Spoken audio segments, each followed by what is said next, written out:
I'll let you know. Right? Okay, we're starting right now.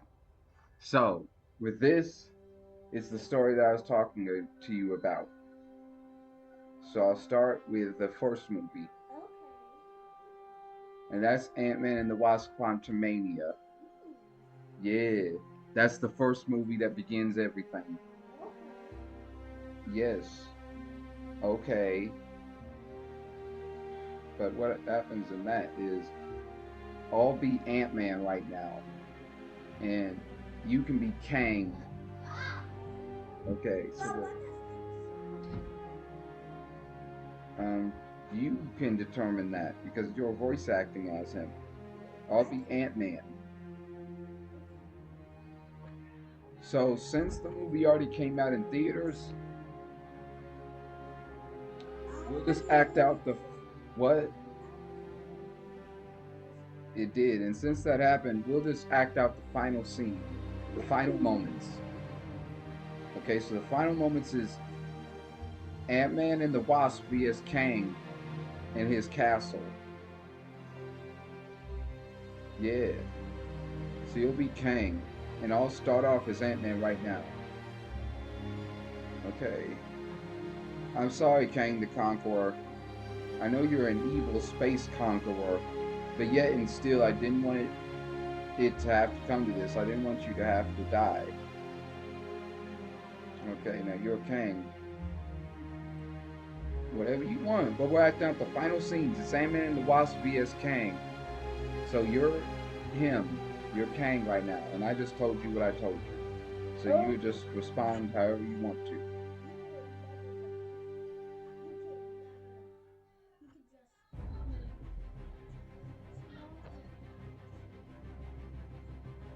Yeah, yeah, we are, and all that. But Kang, all of this quantum realm and everything, it's just, it's like, you already told us how you got here and all that.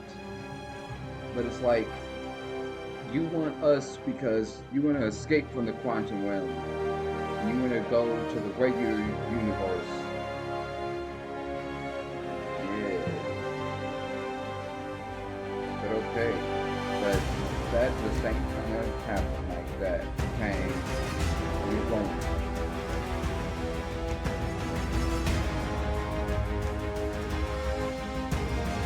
Yeah. Okay, and then after that, Ant-Man and the Wasp end up defeating Kang in that movie. And I'm gonna keep that continuity the same. Ant-Man and the Wasp combined, like they fight together, and they end up defeating Kang. And they end up actually, Kang, your character, ends up being absorbed into his own multiversal engine, and he's presumed dead. Like the audience believes that he's killed after that movie. So everything goes as normal. And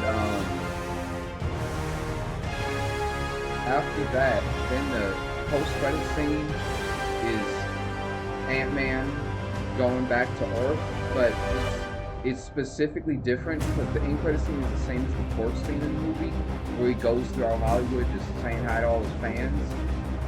But in the last scene of the movie, it's different because now it's like people are afraid of him, or like they don't recognize him.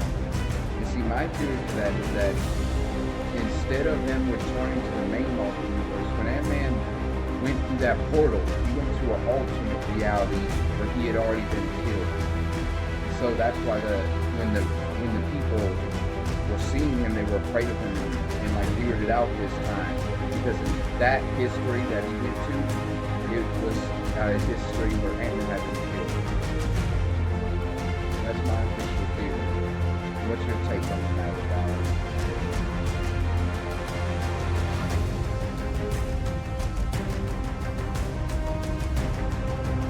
Yeah, I already said that. I think it's a wrong universe too. But what do you think is different about the universe to make the audience feel weird about it?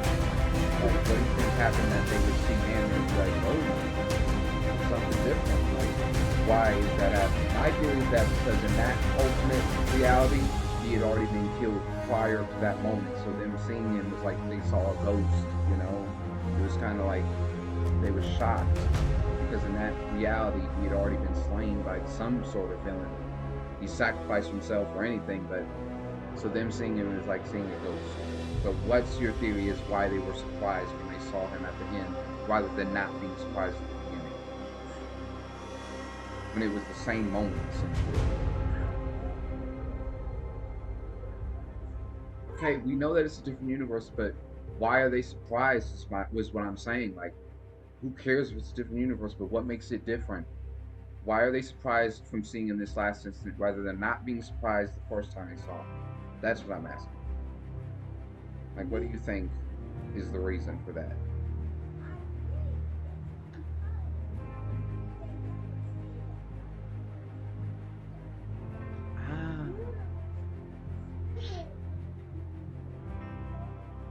Talk.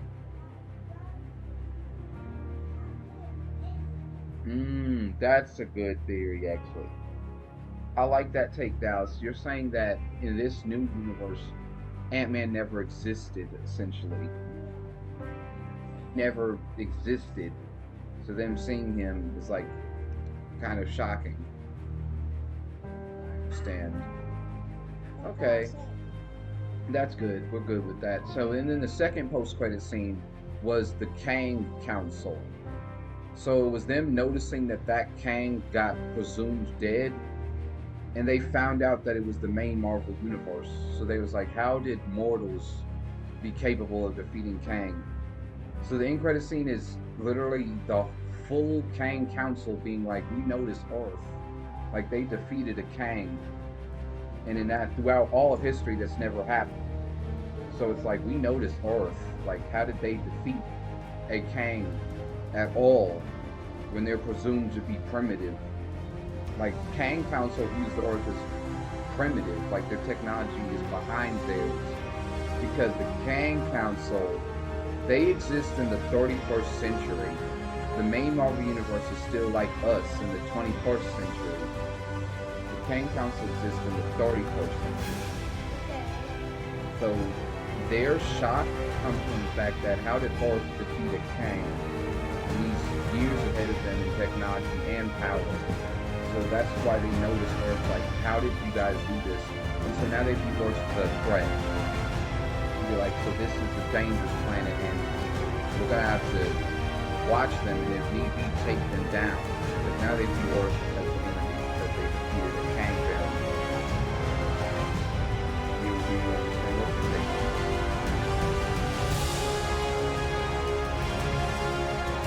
But you kind of hyped because this means that they will be the main threat going forward. They're going to focus on them, how they notice forward.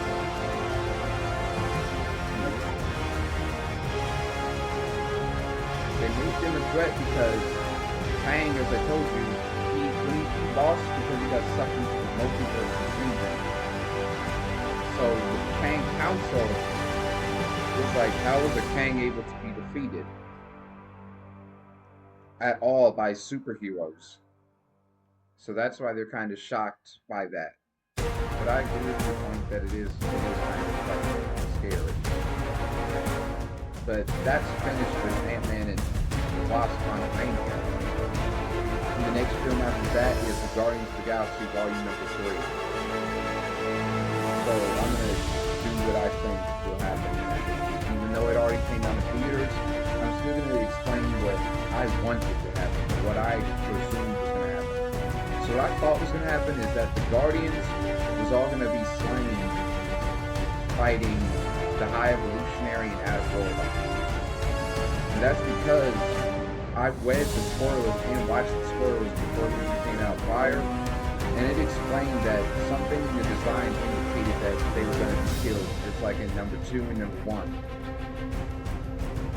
So I presumed that they would all be killed and it would move past them and no longer have them as the main plot because they were going to focus on Kang now and the Avengers, so they were going to move past the Guardians. But that was my theory. They was all going to die fighting each other. So the Guardians were going to be killed, and the High Evolutionary and Outer World were going to be killed. just all fighting each other in the all-out galaxy brawl, like they're laughing, just Guardians of the Galaxy 3 is rumored to be their final.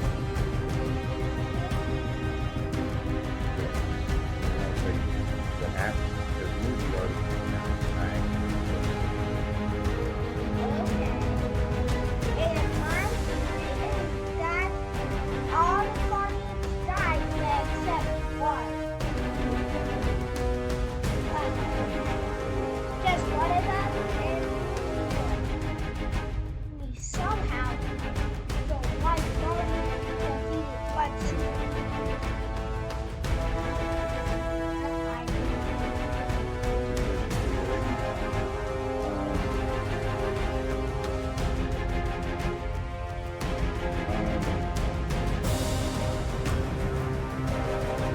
What actually happened is all the Guardians survived, and the High Evolutionary and Adam Warlock survived, so no one got killed. It was okay. Everyone ends up living at the end and just continue to do what they do, which is guard the galaxy. So that's Guardians of the Galaxy. The next one is Marvel. Yes. This movie is number 2 to Captain Marvel. And Captain Marvel was about a female. Her spaceship got blew up. But since it was the space stone that was in it, she ended up getting superpowers from that. And she ends up fighting villains in space. Yes. And so number 2 is about how both the Kree, like the Kree, they're an alien race, they're called the Kree, and the Skrulls, they're another alien race. They both are in a war in this film, in the Marvel. That means they're fighting each other. The Kree are fighting the Skrulls, and they're both aliens, both in space. And the Marvel's about how Captain Marvel, Ms. Marvel, and Photon team up to defeat the Kree and the Skrull. So that's what that movie is about. Yes, so this movie hasn't came out too, but I'm still going to explain what I think should have happened and would have happened, and then at the end, say what actually happened. This movie already came out as well.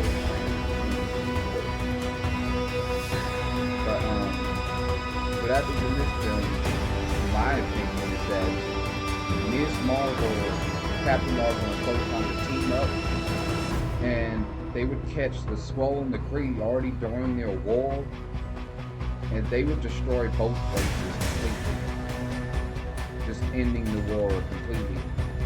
And this would come about because at first they would choose a peaceful resolution, but the Kree and the Skrull wouldn't go for that. But then they would notice too how the Skrulls had already been infiltrating Earth, shape-shifting into other heroes. So when they find that out, they decide that both races need to be eliminated. So using their full power, they destroy the Kree and the Skrulls, their entire race, ending their war completely. That's what I think should have happened. And then at the end, probably, because I think he has to end up in the 838. Since their power was so great, they ended up causing a rift in the universe and tearing it to 838, the same one we saw in Doctor Strange number 2. So, Photon would sacrifice herself, quote unquote, repairing the tear, but she gets trapped in the 838 universe. And since they really have bad blood with the main Marvel universe, thanks to what happened in Doctor Strange number 2, they would torture Photon in this world until eventually when she comes back in Kang Dynasty and Secret, she'd be an enemy of the new Marvel universe because of the brainwashing and torture that Atheist poured on her, thanks to what Doctor Strange and started this series in Doctor Strange number 2. That's how I think that would have went down. What do you think would have happened? Would they have just ended the war with the Kree and Skrull peacefully? Would they not even intervene and just let it play out in whatever way it plays out, or what would they do? Okay, yeah. Because it is kind of space stuff. It's kind of a lot. And it did take me a while to even come up with my view. But what actually happens is neither the Kree nor the Skrull end up getting destroyed. It's just this character named Davon. She shows up and she wants Kamala's artifact. She got it one day and it like grants her superpowers. Because Davon wants that. And she ends up getting both of them. And when she gets that, she actually ends up destroying herself because the energy is too great. But Photon is able to contain the energy somehow. And that's when she repairs the tear, because it still happens where the 838 tears into the main Marvel because the energy was too great. And she repairs that, but she gets trapped in the 838, just like how I envision it. We don't know if she's going to get tortured or not yet. But from the end credit scene, it was just her being peaceful, so it doesn't seem like whatever universe she's in is going to torture her. But she does end up in a different reality nonetheless at the end. So that's the Marvels. It's a pretty good film. And the second end credit scene is Ms. Marvel. She comes to the new Hawkeye, and she's like, we need to form the Young Avengers because Darwin was a serious threat who literally caused a tear in the universe. So we got to be ready in case another threat like that shows up. So that's why they decided to form the Young Avengers. And so they set up the Young Avengers movie right there. But so that's that film. And then the next film after that, this is where we get into new content. So, ooh, exciting. This content has not came out yet. This is brand new storytelling. But I believe the next film after the Marvels is Captain America: The New World Order. This is the fourth film in Captain America's series. And it's about the character of Samuel Wilson, who got elected as the new Captain America after the old one turned old because he traveled through time, but he turns old after that. So Samuel Wilson is elected as the new Captain America. He's black, just like us. So he's elected as the new Captain America in number 4. And it hasn't came out yet, but the rumors and the theories are that it's about to be about the Serpent Society, Red Hulk becoming the President of the United States, the Dark Avengers, and how all of that ties into Captain America. That's what the theories are. And I, for one, agree with those theories. This is new content, so this is us being able to create the story now. The last 3 films are already released, so we go off what has already been done. With these next films, it's us creating our own story. What I believe is going to happen in Captain America: The New World Order is it will be Cap, the new Cap, Samuel Wilson. He'll just be training with Bucky and the new Falcon, which is a character named Joaquin Torres. He would be training with those two. It wouldn't be the Avengers, because right now, honestly, no one needs them, and no one wants them right now, so he doesn't even bother forming them. And Samuel Wilson, it's been rumored and spoiled as well that he'll still be nervous about being Captain America. This is a new position for him, so he'll still be nervous about it really, so that's why he doesn't assemble the Avengers and get it going like that. I think it would just be him training Bucky and the new Falcon, Joaquin Torres. So they'll just be training. We will see a news report that just in General Thaddeus Thunderbolt Ross has been elected President of the United States. When they see that, they're like, what the? So they automatically go up because he's Captain America, he's White Wolf, he's Falcon. So they see what's up. They shake hands with him on live TV. They're like, what's up? So he's the new president now, General Thaddeus Thunderbolt Ross. But what no one knows is that on the underneath, because Thaddeus Thunderbolt Ross, he always hated the Incredible Hulk. Because the Incredible Hulk one day injured both him and his daughter severely. So they had to be in a hospital for years. Like their life almost ended. So he hates the Hulk for that, and he wants to destroy the Hulk for that. day, in my version of Captain America New World Order, he succeeds essentially in conquering the Incredible Hulk by each one day steals the Hulk's DNA and all the events that happened in Marvel he's appeared in. It would be revealed that Thunderbolt was also secretly created, stealing his DNA whenever he could, like an Avengers #1 or any of those things that he appeared. And he ends up taking it himself, and he becomes the Red Hulk. So he's the president of the United States as his human form, but on the underneath, he's causing havoc as the Red Hulk. That's my theory for the first start of it. So have the new Captain America, Samuel Wilson, the new Falcon, Joaquin Torres, and Bucky, they wouldn't know that. They would think he's a good guy because he hunted the Hulk and he's a good government figure, and they're happy. So everything goes wrong for a change. And that's when Thunderbolt Ross actually ends up getting caught, I guess. Like, because he ends up teaming up with another character from the Incredible Hulk #1. His name is the Leader. And in #1, it was an end credit scene essentially. He got swatted away by the Abomination, and he busted his head on some of the Hulk's blood, and it dripped into his skull, and that's all we saw of it. But it's revealed that that DNA turned him into the Leader, a creature with a giant green head. So you know how the Hulk, when he turned green, his muscles get big. When he turns green, his brain gets big. So that's why he's called the Leader. Because he has mind control powers, pretty much equivalent to Professor X. So he's really powerful. So it's the Leader, and then it's the Red She-Hulk. The Red She-Hulk is Betty Ross, the General Thaddeus Thunderbolt Ross's daughter.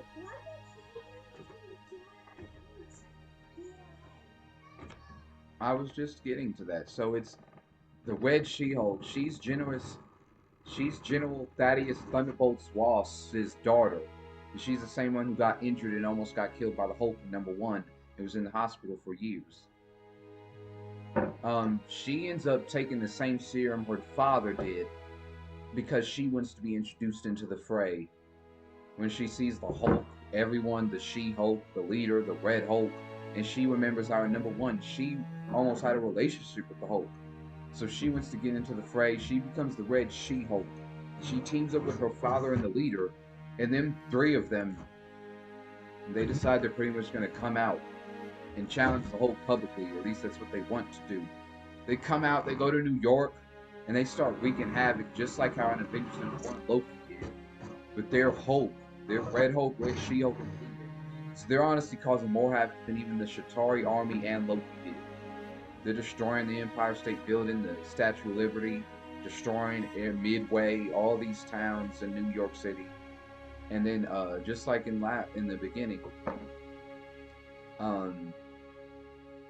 the new Captain America, Samuel Wilson, the new Falcon, Joaquin Torres, and Bucky, the White Wolf, they get a news report like, hey, this just in, the Red Hulk, the Red She-Hulk, and the Leader are destroying New York City. So when they see that, the new Captain America, he knows that it wasn't necessary before, but now he does have to reassemble the Avengers, and he has to. Because this threat, he knows, is too great for just him, Joaquin Torres, and the Red She-Hulk. So he decides to reassemble the Avengers. Who he recruits is himself, the new Captain America, Samuel Wilson, the new Falcon, Joaquin Torres, Buchanan James Bucky Barnes, the White Wolf. He was previously the Winter Soldier, but after the Falcon and the Winter Soldier television series, at the end of it, he becomes the White Wolf. So the White Wolf,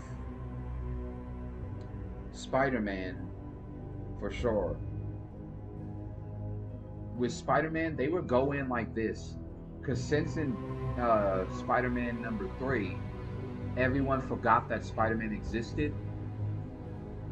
they would just see one day that he's out stopping the crime. They would notice that he's got talent and that he's good, and so they would just recruit him just like that. So Spider-Man's a part of the Avengers. Then with Zhu Chang-Chi, they would recruit him as well because if you notice in Zhu Chang-Chi and the Legend of the Ten Rings, if you recall, you may not, that on the bus ride, the man was recording Chang-Chi fighting. So when Falcon looks at that recording on YouTube, he's like, this is a good image of the Avengers. So Zhu Chang-Chi is introduced to the Avengers as well, officially. They would recruit Zhu Chang-Chi, Spider-Man, the new Captain America, the new Falcon, the White Wolf, She-Hulk, like just She-Hulk. Who else? They'd recruit Shuri, the new Black Panther. And that would be it. It'd be Shuri, the new Black Panther.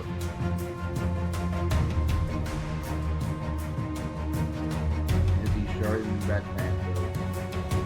She-Hulk, Spider-Man, Zhu Chang-Chi, the new Falcon, the White Wolf, and the new Captain America. So there's only 7 Americans. That would be it. And there are explanations for why other members are not a part of this team. The Incredible Hulk is not a part of this team because him and his son are going to their home. Captain Marvel is not a part of this team. She's in outer space with Nick Fury trying to win sword. So she can't get this. And Captain America, the new Captain America, doesn't even know her like that. So it's just these 7 stories. And so they go to New York. It's very reminiscent of the Force Avengers. How Captain America after saves the horse, the Red Hulk and the Red She-Hulk. The Red Hulk and Red She-Hulk and Leader, they're step right up to the Avengers, and they're supposed to be like, this is a cool ensemble path. They would notice that it's not the original roster of the old Captain America, Iron Man, Hulk, Thor.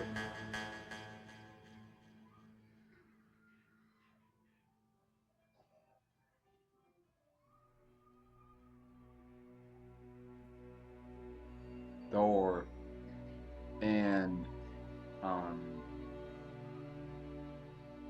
and Black Widow and Hawkeye and Nick Fury.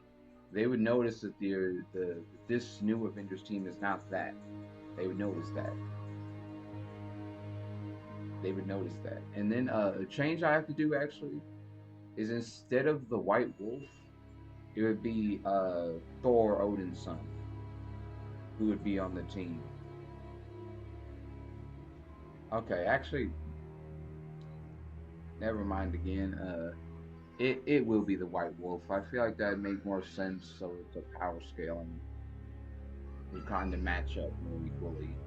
Maybe Thor's off doing Thor 5 right now, you know? So it'd be the new Captain America, the new Falcon, White Wolf, She-Hulk,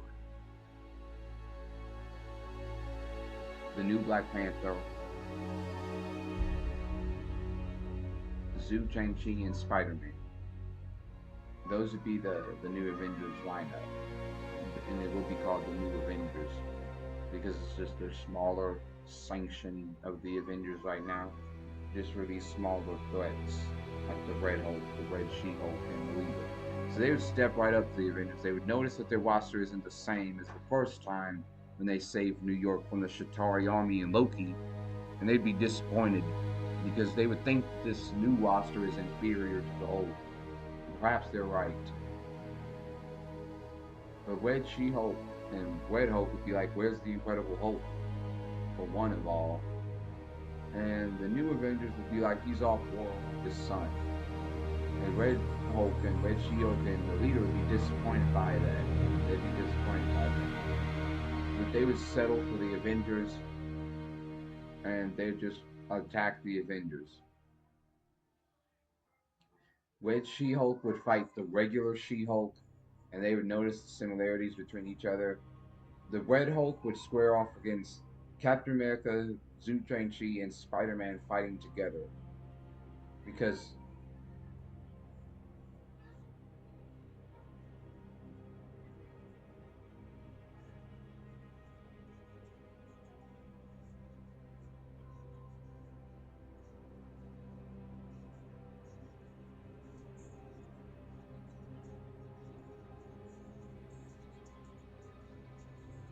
is there a reason why you're no longer doing the video with me?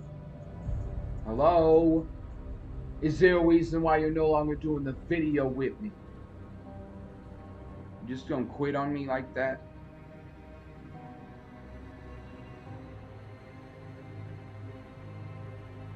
I'm over here explaining Captain America: The New World Order. So Red Hulk, they're in New York City. Red Hulk, Red She-Hulk, and the leader have just invaded. Red Hulk would square off against the new Captain America, the Spider-Man, the White Wolf, the new Falcon, and Zhu Chi fighting together. And he would fight them all on the ball. So that would show you that Red Hulk is actually stronger than the Hulk was when he last appeared. Because he's able to take all 5 of them on without exerting too much effort, because just like how the Hulk gets stronger when he's angrier, the Red Hulk is the same way. And Red Hulk, he just base, like General Thaddeus Thunderbolt Ross has a better mental control over himself than Robert Bruce Banner. So he's able to already control the Red Hulk power better than the Hulk did when he first got it. So he's able to contend with the new Falcon, the White Wolf, the new Captain America, the Spider-Man, and Zhu Chi all at once. He has a hard time. And then Zhu Chi would obviously point out, like, hey, this guy's tougher than I had to fight the manager. Like, his Captain America would also point out something like, he's just as strong as Thanos without the Infinity Gauntlet. At least, you know, like, they make comparisons. Spider-Man would be like, this guy's way stronger than Blue Davon was. Like, you know, like, they had noticed that this guy was tough in battle.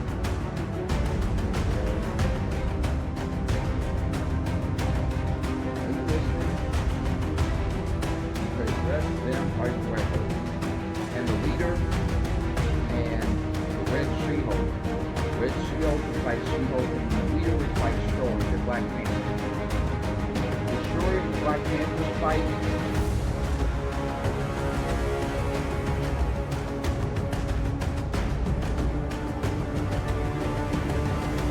Wait, what's up? What's happening?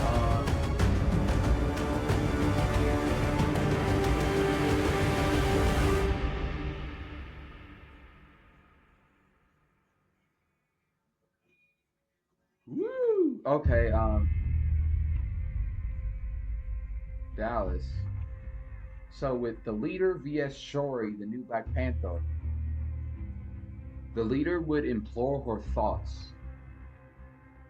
The leader would entrap Shuri, the Black Panther, the new Black Panther, in visions of seeing seeing her brother die in front of her, of seeing Thanos snap half the universe away, of seeing her mother die in front of her, of almost losing her own life against Thanos.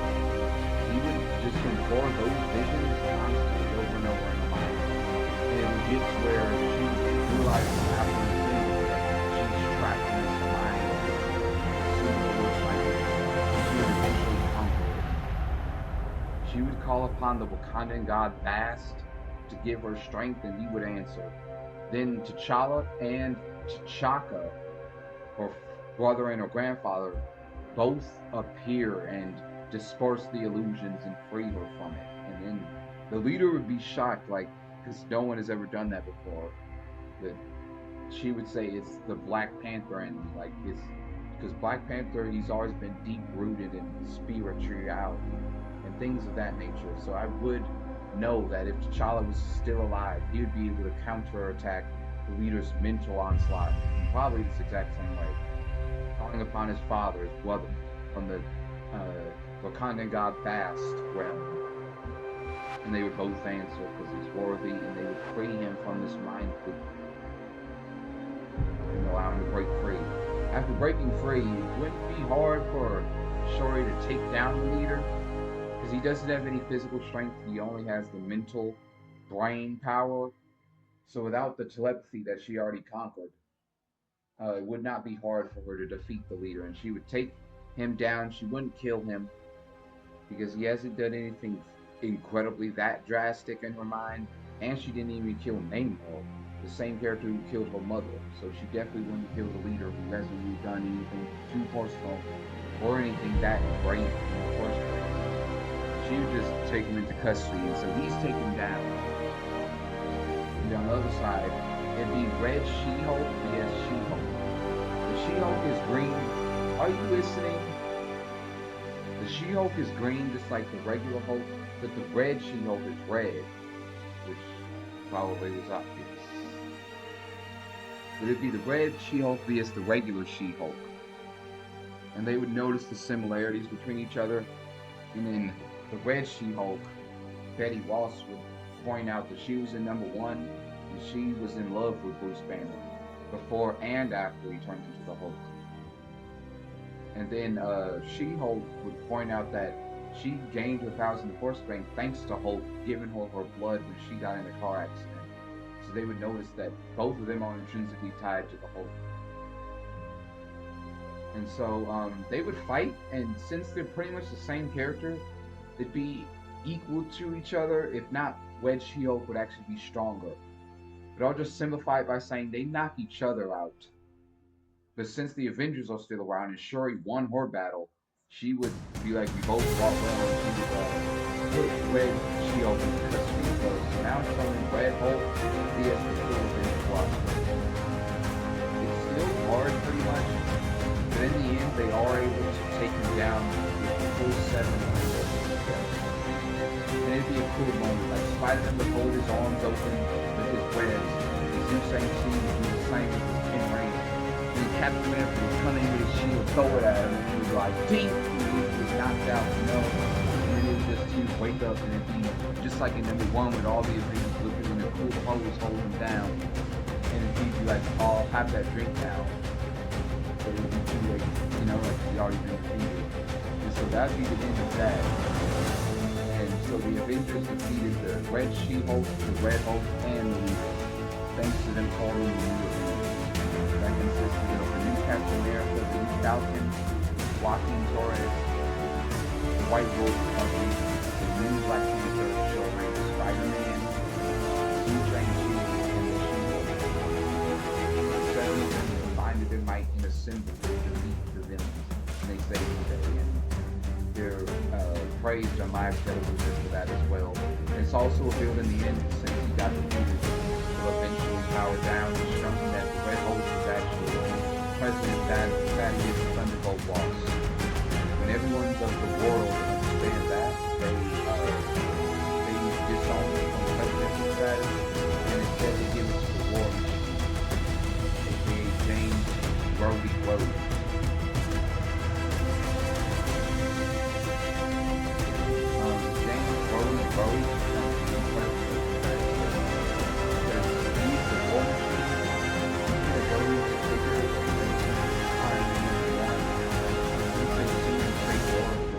Things, and since the old Captain America, old Iron Man, or Iron Man, he got to see something, but the old Captain America, he's turned old after traveling through time. He was alive in the same game, but that's mystery. I guess right now the most of him because he has like the old age. So now that the old Captain America and the old Iron Man are both new Captain America, he's consumed with Captain America rather than the president,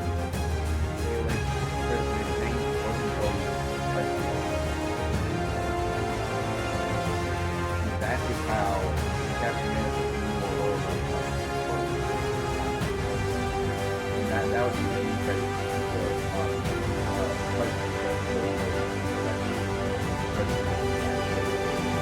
Samuel Wilson, the new Captain America, the new Falcon, Joaquin Torres, and the White Wolf Bucky, and all the other four Avengers would just look on and be happy with that because they know War Machine and they know he's a good hero and they feel that Earth is in good hands now. And then, as well, though, there has to be something dark because the villains always have something in these end credit scenes.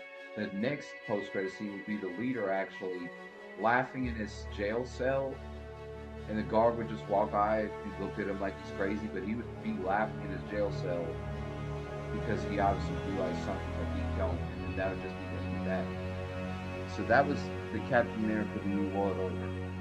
The next film after that that's rumored to release is called The Thunderbolts.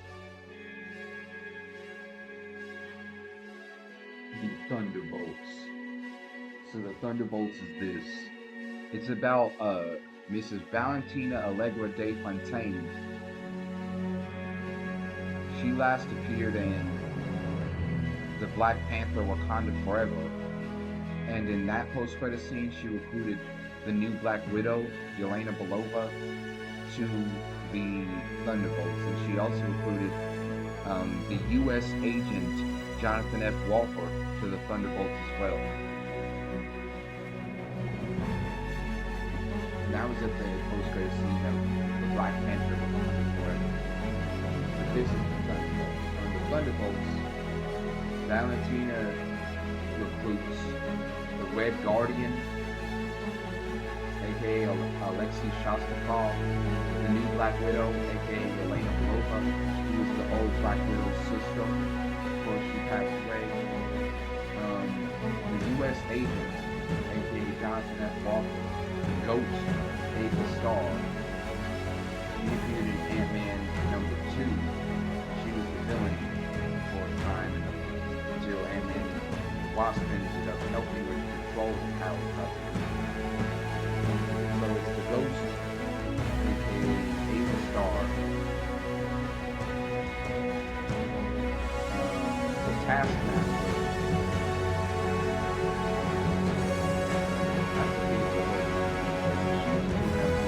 Black Widow. She's on, and then, well, White Wolf, Bucky, who last on Captain America World Order, is now with the Thunderbolts. It doesn't mean that he's evil or that he's evil all along or anything, but it just means that he's on the Avengers or the Thunderbolts. It's still the same character.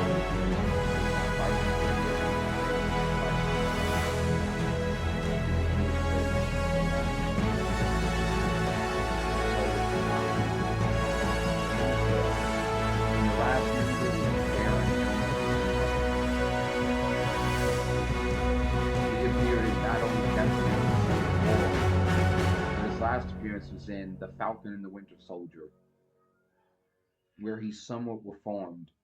He fought alongside the old Falcon, Samuel Wilson at the time. He was the Falcon at the time. And the Winter Soldier, the old Winter Soldier, I mean, he was the Winter Soldier at the time, Bucky. He fought alongside them both to defeat the Flag Smashers, which is people who oppose the United States and their government. He teamed up with the old Falcon and the old Winter Soldier to defeat them. So he's somewhat reformed. So he's on the Thunderbolts as well. So it's Baron Helmut Zemo. Don't press pause. What are you doing? No. What are you doing? No, we're not pausing nothing. No, we're not pausing this. I want this to be at least 3 hours. When I'm done, I'll pause it. I want this video to be at least 3 hours in length.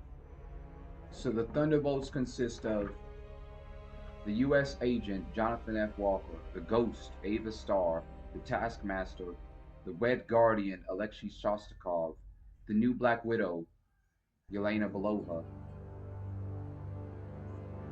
and Baron Helmut Zemo, and the White Wolf, Bucky, the same character who was just in Captain America: The New World Order. who helped the Avengers, who was a part of the Avengers and defeated the Red Hulk, the Red She-Hulk, and the leader. These 7 characters team up to join the Thunderbolts. And so Valentina isn't actually a part of the Thunderbolts, she's just a figurehead who tells them their missions. She explains that the Thunderbolts' mission is to defeat the Sentry.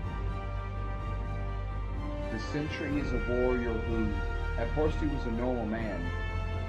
Valentina doesn't reveal this at first, but she tortured him and gave him like so many serums of the super soldier serum, the same thing Captain America took.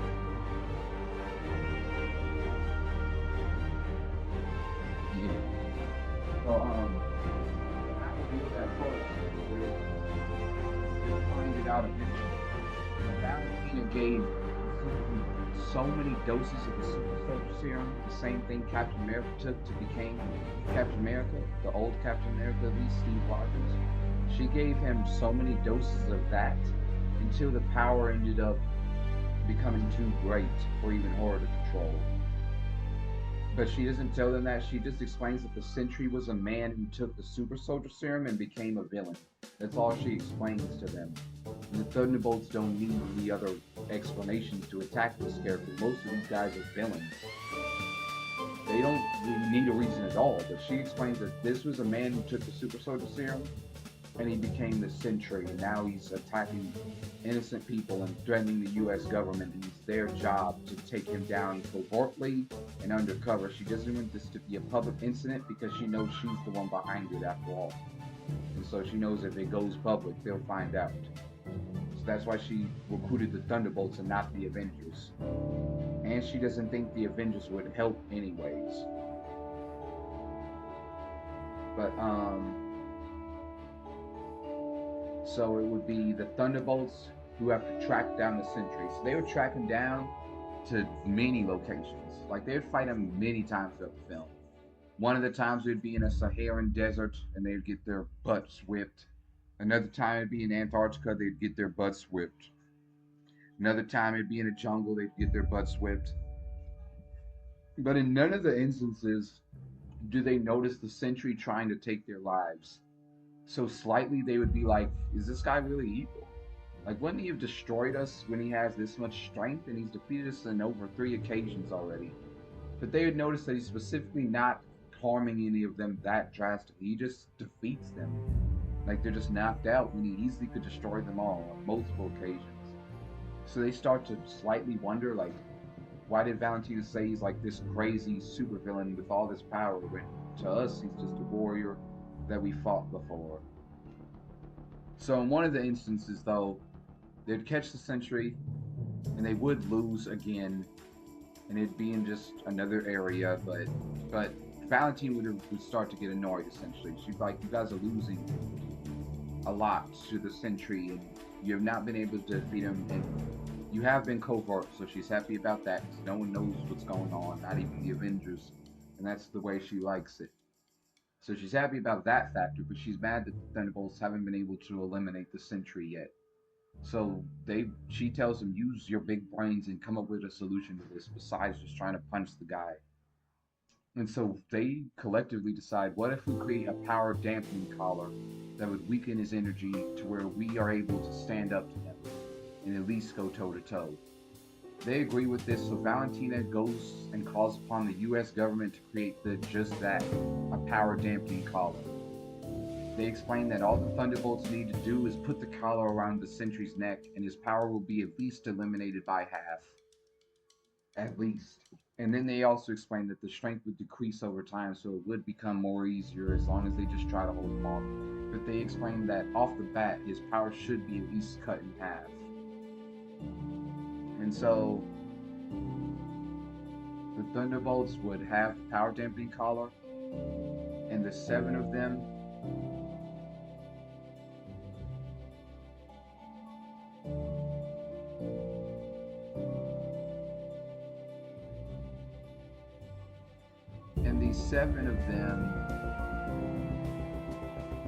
would go up against the Sentry again. Throughout this whole instance, the Sentry hasn't said a word. He's been very modest about dispatching with his Thunderbolts. Not killing them, he just defeats them and knocks them out. That's it. He hasn't even injured them. Like, none of them have broken bones. He's just knocked them out with his crazy supervillain power, quoted by Valentina. So they're already thinking, like, what are we fighting for, kind of. Like, he doesn't seem like a crazy supervillain to us. And so, what's it called?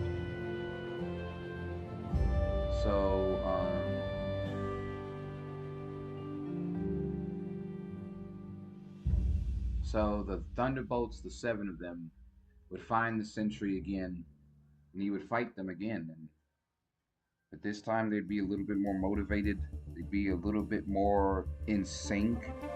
Because as well with the first 3 instances when they fought him in the jungle, the desert, and the Antarctic, in none of those instances were the Thunderbolts really fighting as a well-oiled machine, like say the Avengers would have if they went up against the Sentry. And that's because the Thunderbolts are, for one, most of them are supervillains, so they're selfish. And then for 2, none of them are used to being on a team. Besides maybe Bucky, who was part of the Avengers before this. So in the first 3 instances, they weren't fighting him like effectively. They would stumble over each other. Like if the Red Guardian was throwing a punch at Sentry, he would dodge it, and the Red Guardian would end up punching the U.S. agent in the face on accident, and he'd be like, "Hey, watch it," to jar from whatever, and then they would, you know what I'm saying? Like they're not like a well-oiled team. So they would that would be what happened for the first 3 instances. But after they kind of came back, you know, the comeback, the 4th instance be kind of better. They'd be kind of be fighting together as a team, kind of. And then they the Sentry would finally say something like, "You guys have lost so many times, like, what did you guys even do?" And Thunder, get that booger off the couch now, you don't know. No, stupid, it's right there. Get it off the couch. Right here. I don't care. Get it off the couch. I'm gonna tell mom and dad on you right now.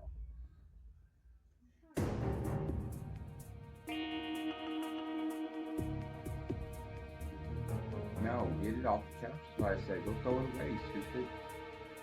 You out there wiping booties on the couch. No, don't put it on the table. Throw it away.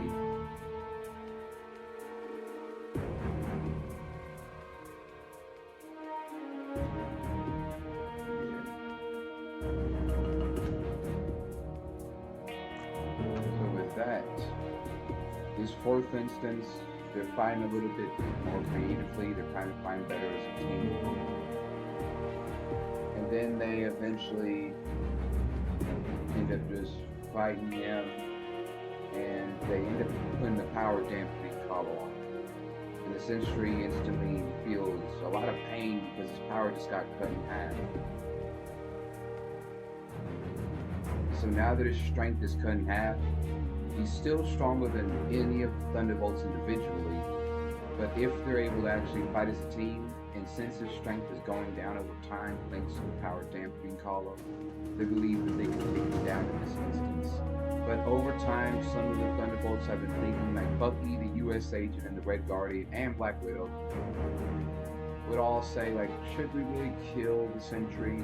Because in the last 3 instances, he hasn't killed us, and he could have. But the Taskmaster and the Ghost are both intent on finishing him off and completing the mission, just as Valentina instructed. So it's also like that, like, so they know they can defeat him, but then it's kind of a tear, like, between the team, like, so some of them decide, like, should we kill him though once we're done defeating him? Should we leave him alive? That's their inquiry. But with his strength cut in half and steadily decreasing, the Thunderbolts, while working together, all 7 of them, are able to not only contend with the Sentry, but over time they gain an advantage, since his strength is slowly going down. And as the Sentry is getting beaten to a bloody pulp by the Thunderbolts, whether they kill him or not, he just, I don't know, something unlocks within him, and he becomes the Void. The Void is the Sentry's alter ego. It's the result of him taking all those super soldier serums, but the darker half of it. And so he becomes the Void.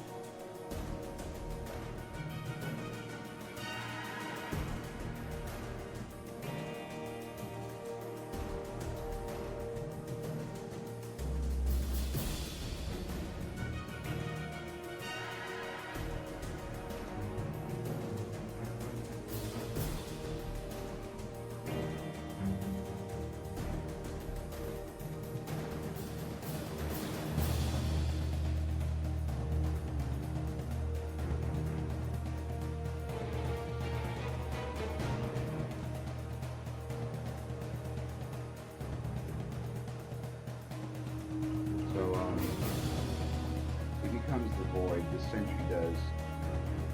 After the 7 Thunderbolts, thanks to already applying the power dampening collar to the Sentry, and his strength slowly decreasing over time after already being cut in half. Over time, they're slowly able to wear him out and beat him into the ground.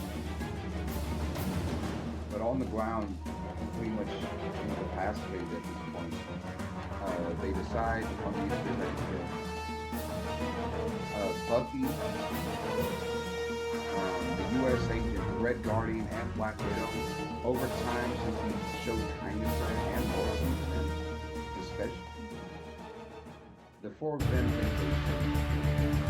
but the Ghost and the Taskmaster both believe they should be killed because that's what they were hired to do. That's their mission. Not to, like, Valentino specifically stated that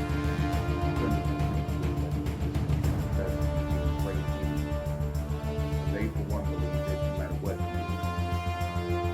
But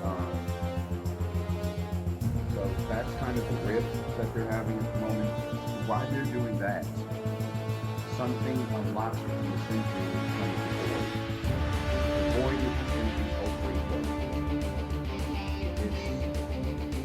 It's the result of him taking all those super soldier serums to the darker path.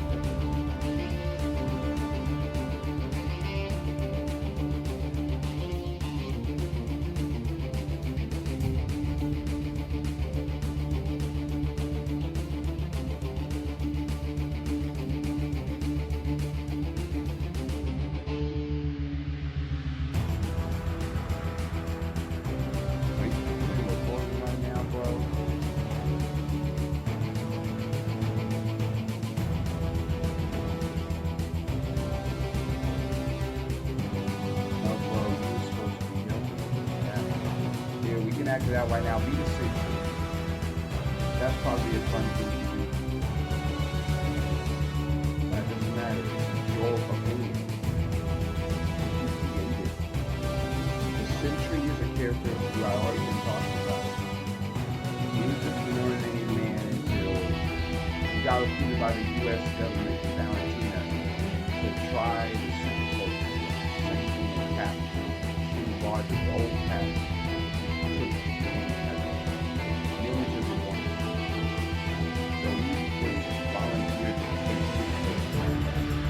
Valentina and Davon didn't claim anything of that. They was torturing him by just feeding him that serum over and over to the super soldier. So eventually his power became too great. So right now, he just has gotten his butt whipped by the Thunderbolts because he has a power density follow on it that cut his power in half right off the bat, and then over time his power will slowly decrease.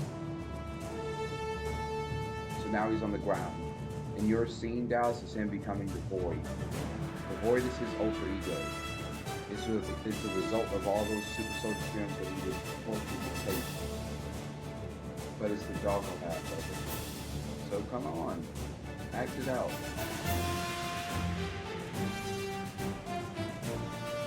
Use whatever voice you want to. He's just on the ground, bloodied and beaten, without to become a Void. So say you should say he's before he transforms into the Void.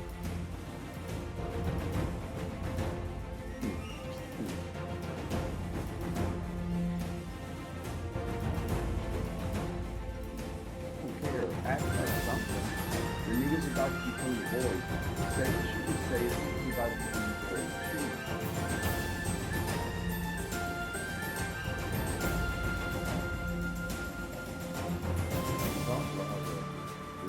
The microphone thing.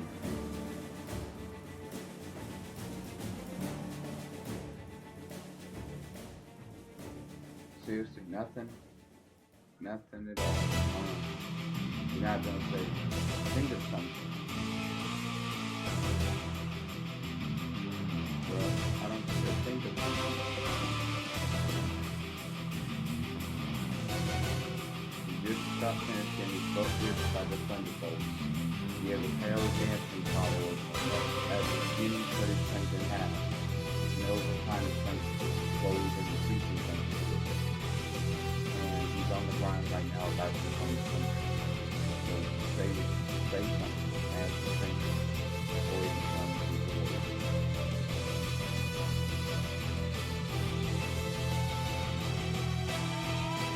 Speak up, hear the mic.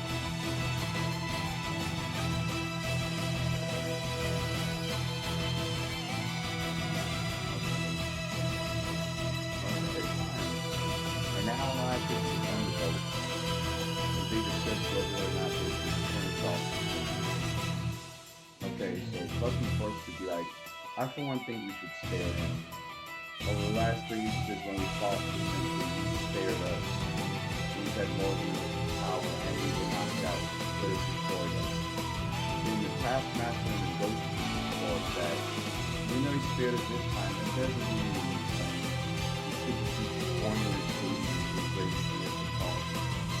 And then it also pointed that Valentina had hard evidence that he became crazy after taking that much super soap pill. So that would be their report.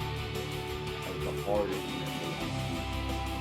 They're just hard to do. And the US agent is like, none of that matters.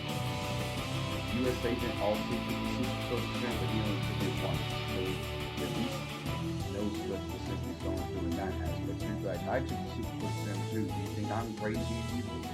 So that would be his retort. And so they're just kind of be going back like that. And then essentially will transform into the Void. And the Void is the ghost of ego. And after becoming the Void, Sentry is able to restore to become the most rival figure. He's able to contend with them, he's able to pretty much defeat them. Like he's able to beat them up.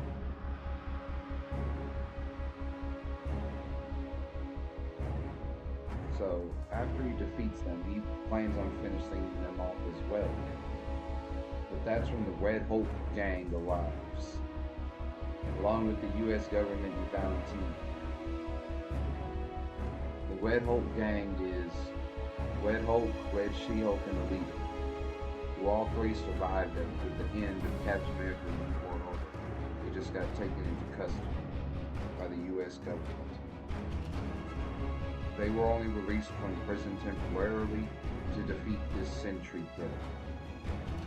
And Valentina and the government is alive as well, just pretty much just absorbing the US government will do their best if the situation becomes under control. But so the Red She-Hulk, the Red Hulk, and the leader all hop in and help the Thunderbolts and give them a hand up and stuff. And then Bucky, who specifically fought the Red Hulk and Captain America in World Order, he'd be like, boy, I never thought I'd be glad to see you. And then the Red Hulk's like, yeah, me either, but the government is letting us out of jail just for us to help defeat this Sentry character, so that's what we're gonna do. And then they're like, and Bucky's like, thanks, and then everyone, they all help each other up, and then they're like, okay, Bucky, since he's the de facto leader of the Thunderbolts, he's like, say the word, and he's like, Thunderbolts assemble, and then the Thunderbolts go in and they all attack the center, with the Thunderbolts teaming up with Red Hulk, Red She-Hulk, and the leader. And with all 10 of them fighting together, they're actually able to defeat the Void. but only after the Red Hulk, the Red She-Hulk, and the leader lose their lives fighting the battle. They end up sacrificing themselves essentially so that the Sentry could be defeated and that the Thunderbolts could succeed. Seeing all of this go down, even the Taskmaster and the Ghost just decide that the Sentry should be allowed to live because too much death has already been shed this day. And so the Sentry is just taken into custody, and after the battle and everything went down, the Thunderbolts end up realizing as well, thanks to the Void, that Valentina actually lied to them. It was that he became what he became thanks to that, but she didn't explain that Horror and the US government were actively torturing the man, feeding him all these super soldier serums for him to end up this way. That's what she never explained. And so they essentially say that Thunderbolts are no more. And Valentina ends up getting, she ends up going off, and she's angry that she no longer has. She doesn't go to jail per se, since Horror and the government were doing it together, but she did lose her Thunderbolts team. They go off and they say Thunderbolts no more. And so the end credit scene is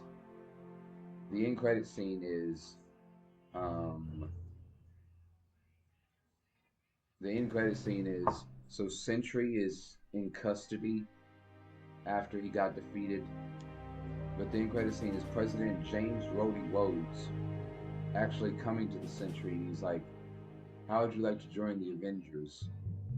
And that's the end credit scene. So President James Rhodey Rhodes actually recruits the Sentry into the Avengers because he sees great potential in him. He sees very great potential.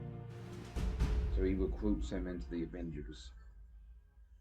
And so the next film after the Thunderbolts, so the Thunderbolts ends like that. It ends up where the Red She-Hulk, the Red Hulk, and the leader had to lose their lives in order for the Thunderbolts to defeat the Sentry and for him to survive, but he's taken into custody. And the end credit scene is him being removed from custody because President James Rhodey Rhodes recruits him into the Avengers. And so that is the end of the Thunderbolts film. The next film after that, rumored to release, is Deadpool #3.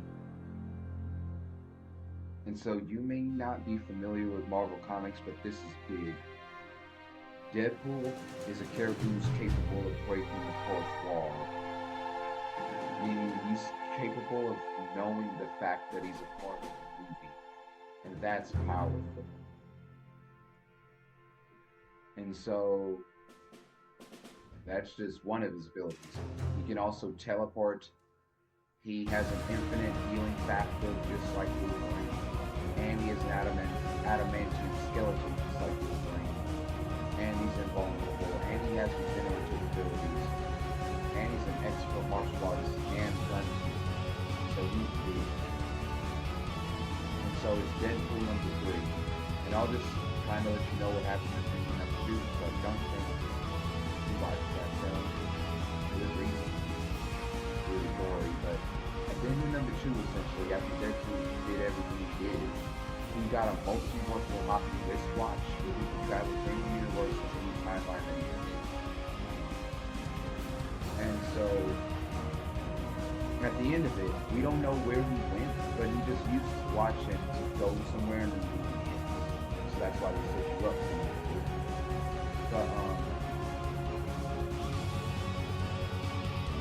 But in my opinion, what's going to take place in #3 is, he didn't say anything at the end of #2, but at the beginning of #3, he'll say, "Alright, Logan, I'm gonna go find the perfect version of you, man." And Logan is Wolverine. Because throughout all the Deadpool films, it's revealed that he's a huge idol of Wolverine. James Logan Howard. Wolverine from all the X-Men films. Hugh Jackman. James Logan Howard. Wolverine. Deadpool is a huge idol of his. Deadpool So he uses his multiversal and timeline hopping wristband to go to a timeline where Wolverine is at his best. Like, he wants to find the perfect version of Wolverine throughout all of history, throughout all of multiverse. And so he does just that. He goes throughout infinite timelines and infinite multiverses, trying to scour and find the perfect version of Wolverine. He comes across Hugh Jackman's James Looking album. And so instantly, Wolverine will go to attack Deadpool, of course, because he's essentially just a random individual who's actively posing as a threat. So Wolverine probably will attack him regardless, but he attacks him because he's acting as a threat. So Wolverine straps with him. Wolverine is stronger than Deadpool, even with all the superpowers by wisdom that he has. Wolverine still, it's not even that he has like a higher power than that he's overall stronger, but somehow he always beats Deadpool, because I guess he knows how to do it better. So he does defeat Deadpool, even though Deadpool is like just energy-wise stronger. But he defeats Deadpool and about to finish him off pretty much, and that's when Kang the Conqueror arrives from the 838 universe.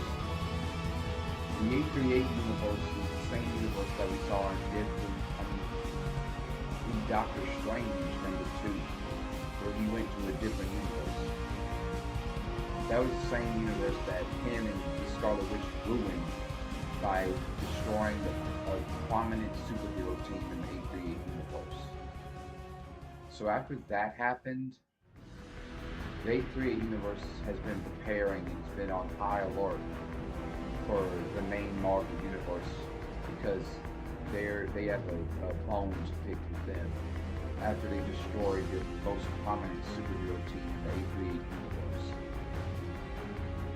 So the 838 universe is Kang the Conqueror arrives. And at the end of Loki season #1, it was shown that Kang the Conqueror variant is now in control of the Time Variance Authority.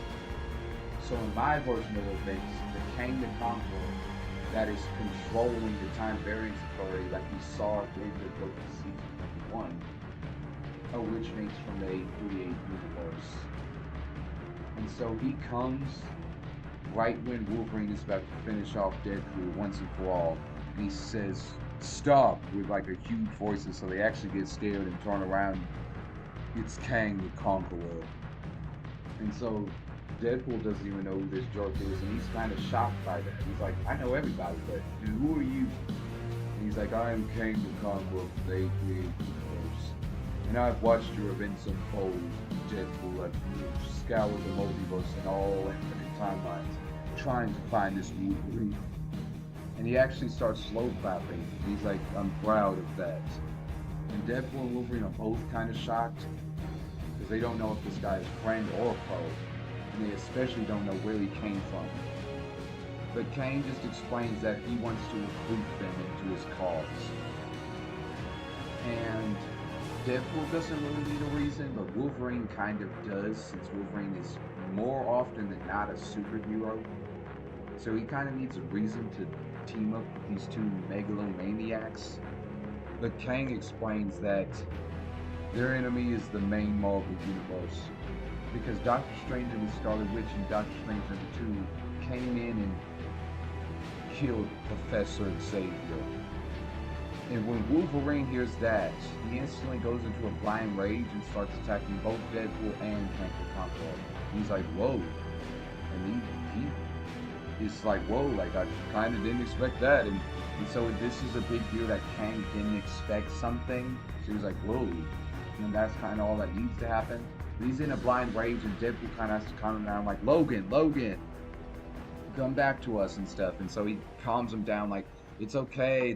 But Deadpool on the inside is pissed too. Like, he killed Professor Xavier. Like, even I'm an enemy of his, and I still love the guy. So he was kind of shocked by that. And so it's revealed that Professor Xavier was killed by Doctor Strange and the Scarlet Witch in Doctor Strange #2. So hearing that, both Deadpool and Logan are fully on board with Kang the Conqueror's mission, and they join his team. And so Kang explains that their new mission is to destroy every universe that isn't theirs and the main Marvel universe, so that when the end of time comes, it would just be them getting revenge on the main Marvel reality. And Deadpool and Wolverine agree with this, and so they destroy any and every universe that isn't their own. And this is massive bloodshed, decimation on an infinitesimal degree. But they go through destroying every universe that isn't theirs and the main Marvel universe. And that's what happens. And this is what it's going to be. And that's actually how the movie ends, with Deadpool, Wolverine, and Kang the Conqueror eating dinner at a table, drinking, being happy that they just wiped out infinitesimal universes. And it's revealed that at the end, only the universe number 838, the main Marvel universe, the universe number 415, the universe number 700, and the universe number 817 are the only only 5 universes that exist in the Marvel macrocosm. And that's big, because there used to be an infinite amount of realities, and now there's only 5 of them. So it's just Deadpool, Wolverine, and Kang eating at their dinner table, drinking, being happy that they just wiped out all of existence into a handful. Especially Deadpool, because this is what he lives for. And if you saw Deadpool number 2 and number 1, you would know that, but sorry you did not see those films. But that's how the film ends. And the post-credit scene is Kang going into the Tony Stark's house, who lives in the 838 universe. So it'd be Tony Stark just going into his living room at night, just to probably eat something and get something to drink, and Kang the Conqueror would arrive. And it would be almost identical to Iron Man number 1, where the Iron Man of the main Marvel universe was just going into his living room to get something to eat and drink, and then Nick Fury showed up and recruited him into the Avengers. So now it's kind of flipped. It's 838 universe is Tony Stark, but it's Kang the Conqueror who shows up. And he's like, Tony Stark, how would you feel if I told you you've just been introduced to an even greater multiverse? And then Tony Stark would just kind of look inquisitively, and then the movie would end. But it wouldn't be verbally told to you, but it would be indicated that Kang the Conqueror is now teamed up with everyone in the 838 universe in order to prepare for their showdown with the main Marvel universe. So basically, the audience in every movie that is coming out is letting you know the showdown is going to be the main Marvel reality versus the 838 universe. And that's how Deadpool number 3 comes to a close. And so the movie after that comes out is, if I remember correctly, I'm having a hard time doing that, but it comes out after Deadpool. Oh man, this is kind of embarrassing. Like, I remember this too, but now I kind of can't remember what movie came out after Deadpool. I forget what movie came out after Deadpool. I'm not 100% sure, but I'm pretty sure it is the band has to be Marvel's first thing. I'm gonna brain check that though, just to be sure that's really what it is. I'm sure that's what it is.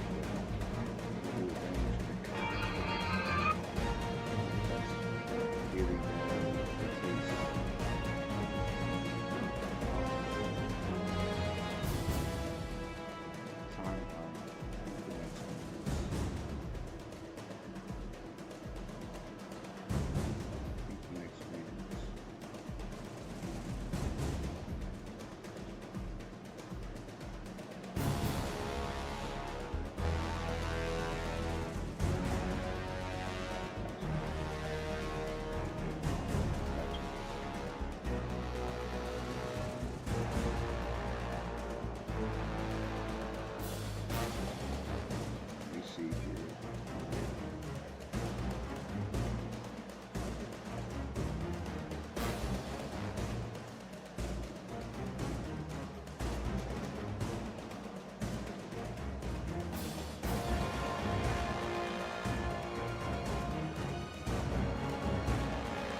Get off my shoes.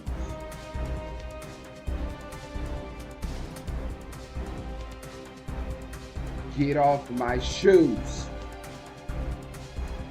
Thank you. Shut up.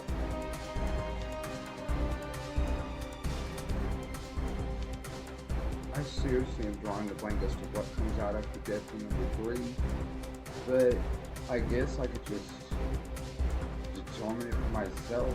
I'm trying to remember what. Yes, I'm drawing a blank, but it's like Blade. I think it is Blade. So in Blade, it's actually a period piece. It takes place in like the 1990s or whatever. But Blade, in the movie, he just learns that he has vampire powers, and he can live in the daytime instead. So since he's him and Blade is a hero, essentially, he decides that he's gonna hunt the bad ones, the bad vampires, and eliminate them, kill them. He wants to kill all the bad vampires on Earth, essentially. And he's blood set on his mission. But so Blade would just go through, and he would gain the attention of Count Dracula, who would try to disperse with him. Well, of course, he would call for him, like a place at his side, probably as his friends. Blade is like the other strongest vampire besides Count Dracula himself. So he'd probably offer him a spot as like his prince, like his new son, like his right hand.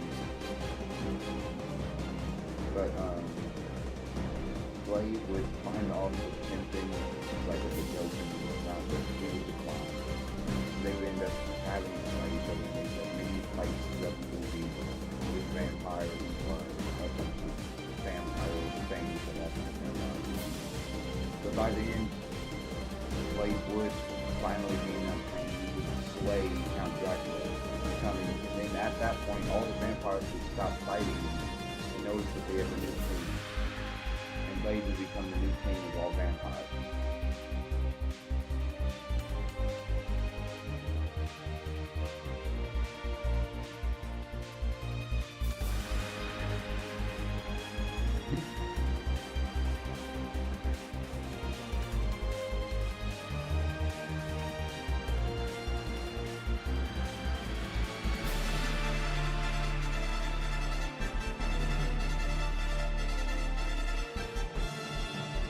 So that's Blade. The movie would be called Blade the Daywalker. So that's Blade. After declining his offer to join Count Dracula, they would have many confrontations. But by the end, Blade would end up destroying Count Dracula, killing him. And after noticing that, all the other vampires would stop fighting because they noticed that they had no king. Blade would become the new king of all vampires by the end.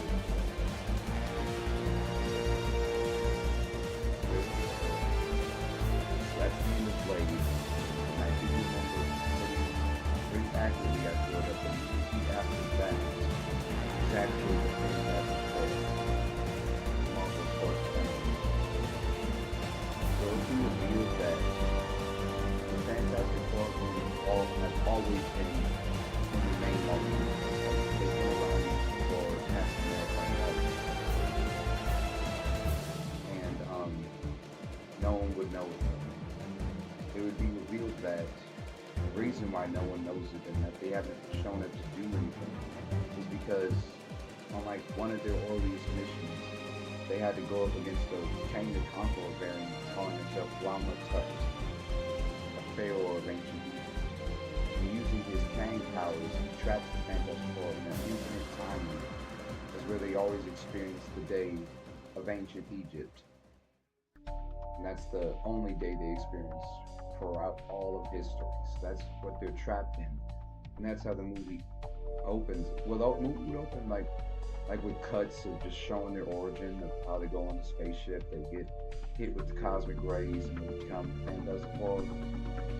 But the actual movie would be them in ancient Egypt fighting Tut And then after fighting for a little bit, you literally just press pause and restart the whole scene, and then they would do it again.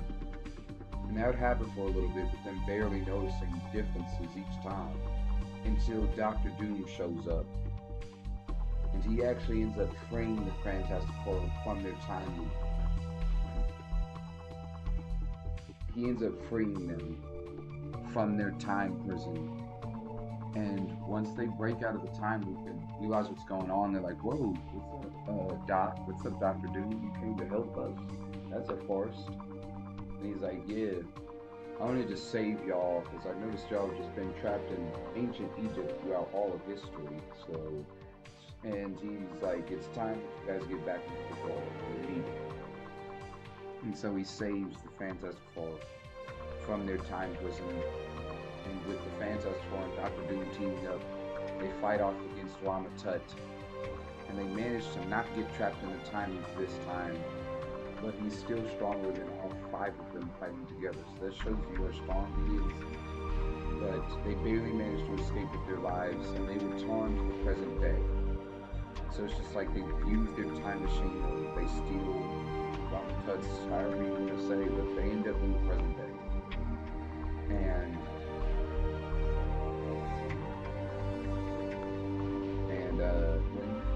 when they awaken in the present day, it's the same as when the old Captain America, Stephen Rogers, before he passed away. When he woke up in the present day, where they're trying to make it the same day that they remembered before they was trapped in the time loop. So when the Fantastic Four wake up, they wake up in a 1600s type setting, like a old history type setting, to try and take them back to the history that they're used to, and so they won't feel overwhelmed by the being blasted to the present day when they were trapped in ancient Egypt throughout however countless decades. Because for them, it was only one day, just infinitely repeating itself, but for the world, it's been over 70 years. So they keep it to 1600, so when the Fantastic Four come in, they're not overwhelmed by the present day.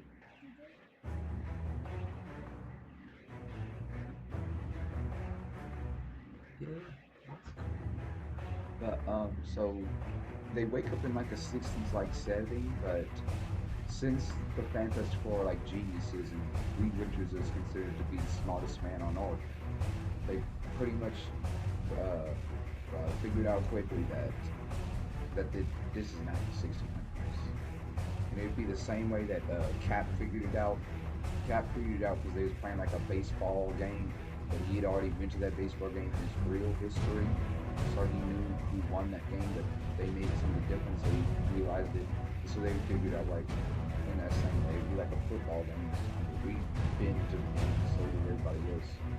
They would notice who won, and they would say something different. They'd be like, I went to that game, such and such didn't win. So then you also it's like, we have a code 4. So they'd be like, we have a code 4, and so then things will break out, and then they would notice that they're in the present day. And so they'd be introduced to present day New York with all types of technology, building huge skyscrapers, huge cars and stuff. So then Nick Fury would show up, just like at the end of Captain America #1, with Cap, the old Captain Rogers, when he first woke up in the present day, he was alarmed. So he kind of tried to ease the Fantastic Four into the present day. And Doctor Doom at this point has gone off too. He went back to Ivory after returning them to the present day. He just said, "You're all welcome. Just know that when we next encounter her, there he is in it." Like, yeah, we don't have it every way to go off, do his thing. And so he just goes off and does his thing. But Nick Fury would ease the Fantastic Four into the present day. And so they'd be like, "Where are we?" And then Nick Fury would be like, "New York City." And they'd be like, "No, New York does not look like this." And Nick Fury would be like, "Yeah, you've been asleep, Cap, for over 70 years. I said the specific line, Captain America #1, but you wouldn't say Cap unless you'd be like, "You've been asleep, Fantastic Four, for over 70 years. So hearing that they'd be really shocked. Like, because they thought they were smart before, but 70 years in the future, like, they'd be like, well, I guess this is just a lot more of a norm. So they'd be content, pretty much. They'd just be happy that they're now in the present day and not trapped in time with ancient people. So to them, it didn't feel like it was trapped, you know, because the day just kept on repeating itself for 70 years. But so they were looking at the present day and content with it. And then they would host a celebration for the Fantastic Four because when they wore around, they was like famous superhero, and that's why they're dubbed Marvel's Force Triangle. So they was like a really cool superhero team and stuff. It's really popular. So they get a parade and a celebration as soon as they return to the present day. They get all types of celebration, eat and drink, party, celebrate all types of good stuff. Meet and sue, kiss, like for a change, it could just be really cool. But after they celebrate and all that, everything's going good. That's when a Watcher the Watcher arrives. A Watcher the Watcher is a character revealed in the Marvel Cinematic Universe's What If series. But a Watcher the Watcher would arrive. He would state that it's really cool that the Fantastic Four was able to defeat Mama Tut and make it to the present day, but there's an even greater threat on the horizon. And the Fantastic Four wouldn't believe this, because ever since getting back to the present day, he's already tried to get up and up on the stuff. He's already set up his satellites and energy scanners and all types of stuff like that, already sense anything and all that. But he would state that this isn't something mortal could sense. He explains that the threat is Galactus, the Devourer of Worlds. He explains that after the Fantastic Four escaped their time prison by Pharaoh Amitut and returned to the present day, that spike of energy, with them being in the ancient Egypt for one day, but it was 70 years because the day kept on repeating themselves. That day, and then them just snapping back to the present day 70 years after, caused an enormous time anomaly energy spike that was felt by even Galactus.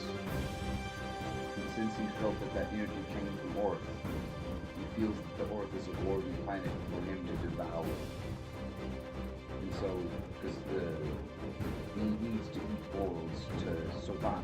It's not that he's miserable, it's that he could die if he didn't eat planets. So it's pretty much like how we have to eat food to survive. It doesn't mean that beauty himself is doing anything. He's kind of just like a force of nature, essentially. So a Watcher the Watcher would explain that Galactus the Devourer of Worlds is noticed of Earth. Thanks to them coming from ancient Egypt, that day repeating itself over and over again for 70 years, to them snapping back to the present day and minting. That enormous snapback of time energy was even felt by Galactus. And now he views Earth as a worthy planet to devour. And if you really want to go deeper, which I do want to, Watcher the Watcher would also explain that the emergence of a celestial being stopped in Eternals #1 by the Eternals proper was also noticed by Galactus, because the emergence of a celestial is a cosmic event that every deity knows who watches over the universe. So he definitely took those the fact that Earth was supposed to host a celestial and it didn't, thanks to the Eternals. So we noticed that. That's two things. And then the third strike is how the Galactus finally is going to step up and eat Earth is from Endgame, when both Bruce Banner, Tony Stark, and Thanos each used the full power of the Infinity Stones. All of that was noticed by Galactus, and it all came from Earth. So he views Earth as a worthy planet to be devoured. And the Watcher explains all of this. And he also explains that, as his name would imply, a Watcher, he cannot actually fight with the heroes. He can only inform them of what's about to happen and record it does. But he's only telling them about it to give them a fighting chance because he believes Lord deserves a fighting chance after all of his history of watching over planets and watching over Earth has been exemplary planets. So he thinks he does deserve a fighting chance in this galactic, so he tells the Fantastic Four that he's going to arrive. And so they believe him after he explains the whole history. And they have to prepare the best way they can, I guess, or just start training. Nick Fury does not contact the Avengers or the Thunderbolts because he feels that this is a problem the Fantastic Four has to resolve themselves, because it's a problem that they caused essentially by going from that history to snapping back to the present day in an instant. It pretty much went from 70 years in the past to 70 years in the future in an instant, and that energy is incredible. So they noticed that. And so Nick Fury would not contact the Avengers nor the Fantastic Four. I mean, he would not contact the Avengers nor the Thunderbolts because he knows that this is a problem the Fantastic Four has to fix themselves, because it's a problem that they caused, essentially. And he would also explain that, well, he wouldn't explain this to them, but it would be like an internal dialogue. He would say that the Avengers, the Thunderbolts, in each of their instances, they've been rather worthy of being called their name. So he's like, this is your moment. This is your time to prove that the Fantastic Four is worthy of being just that. But he wouldn't explain that to them outright. It would kind of be like in Avengers #1, like the monkey's paw, where he motivated the heroes to form the Avengers. It'd kind of be like that, but he wouldn't explain it, but it'd be kind of implied, like, this is your moment to prove that you're worthy of being called the Fantastic Four. And so they would just train for however long. It'd take probably about a week. And then the Silver Surfer would arrive in New York City.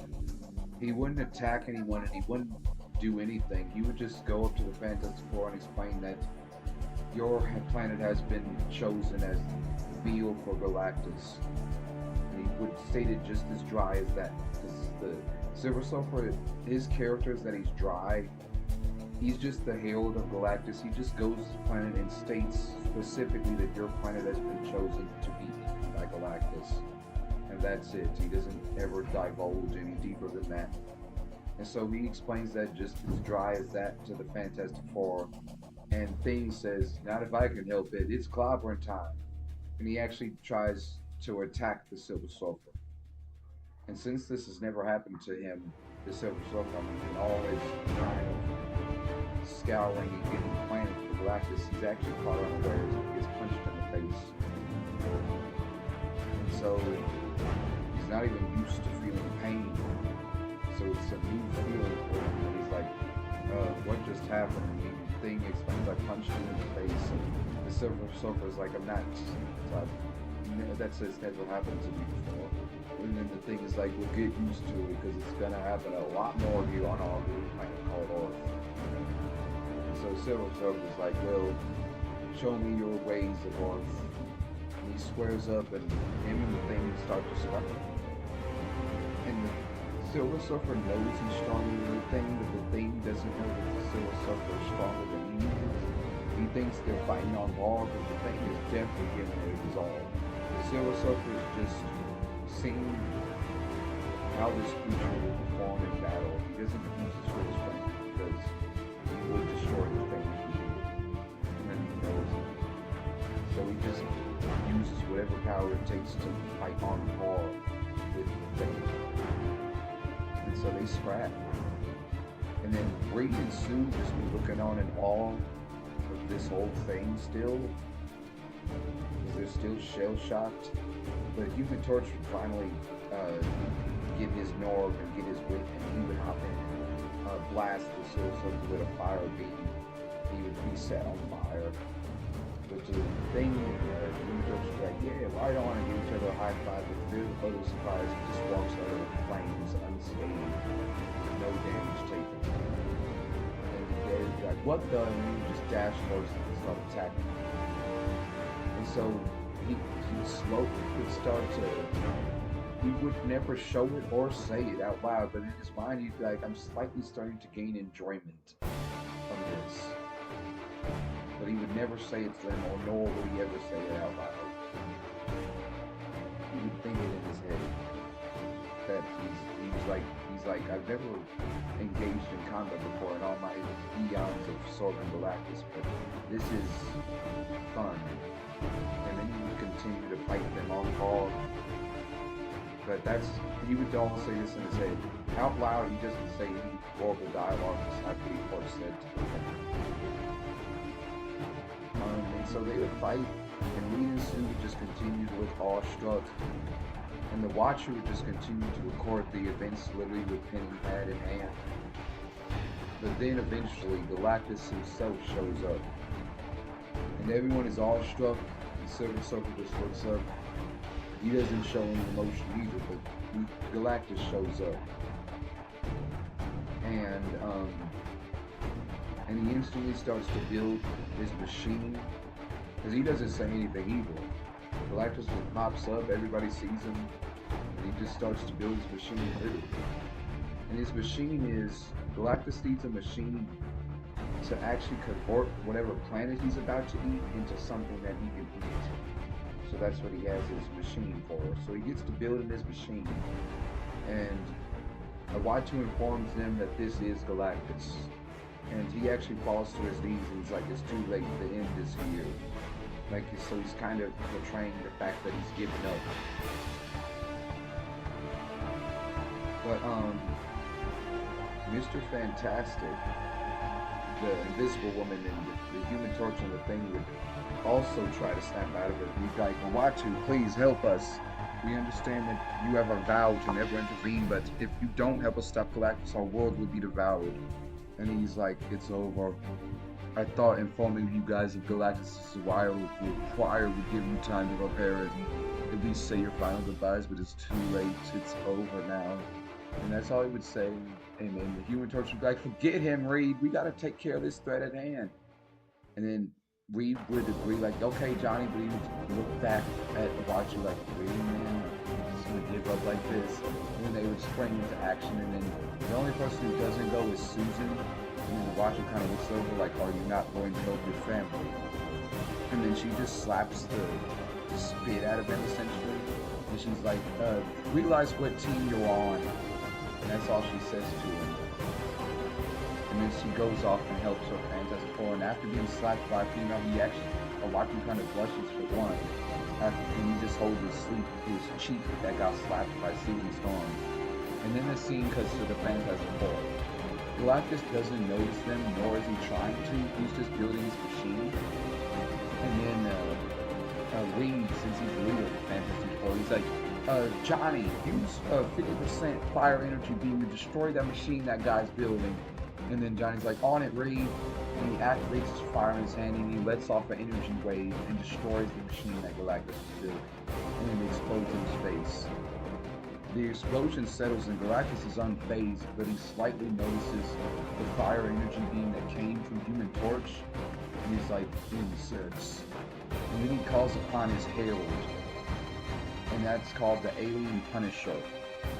The Silver Surfer is the herald that he uses to just find planets, but the Alien Punisher is the one he uses if he ever needs to wipe out the population of that planet.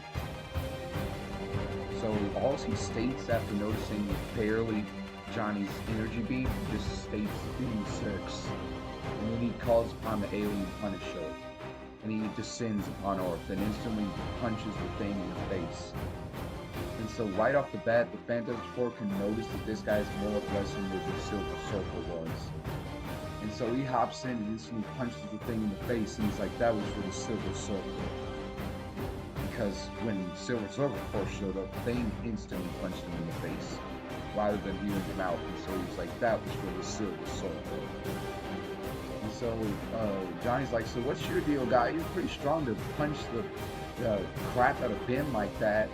Because he likes to have fun even at the end of the world type situations. So he's like, whoa, Ben, you just got knocked out. You know, like, you just have fun. And he's like, And then there'd probably be a laugh track, just things head spins the circle and stuff. And then you would talk to the alien Punisher, like, so hey, what's your deal, man? Like, so you're another one of Galactus' heralds? And he'd be like, yes. The Silver Surfer is the one he uses when he wishes to just inform the planets of his arrival. And I'm the one he uses as he ever has to destroy the inhabitants who not relate. And that's all he explains, and then he gets to scrapping with the Fantastic Four. And all four of them fighting together are barely able to even hold their own against the alien Punisher. And that shows you just how hardcore these villains are compared to these heroes of Earth. The four of them are barely able to hold off against the alien Punisher while all fighting together. And so that happens, and while that's happening, Galactus starts to rebuild his machine. And he's like, thank you, my alien Punisher. Like, he'll barely show affection to his heralds, but he will show affection to them at some points, but anyone else he won't. So he's like, thank you, my alien Punisher. And he states that emotionlessly, but then he starts to rebuild his machine again. And so while scrapping with the alien Punisher and all that, they're losing, really, because even all four of them fighting together, they're barely able to hold their own. But after all the fighting and all the Fantastic Four's attempts to stave off Galactus and his alien Punisher, the Silver Surfer kind of realizes something, and Watu kind of does at the same time. They both kind of realize at the same time, like, maybe humanity is worth actively stepping in for, and actively trying to save lives. And they both kind of realize this at the same time. So Watu hops in and drop kicks the alien Punisher in the face as he flies through some buildings. And then the Silver Surfer destroys Galactus' machine again. And Galactus just notices that, and he's like, and then that's all he says, he's like, emotionlessly. And then he sees that the Silver Surfer was the one who destroyed his machine. And he's like, I'm disappointed. And then he just continues to rebuild his machine. And so that's all he does, and the Silver Surfer says, so am I.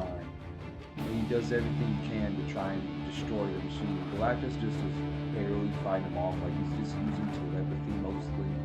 Just like when the Silver Surfer get closer, just be blown back by a telekinetic energy force.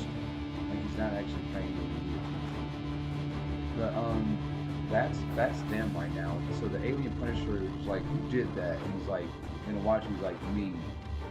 And then the alien Punisher is like, you know you have strict orders to never interfere in the interactions of orders. And the Watcher was like, I understand that, but after watching the Fantastic Four give it their all and fail every time to stop you and Galactus, I realized that maybe humanity is worth fighting for. And he says that while looking at Susan. And she looks happy, like, yes, he got in the spirit, man. And so he says, like, yeah, maybe humanity is worth fighting. So the alien Punisher was like, whatever, it'll just be another jerk to take down. And he's like, oh, and he goes in and starts attacking. Even with the Watu hopping in, all five of them are still only able to hold their own against the aliens. So it still shows how strong this thing is. And Galactus, it definitely shows how strong he is, because he's blowing back the Silver Surfer, the same one who Human Torch and the Thing couldn't defeat together with just telekinetic bursts, without ever looking at him directly or paying him attention. Like, he's still just building his machine that's about to eat the planet. He's never paying Silver Surfer attention when he blows him back with telekinetic energy outbursts. But so, Watu continues to fight with the Fantastic Four against the alien Punisher. And he continues to notice that their efforts are in vain, essentially. It's kind of like a dramatic music moment. Like, he notices that the Silver Surfer is like continuously getting more bloody and beaten while Galactus pays him no mind. He notices that the Fantastic Four is continuing to get more bloody and beaten while the alien Punisher fights more aggressively, like showing less restraint, actively trying to put down his warriors. And the Watcher notices that something has to change, or else they will all be defeated. And so he goes to the Human Torch and the Thing, and he takes them and teleports them to Galactus's physical spaceship. Not the machine he's building that is trying to consume the world, but his actual spaceship that he traveled to Earth in. So they go to his spaceship without Galactus noticing, or the alien Punisher, or Silver Surfer, but they go to his spaceship, and Watu takes them through his artifacts gallery, like all the artifacts Galactus has collected over the years. But the specific one that Watu takes and gives to the Human Torch and the Thing is an artifact called the Ultimate Nullifier. Watu the Watcher explains that the Ultimate Nullifier, when activated, will instantly destroy the universe that it was activated in. And so the Human Torch and the Thing both kind of like gasp, like when they hear this. They're like, so when we press this, we all go boom. And then Watu's like, yes, it's the only way to defeat Galactus. We have no other choice. And he's like, you will return to Earth and you will destroy Galactus by sacrificing this entire universe. And so the Thing is like, so Johnny, I guess we gotta do it then, huh? And Johnny's like, yeah, I guess so. But you can tell that they both are nervous and are not really happy about this outcome. But you can also kind of tell that maybe if they need to, they will do it. So they return to the battlefield after that and they find Reed and Sue both bloodied and knocked out, scattered throughout the battlefield, and the Silver Surfer is knocked out as well. And Galactus and the Alien Punisher are just about to finish their machine that will consume the world. And they're right about to eat Earth. And that's when the Human Torch and the Thing and Uatu arrive. And Galactus finally talks and he's like, you and sex again. And then he just snaps his finger and he's like, my alien Punisher dispersed with them once and for all. And then the alien Punisher cracks his knuckles and he's like, on it, boss. And he's about to take them down once and for all. But that's when the Human Torch holds up his Ultimate Nullifier. And that's when the alien Punisher backs off and Galactus even takes them like, And then Human Torch is like, this is the thing you feel most, Galactus, the Ultimate Nullifier. And Galactus doesn't say anything, he just looks at them with no emotions, but Human Torch continues. He's like, we know that when we press this button, the whole universe goes bye-bye. And then Galactus does retort, so then he's like, so you would eliminate yourself, mortal. And Human Torch says, of course not, as he crushes the Ultimate Nullifier in his hands. And Galactus is even like, huh? And the Watcher's like, and he looks really shocked. And then the Punisher is like, and everyone looks shocked at this.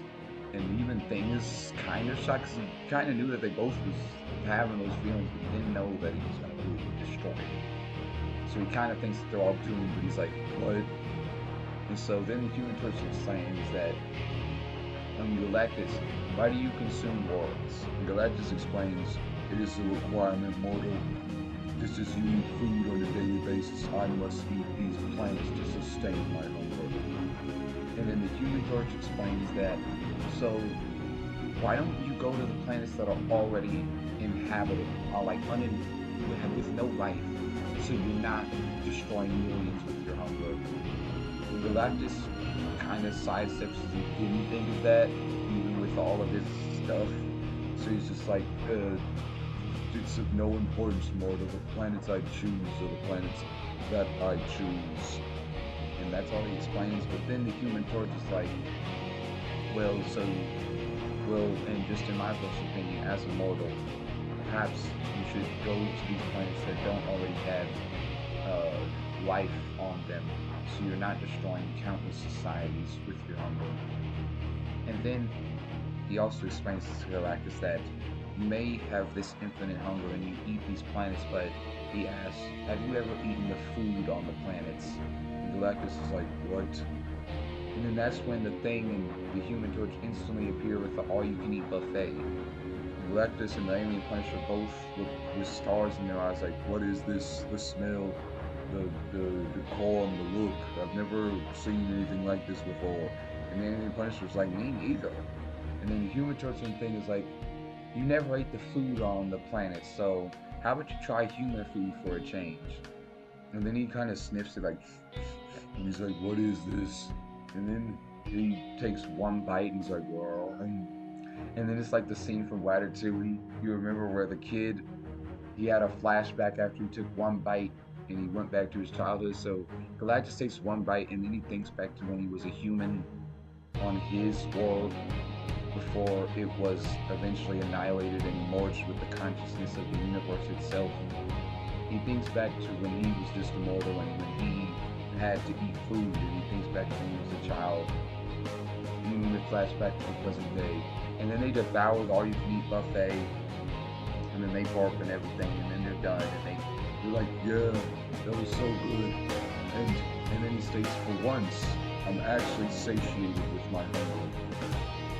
And Awadu takes note of that specifically with his inner dad, like, Galactus' hunger has been satiated once. This never happened in the multiverse. So he notices that as well. He's like, "Thank you, mortals." And human touch things like, "You're welcome." And then they ask the $1 million question, "So are you going to consume the earth?" And the alien Punisher and Awadu kind of even zoom in on his face, like, and he's like, "I will not. You guys have actually shown me kindness as well, something no other society has done either. I will not consume your world on this day, mortal." And so Human Torch and Thing are both happy about that and whatnot. And so Galactus, he collects the alien Punisher and the Silver Surfer, even though he defied him, and they go off into the universe. And they leave Earth alone.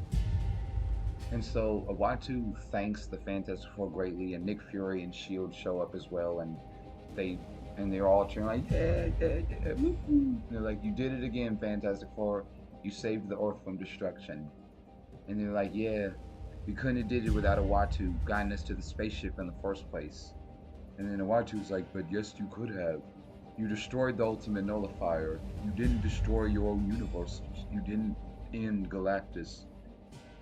I was surprised by that, mortal. Even with the history of all the multiverses I've seen, I've quite never seen it play out like that before. And so, Human Torch and the Thing are happy with that, and Human Torch explains why he did what he did. He just explains that Galactus never felt mortal kindness, and he just felt that maybe if the guy was he wouldn't want to show every second. And so Watu explains that you are brave for that, mortal. Braver than most mortals I've seen throughout the multiverse. And so he's like, "Yeah, thanks a lot too." And so he thanks them, and he goes on, and he kind of makes it a point to insinuate too, like, if the Earth is ever in a pickle and there's like another galactic threat that wants to take your meal, like, I'll let you guys know. And he's like, and the Fantasy Four is like, "Yeah, good look, Uatu." And so the Fantastic Four have saved the day. And so they live happily ever after, essentially. And they go up in the Baxter building and stuff. And so the end credit scene would just be Reed and Susan getting married. Like, they finally get engaged. And then the final end credit scene would be uh, it would be Reed and Sue's children, Franklin Richards and Valeria Richards, just being in their crib. Then Reed and Sue and the Thing and Human Torch, and maybe even a Uatu would just be watching. And then Franklin and Valeria would both show that they have superpowers, and then that would be when the movie ends. And so, um, what I like about that film is that it's theorized and it's hinted at that in some of these YouTube videos that I watched and whatnot, where people like me like to dissect the MCU and come up with theories and ideas of what could happen and what will happen based on evidence of what's taking place in the MCU. Um, it's been theorized and hinted at that the Fantastic Four have always existed in the MCU, playing roles here and there just behind the scenes. I agree with that theory, And I also agree with the theory that the only reason why they haven't is because they were trapped in a time loop by a Kang the Conqueror variant calling himself Pharaoh Ramatut, who rules over ancient Egypt. So that was the only reason why they want. And I personally strongly agree, and I strongly feel that that's how it should go, because Kang the Conqueror is already being established as the main villain, and the Fantastic Four, well, we'll get there, but the Fantastic Four and Kang the Conqueror are somewhat connected. And then I also like how I explained that Doctor Doom was the one that saved them, because it kind of lets you know that yeah, he's Doctor Doom, but his first appearance in the MCU is him saving someone else. He saves the Fantastic Four from their time loop and returns them to the present day. So the first act he does in the MCU is an act of kindness. So that shows you that even though he's a villain, like he's still um he's still like has kindness. Like he's it's showing you that, because it's also hinted at that he may be the main villain of Secret Wars and Kang Dynasty. So it's showing you that even if that is the case, he's still like he's a multi-layered person. Like his first appearance in this whole universe is him saving the Fantastic Four when he definitely didn't have to, but he chose to save them.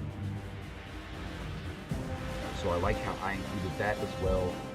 I like how Watcher the Watcher, the Silver Surfer, and the Alien Punisher, and even Galactus all learned from the Fantastic Four. They learned how to be more human. They learned how to be one of the Earth, essentially. They learned that from the Fantastic Four. I like the parallels between the aliens and the humans. There's 4 members of the Fantastic Four, and there's 4 aliens who appear in this series. Galactus, Silver Surfer, the Alien Punisher, and Uatu, and then Reed, Sue, Johnny, and Ben. So it's like parallels between the Earth and the greater beyond universe. So I like those parallels as well. So I personally, I really like everything about this story. And if the Fantastic Four just goes exactly how I explained just now, then I'll be a happy camper.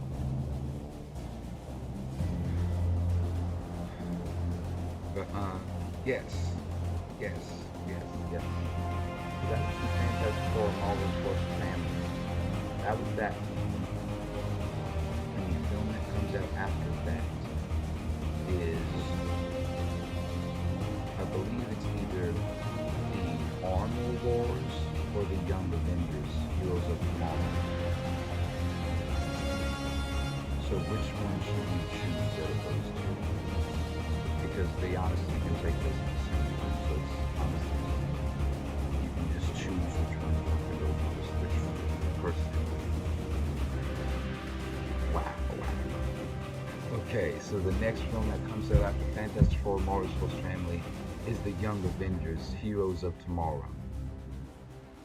See, that was what the original Young Avengers movie was called. It was called The Next Avengers, Heroes of Tomorrow. But in my MCU universe and after the Fantastic Four Marvel's First Family, I would most likely title this film The Young Avengers, Heroes of Today. Because they're finally here. It's the Young Avengers time.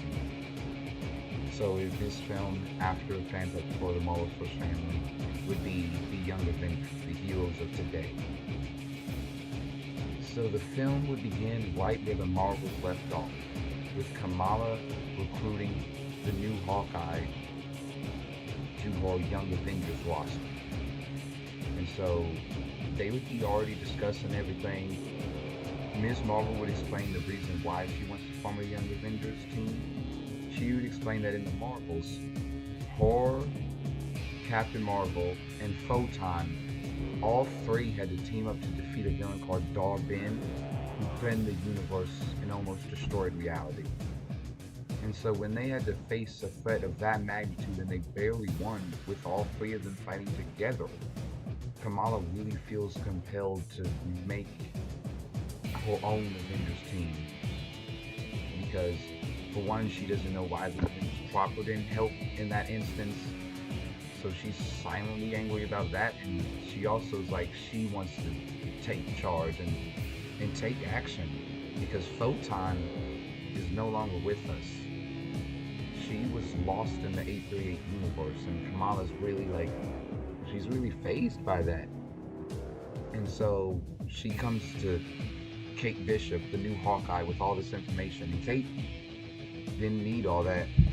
Forming a Young Avengers team, she's all for that. Like, that's what she was training to do in the Hawkeye series anyways, essentially. So she's like, well, I didn't need the whole sob story, but the Young Avengers, I'm in. And so she's like, cool. And so now it's Ms. Marvel and the new Hawkeye, Kate Bishop. So they're just chilling, they're eating dinner or whatever, drinking. And then that's when Vision comes crashing in their house. Like, you literally crash into their house and onto their table and splash all the food on them. And she'd be like, this is a new dress and whatever. And then Hawkeye would instantly ready her Hawkeye, bow and arrow, like, and aiming at the nigga while he's on the ground. And then the Vision would be like, doom is coming, doom is coming. And then they both look and be like, who? And then that's where they'd be like, dun, dun, dun, dun, dun, dun, dun, dun. And then it would flash the Young Avengers, the heroes of today. And so, with Vision, so they would first get his bearings. Kamala and Kate would tend his wounds. They would lick his wounds, heal him. It would take like a few days, like a week probably, for them to heal him completely due to his AI physiology.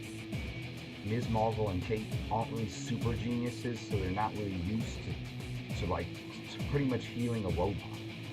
So it takes them pretty much a week to heal the guy fully, but after that week, he's functioning properly. He's able to speak and communicate. Yes.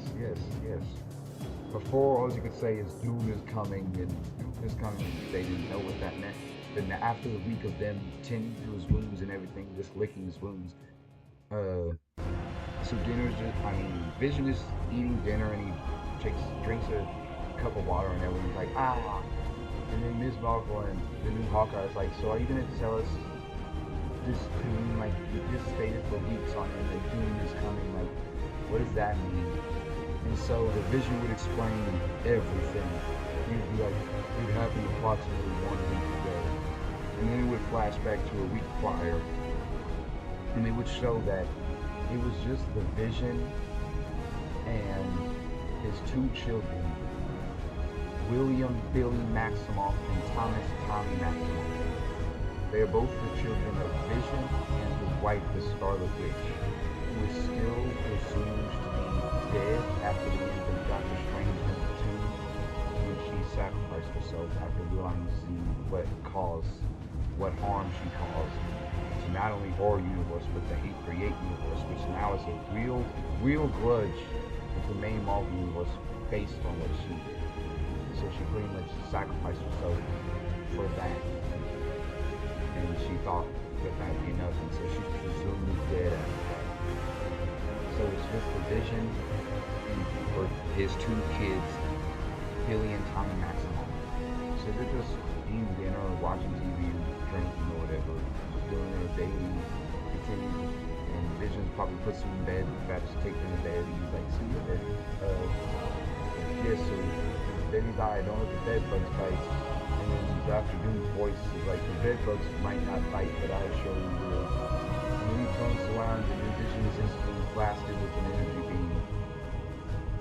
And he's incapacitated just by that. Because it's explained that after the end of WandaVision, when we last saw Vision just flying off, he flew off to go with his 2 kids, Billy and Tommy Maximoff. But ever since then, he hasn't trained a day in his life, because he thought that he would never need to. So he hasn't trained for any threats or anything like that, so he's actually weaker than he was at the end of WandaVision.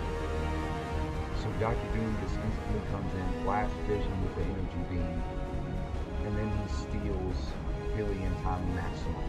And so then it returns to the present day. And then Vision explains, after I was blasted, my instinctual AI systems went to go find help and used heroes at the time. And so Ms. Marvel explains, so we won't even enforce choice, huh? But the new Hawkeye's like, so still, we could do something now. Let's go get the Avengers. And then Ms. Marvel kind of smiles, and since she's a kid, she's like, wait a minute, we use this as an opportunity. And then the new Hawkeye's like, your little young Avengers thing, this is not the time for that, Ms. Marvel. This is Doctor Doom. Like, we need to contact the real Avengers, and we need to get this going. Then Vision actually slightly agrees with Ms. Marvel's like, wait, what if she's on to something? And then the new Hawkeye's for one shocked, like she thought Vision of all people being a robot want to do the most logical outcome. He's like, this is the most logical outcome. He explains that if the Avengers were to intervene, what if they could all fall in battle against Doom? Then there'd be no hope for the Earth. And they kind of agree with that, but that doesn't really make sense to them, kind of. But then he also explains, and what if it's time for the next generation to step up? Throughout history, so many individuals have emerged with superpowers recently. What if this is what it was meant for? And so the new Hawkeye, with Vision and Ms. Marvel both on her back, just agree like, okay, fine, let's form the Young Avengers. So the Young Avengers would be a huge cast. It would be Hulk's children, Spider-Man's children, Tony Stark's children, all of the original Hawkeye's children. Like, it'd be a huge group, kind of. Like, so they're ready, kind of. And kids are already more hyper than adults, so they're kind of hyped, kind of. Like, we get to take down Doctor Doom. Like, this is gonna be awesome.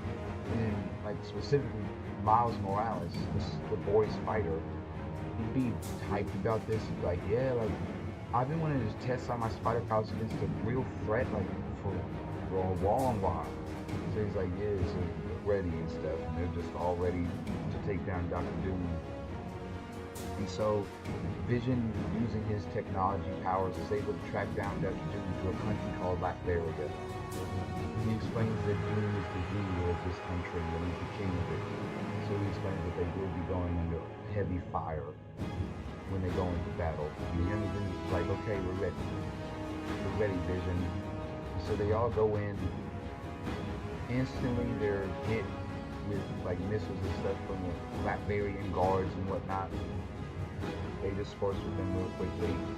The Doom bots be like, stand down, you are at Latverian territory.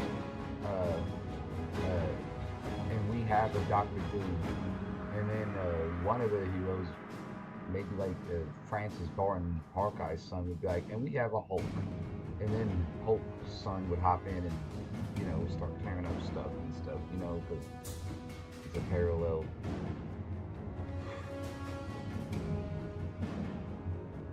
Very well. So he'd be like, we have a Hulk. And so then the Hulk would come in and he'd be like, and he would just, he'd be like, y'all go take care of Doom. I'll handle these Latverian guards outside. And he's like, alright, don't have too much fun. And he's like, remember, don't kill any of them either, because the Young Avengers definitely have a moral code. They all agree perfectly that they will not kill anyone. They feel that they should never cross that line, because if they do, they know better than the bad guys. And so they instantly decide that. And so they're just like, yeah, you have fun over here and just make sure not to kill me. And he's like, yeah, I'll try. And he's the Hulk and stuff, so he has some type of anger to it. So he's like, yeah, I'll try, but it's pretty hard with puny individuals like this. And like, okay, yeah. And so they go in, and they get to Doctor Doom. So Doctor Doom just slow claps once they enter his main experience at all. He's like, welcome, Young Avengers. And then they're like, Doctor Doom, what do you want with Billy and Tommy Maximoff? And Doctor Doom would explain, I need Billy and Tommy Maximoff for one woman because of my mother. And then they explain your mother. What? Like, what's with that? And then they crack a joke like, yeah, your face is something only a mother can love. And they start laughing. He's like, supplements children. And they shape up because they're still kids and this is still fun for them. So and they'd shape up and stuff. And he'd be like, "Silence, children." And he would explain that my mother's soul is trapped in Mephisto's realm, and it has been ever since I was given birth to, and it wasn't by her choice. She was forced there under bondage. So he explains that I want to assimilate with Billion Tommy's mutant abilities so I can control reality just like the Scarlet Witch did. And I will do it to tear space and go to Mephisto's realm, defeat Mephisto, and save my mother. And then Ms. Marvel, the only one who knows what's going to happen when he does that, would instantly say, "No, don't do that." He'd be like, "You don't know me, but my name's Kamala Khan. I fought a villain named Davon a few years back. She did the same thing you did, and all it did was cause an incursion." And then they'd be like, "Incursion?" They'd kind of be like, "What?" And then she'd be like, "When that happened, it threatened either one universe would be destroyed or both." Like, so she's like, "So if you tear a hole in reality and cause an incursion, you don't know how much damage you'll cause." And Doom says, "I took the incursions into account, child, and I prepared for them. It will not be any harm." So it's kind of like, is he right or is he wrong? So, but either way, she's like, "Nah, like I've dealt with the threat of incursions before. We can't let this guy do this, guys." And then the new Hawkeye's like, "Yeah, we would let him do it anyway." Billion Tommy's Maximoff, his powers are theirs, not for Doom to steal. And all the Young Avengers are like, "Yeah." And so they agree with that.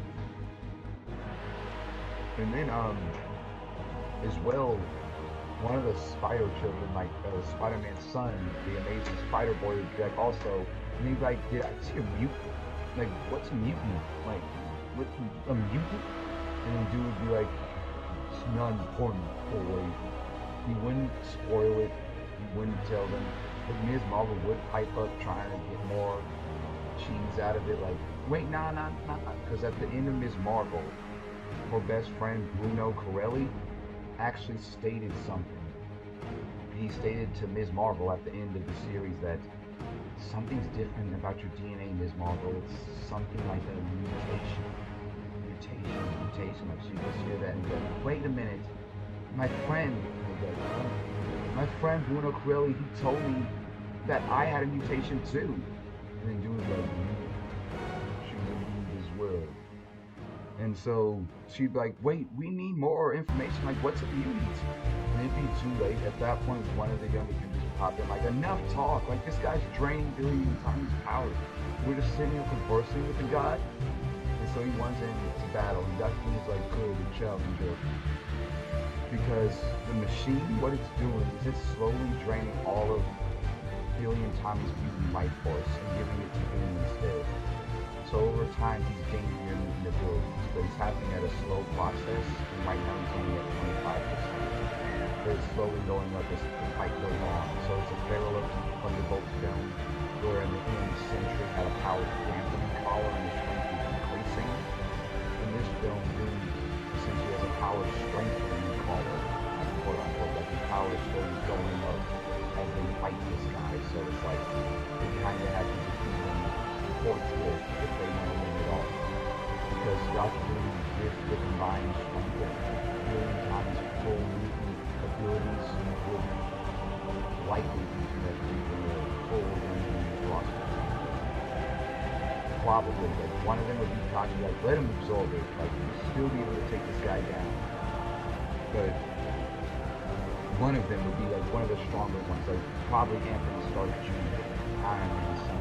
He'd be like, "We deal with threats like these on a daily basis. You're not gonna get away with this doing." And then he'd be like, "And even if you do, we'll still be able to take you down with the full mutant powers of Billion Maximoff and Billion Tommy and all that." And so he'd be like, "Well, he's confident and all that." And he'd be like, "Well, yeah, you're confident or whatever, but we should probably stop this guy because, like, we shouldn't want to wait to see this guy's full power." And they agree because most of these enemies are like super geniuses. So they agree, and they're like, "Okay, let's just take this kid down and be done with it." So they all rush in together and fight Doctor Doom together. But surprisingly, they take them all off, even while only having 25+% of mutant abilities and his own strength, of course. He's like, this is excellent. I didn't even have this grand of a battle when I fought Pharaoh Rama Tut. And he's obviously referencing the Fantastic Four film that we just discussed previously. He explains that I didn't even have this grand of a battle when I fought Pharaoh Rama Tut. So, and then they're like, Pharaoh Rama Tut, who's that? And he actually indulges them since they're fighting for a while. He's like a king to conquer bearing a child. You never have to worry about it. And so they just continue to fight. And over time, the young Avengers regain the advantage. And since they're children, and since they're the young Avengers and they all have superpowers, unlike with the Thunderbolts as well, it's not hard for them to figure out how to fight together and fight in sync. Because with kids, that's easy. It's not hard for them to realize how to fight in perfect unison with each other and combine their powers in fun and quirky ways. Like Spider-Man would blast a web, and then Anthony Stark Jr., the Iron Boy, would blast with his arc reactor, resulting in a spider energy beam that blasts him away like, and he, like he would blow up and stuff. So, and it'd just be fun for them. Like the new Hawkeye would do a bow and arrow, and then he's one of the ones with superpowers. And then the Blue Marvel, Ms. Marvel's brother, would blast him with the energy beam, and result in an energy reactive arrow that blows Doctor Doom up. And so it'd be Doctor Doom's punching bag out. It'd be the Young Avengers doing every one way they can to beat up on us. But Doctor Doom slowly would be taking it. He wouldn't ever say it out loud or show it on his face. Like he'd look angry and like he's super invested, but in his brain he'd be like, just a little longer. The percentage is going up as we speak. And while the Young Avengers get caught up in the euphoria and just having fun of whooping up on Doctor Doom, he eventually gets to 100%. And they're like, huh? Like he doesn't ever say that he gets there, but they're like, Spider-Boy's spider sense go off, like what? And then they're like, I just felt an enormous energy presence, yo. And he's like, I did too, but where's it coming from? And Doom is like, yes. And he finally unlocks the full might of Billy and Tommy's 100% youth abilities. And all the Young Avengers instantly get blasted away with a natural energy outburst from his body, absorbing all this power for the first time. He's like, and they fly away in all the other directions, like, some of them get more injured than others. Like one of them would like scrape their head on, and like, another one of them would fly through a machine, like, another one of them like bang their head on the oak knife and fly off somewhere. But the point is, they all fly off in every direction from his natural energy outburst. And Doom feels the energy for the first time. He's like, this power, this overwhelming power, it's incredible. And then Kamala's one of the only ones who stays standing for him. She's like, it feels good, doesn't it? And he's like, what? And she's like, the power, that mutation. And he's like, you said it yourself, you don't even know what this is, girl. And she's like, I don't, maybe not myself, but I can have an instinctual feeling about this. You just unlock their full mutant powers. And it feels good to you to have that much power, doesn't it, Doom? And he's like, it does. And I'm going to use it to save my mother. And then Ms. Marvel's like, I asked you for the last time, not even as a young Avenger, but just as a friend, please stop this. If you break the hole in reality and go to the Mephisto's realm with an alternate version that will most likely destroy both of our realities. And is that really worth saving your mother? And she asks with a tear in her eye, because she understands how big family is, because in horror series she would go back in time and watch her grandmother die in the past timeline. So she knows how important family is and whatnot. So she, with a tear in her eyes, she's like, is your mother really worth sacrificing both of our realities? And Doom, with conviction and slightly crying underneath his mask, he's like, yes, everything is. And that's when he opens the hole in reality. And he breaks the rift into Mephisto's realm. And then it, because it wasn't supposed to happen, the rift, like, an anomaly, like one of the social guys, Lord, give him something wrong with him. Like, what? But the central are going haywire. Like, we can't stop. He's going to crazy runaway reaction.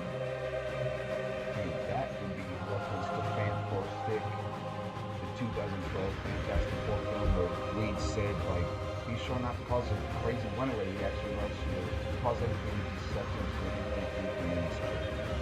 And so, no one didn't watch that film would know, but the soldier would be like, it's causing a crazy runaway reaction and I can't stop it. And then Doom's just like, get out of here, soldier, I'll handle it on my own. And he's like, thanks, Lord Doom, you're the best. And he's like, yeah, take off, soldier.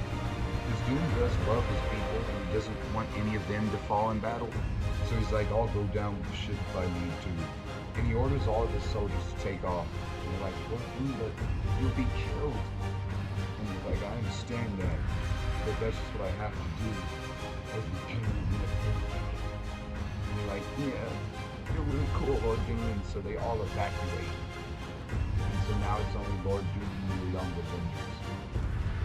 And then Scar pops up too, because since all the soldiers evacuated and all the civilians evacuated, so he's like, whoa, what's up, guys? Like there's crazy energy floating around in here. And they're like, what's up, Scar? That's our problem. And they point to the hole in reality that's sucking everything into Mephisto's realm. And they're like, he caused a crazy runaway reaction. If we don't stop it, everything we know will be sucked into Mephisto's realm. This is a big deal. And so they're like, whoa. So we gotta stop this guy then.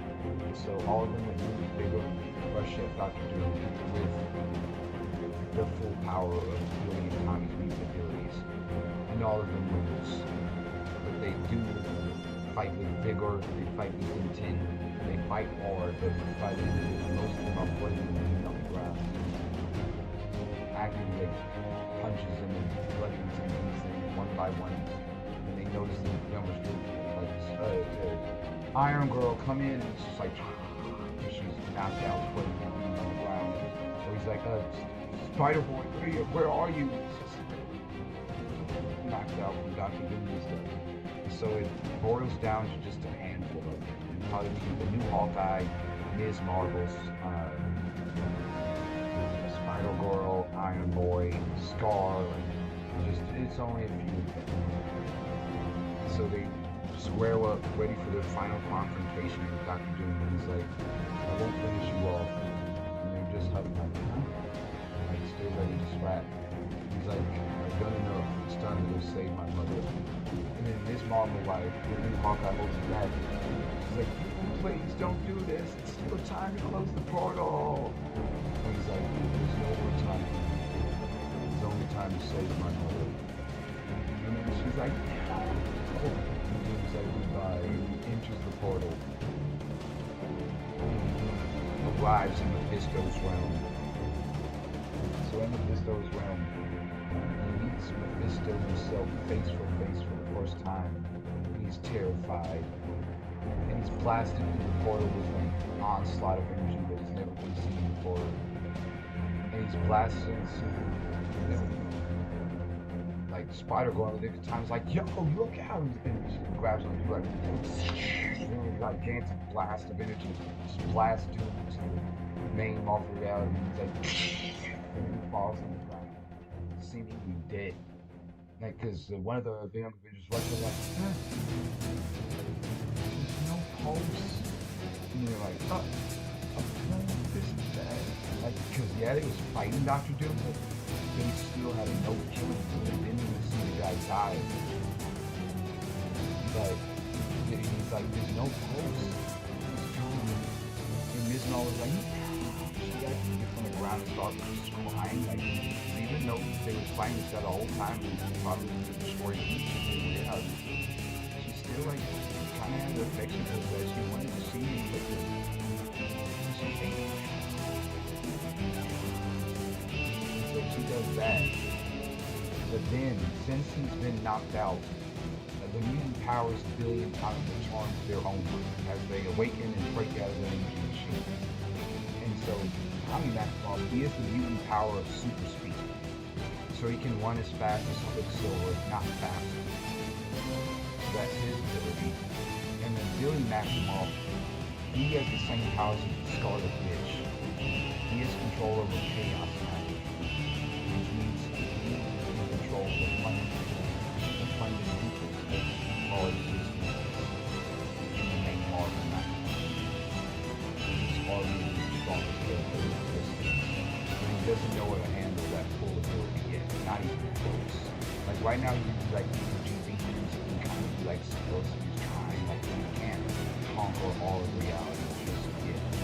He doesn't want to, or that's not right. He's a kid, he doesn't know how to control all of these.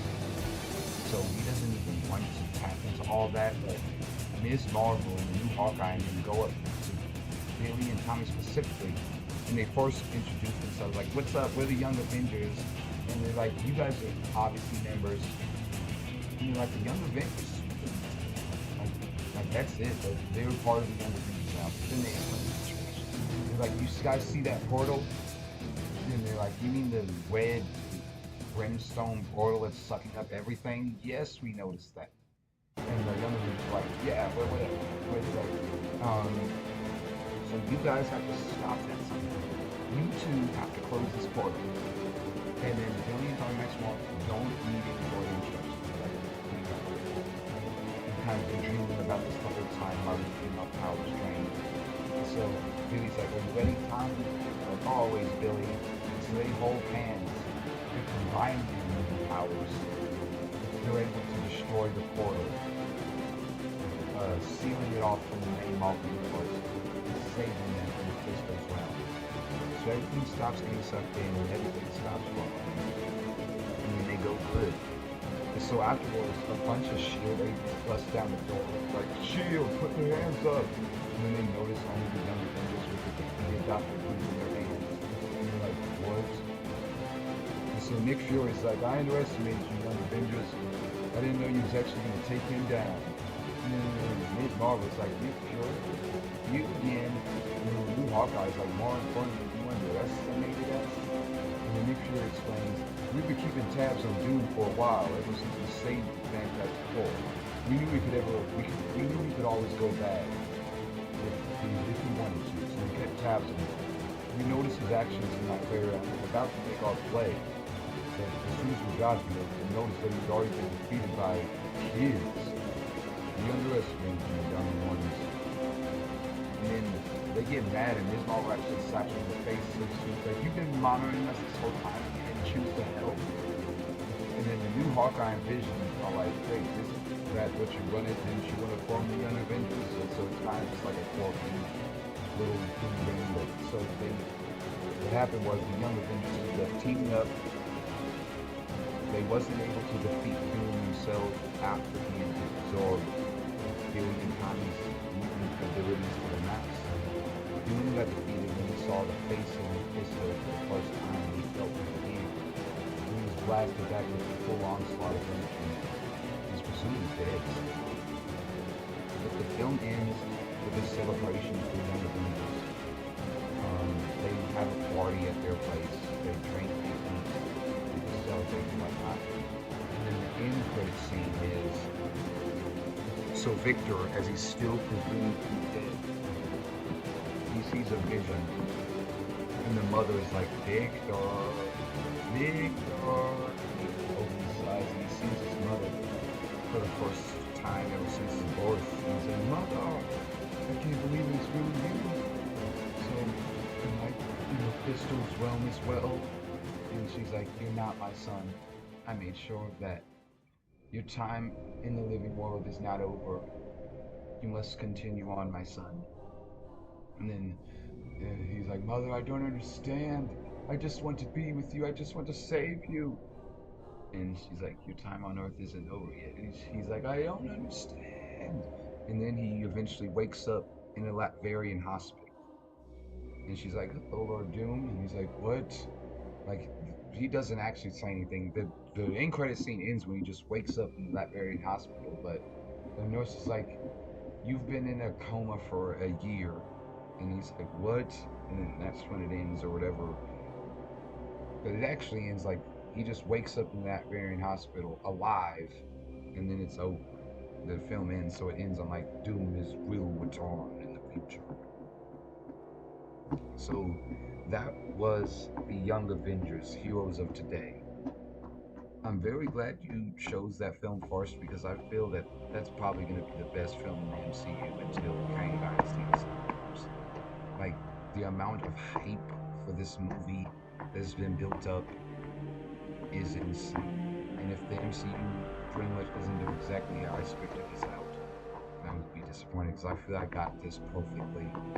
How Vision crashes in, just like open Infinity War, and he's like, Doom is coming, Doom is coming. So it's already set. You love how um, there's a dilemma where they want to contact the other Avengers, but they also know that it's probably their calling. Stop that! You're messing up my computer. But they also know it's their calling to fight this battle on their own. So it's that dilemma. It's them actually recruiting the Young Avengers, and the Young Avengers arguably being stronger than the new Avengers roster currently.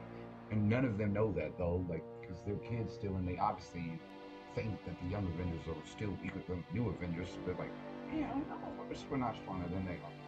Because they're kids too, like, so they don't even think. So, you know, so I like that. Is that dilemma of like they're stronger but they don't even know they are.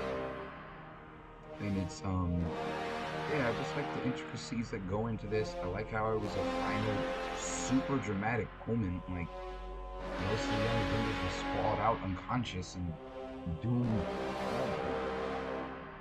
he had them right there and he could have defeated them there. But he went to Mephisto's realm trying to save his mother. He met Mephisto for the first time. He got blasted back with an onslaught of energy. He was presumed dead. And then at the end, he was alive, and the Young Avengers had their celebration. Stop trying to pause my video. I told you I wanted to at least be 3 hours. Um, so the Young Avengers, the Heroes of Today, was a very good film. I love that film. Like, if it goes exactly how I described it, it's definitely going to be my favorite movie in the MCU until Kang Dynasty and sequel. My favorite dynasty, depending on the cinematography, the acting. But as long as they just do the core plot points that I mentioned, they'll be a-okay. So that's the Young Avengers, the Heroes of Today. And the next film that takes place is the Armor Wars.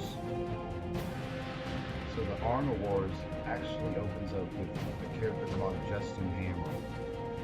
Justin Hammer was a character we saw in Iron Man #2. Justin Hammer is a rival to Tony Stark. They both are arms dealers. They both manufacture weapons and sell them on the black market. So they're rivals. But after Tony Stark passed away, Justin Hammer is kind of being lost. He's kind of feeling like his purpose is gone, that his rival is gone, because he was his rival basically. Thor and God, just like Lex Luthor and Superman. And so that's their dynamic. He's kind of lost now that Iron Man is gone. He kind of is feeling purposeless. But that's when Valentina, regular Dave Fontaine, arrives. The same person who formed the Thunderbolts in the Thunderbolts film. She didn't go to prison at the end of that film, but Justin Hammer did get incarcerated at the end of Iron Man #2. So it opens with him just basically just going on a internal monologue, going through his daily jail life, how he misses Tony Stark, like, you were my rival, but why did you have to die? I secretly adored you. And so all of this and just his internal monologations and whatnot. So he's just in his jail cell. And then eventually the guard opens the door and he's like, you're free to go. He's like, what? And then that's when Valentino, right, where Dave Fontaine walks in, like, what's that? And he's like, huh? And so then the scene just cuts, they're eating dinner and stuff, and she's like, once, and for some reason he's not eating, like, he's just looking serious. And he's like, so what do you want me for, Valentina? Because he was like, everyone in the prison saw your little fiasco with the Thunderbolts, so if you're trying to do that again. She's like, no, I'm done with this. But she explains that time I went to the living said, what if we become a superhero? And so she's like, and it's in the scene we cut again, and now we go to the White House with President James Rhodes. And so Justin Hammer and President James Rhodes actually have quite the history. Because in Iron Man #2, when Tony Stark and James Rhodes scrapped with each other and War Machine ended up winning, he took Iron Man's armor and gave it to the U.S. government to be fully enlisted and employed by the U.S. government. That's why he became president now, but he's always been fighting the government even as a superhero. So that's why they feel that fit on President But so, I say all that to say, he gave his armor to the United States government in Iron Man #2, but Justin Hammer was the one who actually built his War Machine armor. So they have quite the history. The War Machine went in a year without Justin Hammer. So they're friends, even with Justin being Gale Bar, I thought. So Justin Hammer comes in with Valentina. Valentina is still a high-ranking U.S. government figure, and the public doesn't know about the fiasco with the Thunderbolts. They were able to keep it in play, so he still defeats the high-ranking U.S. government. So Valentina and Justin Hammer come up. He's dealing with President James Rhodes. He's like, Justin, I just leave him forever. He's like, yeah, prison for all that time. And he's like, yeah, sorry about all that. He kind of threatened Tony while he was still here. God rest his soul. Yeah, but hey, I pardoned all your crimes and now they're shut out. Valentina explained it. Justin said, yeah, huh? And Valentina was like, so yeah. So what we need is like, since Tony Stark is now deceased, me and Justin Hammer want to save all of this part. And President James Rhodes, since he already knows Justin Hammer for what he did,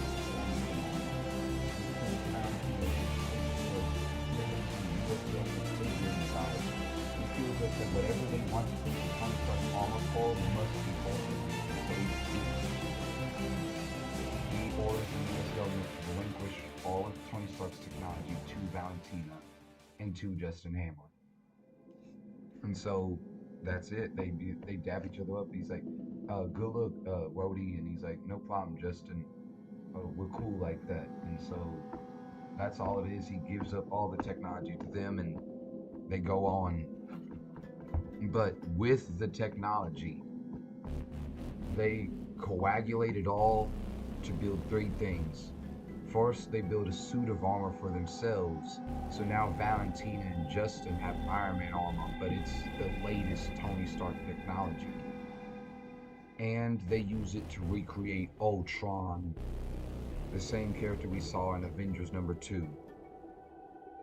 So, what's it called?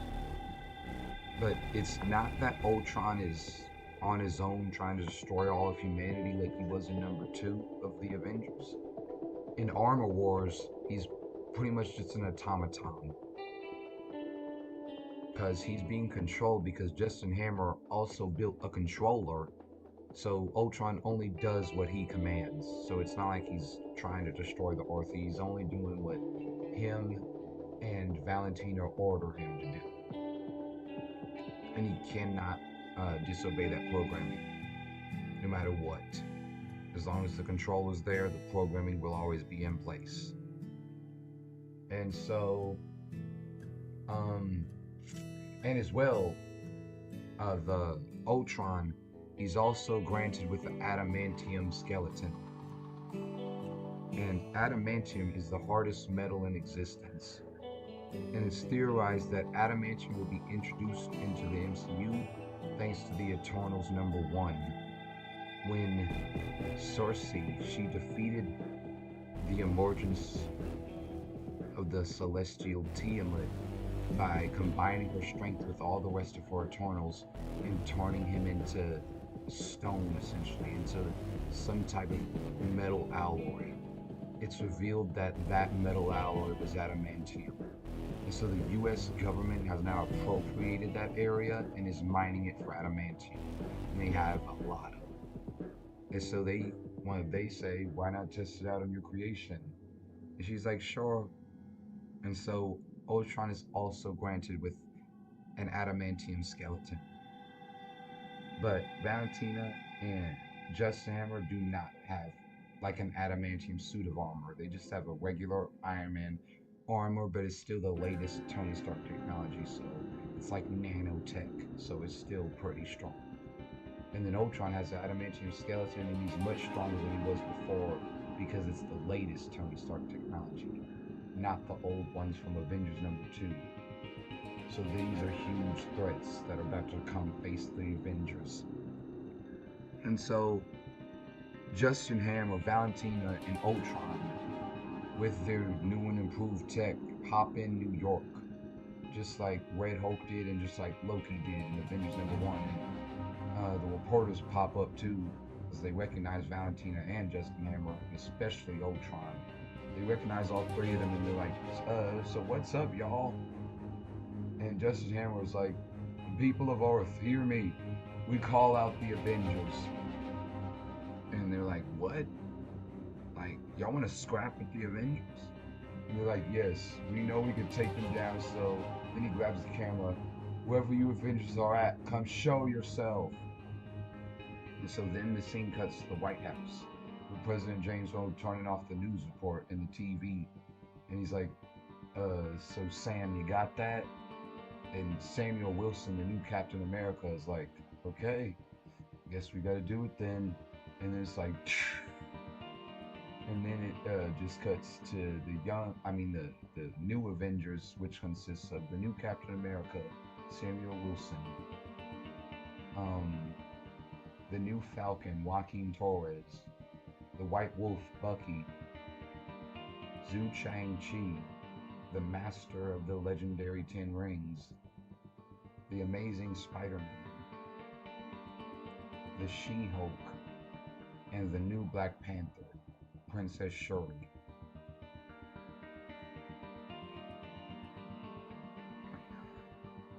It's the new Captain America, the new Falcon, the White Wolf, Zhu Chang-Chi, Spider-Man, She-Hulk, and Shuri. Okay. It's the new Captain America. It's the new Falcon. It's the White Wolf. It's Zhu Chang-Chi. It's Spider-Man, it's She-Hulk, and it's Shuri.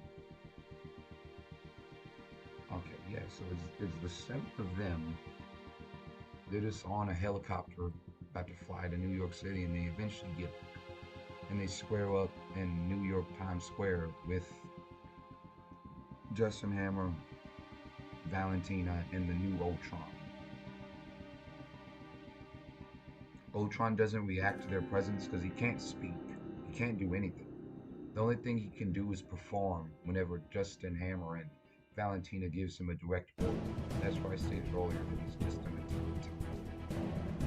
So he doesn't show any sort of emotion at the sight of his greatest enemies, but Justin Hammer and Valentina do. Valentina is just like, what's up, Avengers? Because to them, this is her first time turning evil because they don't know what happened in the Thunderbolts. So she's like, what's up, Avengers? And she's like, what's up, Valentina? You weren't supposed to turn to the dark side. She's like, feeling simple. And then Justin Hammer is like, he's like, it's sad that Tony Stark isn't with you, God rest his soul. And Spider-Man specifically, since he's one of the only people who even remember, he gets pissed off at that because Tony Stark was like his father figure and he kind of needs to punch Justin Hammer in the face right now. But White Wolf stops, he puts his arm out like, just. And so then the new Captain America steps up specifically and he's like, we got your news, Dustin, on us out. What for? This isn't your MO, Dustin. You had something good going. You went to jail, but you completed your sentence. And Valentina, you're a high-ranking U.S. villain victim. has one chance to stop this now, and all your crimes will be pardoned. President James already says as soon as we put down Iron Man armor, shut down this Ultron, and come to fight. And then Justin's like, the Avengers. You'll have to face the full might of the new Avengers. And so, Justin Sandler's like, I choose option 2. And then he closes his Iron Mask. He's like, and blasts Captain America away from with an arc reactor energy beam as he goes flying off. But Spider-Man swings in and catches him and swings back like he's like, you can use a hand. And he's like, thanks, Spidey. And so he swings in and brings him back to the battlefield. And they just get to scrapping.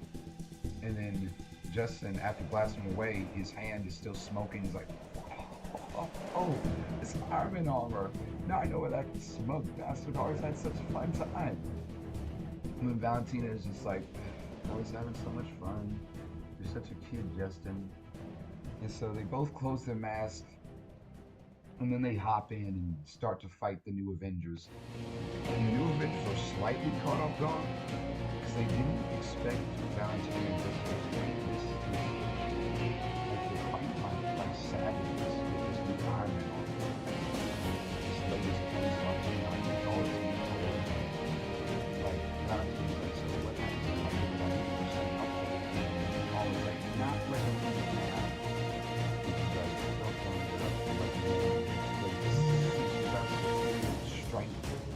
Arc reactor energy beam. Spider's like, whoa, it barely dodged it. T-Rex like, yikes, and she jumps out of the way.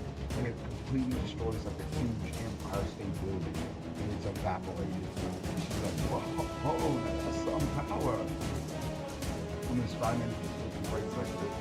And she was like, they hit us with their toes. And so they just fight on par with these guys and scrap it and stuff. The new Avengers are very able to hold their own against Justin and Valentina, just Iron Man off. But Justin and Valentina end up winning because just that scene was the piece of the cheating on Ultron, and like the President and Ultron will launch him or the flash shoot away, or the President and Ultron will punch Captain America to the fire and punch crash while like Cap. And Ultron just looking motionless and still has control of it. And so eventually we get to where all of the new Avengers are uploaded and Justice Hammer with one foot on his leg is standing on Captain America. And Justice Hammer with his leg on Captain America holding up Spider-Man, he's like, we are victorious. And with the newscast watching this on live TV, they're like, I don't know if you can see this, folks, it's kind of hard to watch. And it's like a punch sound effect. But the new Avengers, they're losing against Valentine and Justin. It's like Spider-Man is punched across the face, and it doesn't look great for them, so if you're out there, just pray for the Avengers, guys. And then like a blood sport will go on the camera. It's one of the Avengers got punched hard and stuff. And so it would eventually get to where all the new Avengers are defeated. With Justin Hammer putting his leg over Cap and holding up Spider-Man in his arms and like, we are victorious. And the news reporter just falls flat on his knees and he's like, well, everyone, you're sorry you're forced. Justin and Valentina have defeated the new Avengers. And he starts to just break down and cry. And that's when the news report cuts off and it's like, and then you're like, sorry for the technical difficulty. We'll told you a radio scheduled news program in a moment. And it just shows like a scene of puppies and cats or something. And then the people of the world are just like, what? What? Like they lost? The Avengers lost? And then the same chick from Avengers #1 who gave praise to Cap, like if it wasn't for Captain America, I wouldn't be alive. Like in this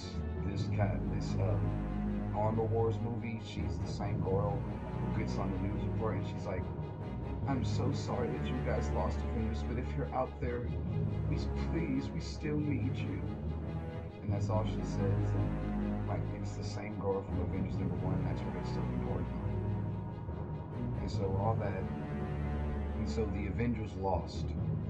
And so the next day, actually, on live television, President James Rhodes is forced to revoke the Avengers pass and instead give it to Justin Hammer, Valentina, and Ultron. And that's when Justin Hammer states that from here on in, there are no new Avengers. There is only the Dark Avengers. And James Rhodes is like, this isn't good. He said I should have never invited them to the army in the first place. I'm sorry. It never should have been like this. The Cap was like, it's okay. You never could know me in this world. And then Justin Hammer was like, there was no more new Avengers. There was only the Dark Avengers. And then that's when he also comes up on live television, just like how Iron Man did in #1. He takes off his mask and he's like, and also, I am Iron Man. And all the music goes like, and stuff. And so he's kind of died and stuff. And so for weeks on end, it's just the Dark Avengers going about doing what they do. And instead of the new Avengers fighting crime, the Dark Avengers actively commit crimes with central government sanction. These forces the world and many governments of the world can communicate to stop. So the previous new Avengers at this point watch the TV screen. They're just looking at it like, and the Dark Avengers like another Russian government colony and they constantly launch shootings. Just do like an explosion kind of thing. And you're like, the new Avengers, or at least the former new Avengers, I don't know where you are, but you need help. You shoot the explosion and go, and then Captain off the TV and is like, I'm sick of this. We can't even hop in because we're no longer the Avengers anymore.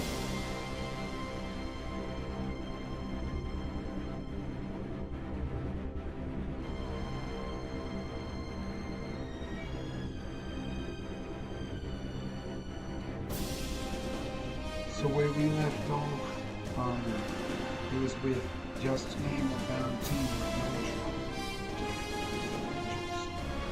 Now they're in the going around since they won, and they made a bet that if they won, they'd become the new Avengers.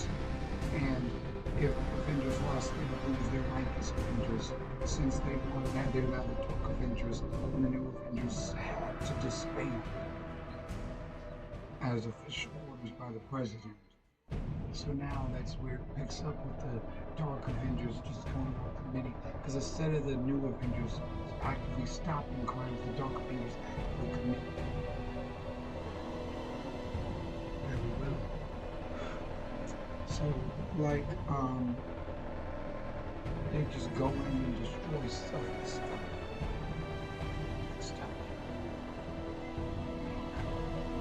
Okay, I don't know if you're seeing this, ladies and gentlemen. With the Dark Avengers, too powerful to stop. Let it go so the world can defeat them. So, all I have to say is, the previous new Avengers, if you're out there, we need help.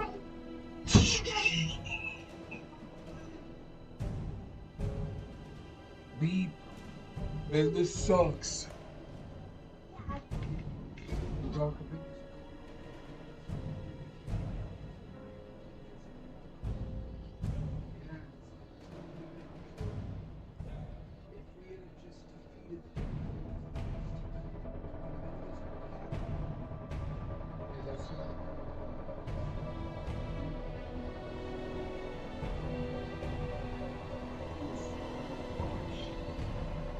Yeah. Serious. And now they're going through destroying all the governments in the world. And all we could do is sit here and watch. Yeah, no kidding. What are we gonna do then? Oh, what is it going to do?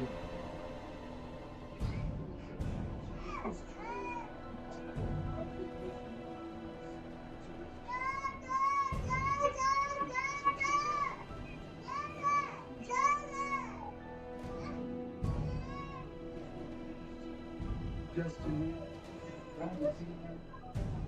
Ultron.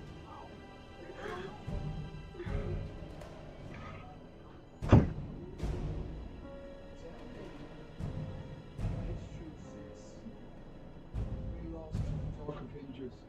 And now we're not even the new Avengers anymore.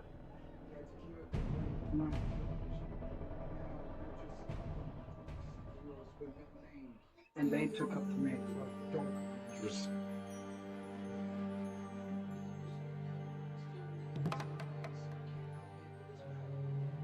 It's okay, I wouldn't have asked you anyways. This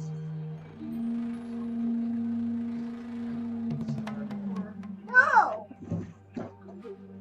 Mama shut the door. here, there we go. There we go. It's her door now. Thank you, DJ. There we go. No, yeah, we couldn't do anything.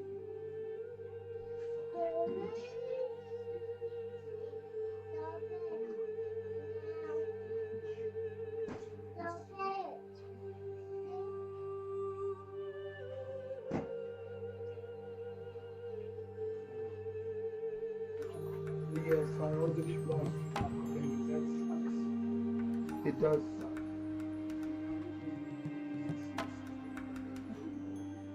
Yeah.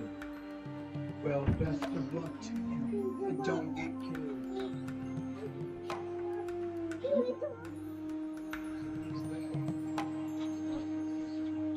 Just going in control of his brains.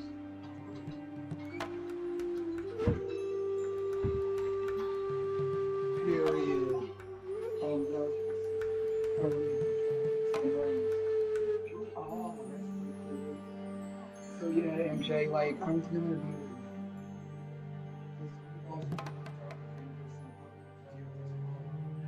do homework for me. Yeah, no problem, Pete.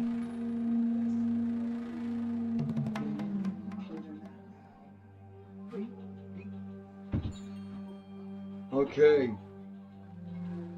Avengers. So it was pretty good. I liked it. Yeah, it was tasty. These are just desserts. Huh? Bow. President James Rose, what's up? Yes, hello, former Avengers. And right now, I'm not President, I'm just James Rose. Huh?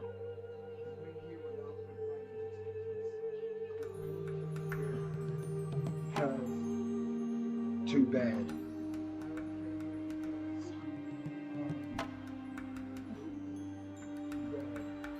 Came in because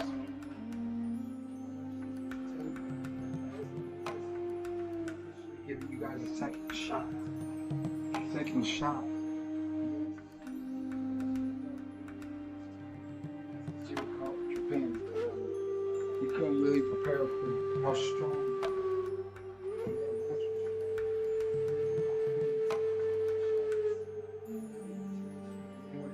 Ultron. Yeah, he was crazy strong. There's also something I have to admit.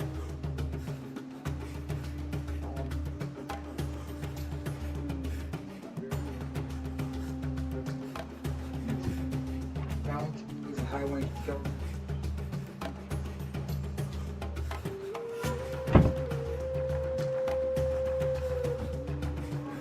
Yes, it does move.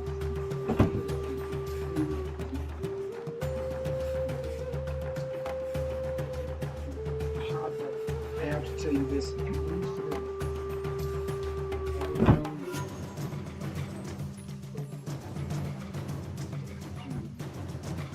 Wow.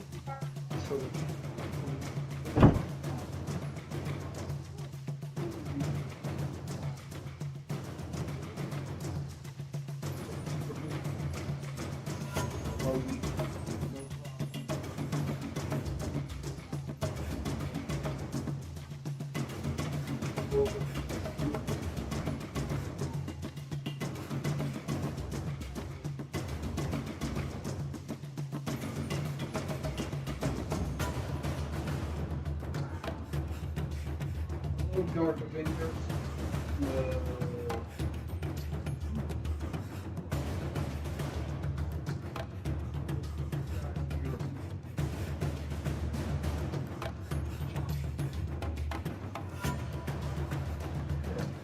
Let's have another.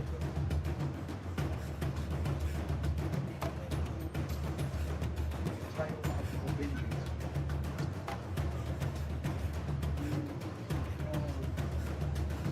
What happens if we win?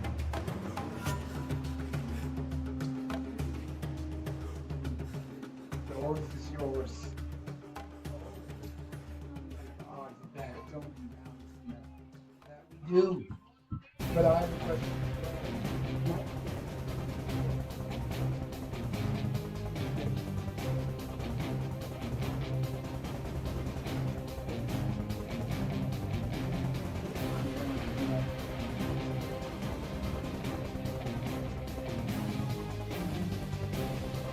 Isn't that right?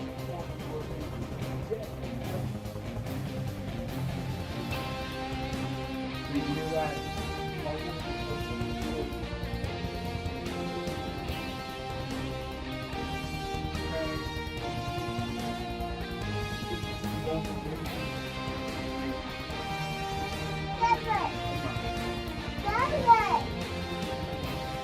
Hey.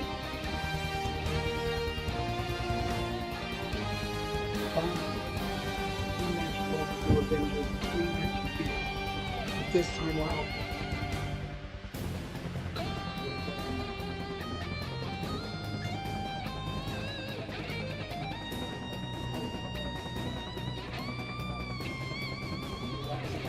Blood vessel this time.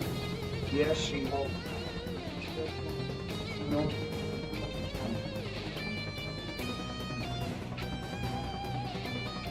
Very well. Are you ready? Shake my hand and fish. Okay.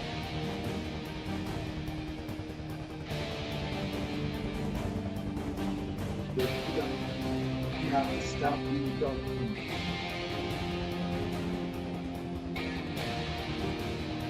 And if we win, then we still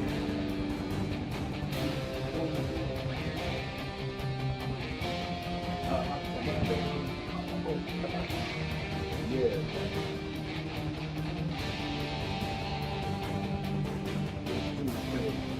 Okay.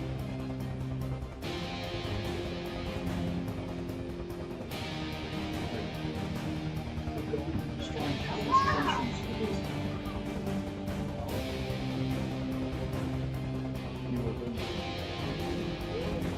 You guys always had to stop us. In this government sanction. You don't know what you don't.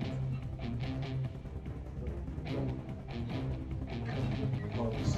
That's not what you have to do. With realism.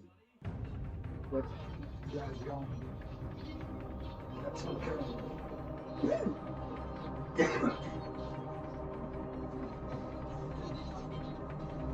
But just know, you guys this time. You know? Just, if you're ready to go right now.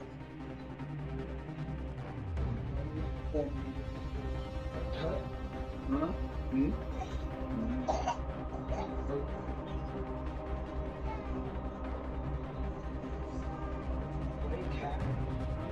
I didn't really expect you to be this tough.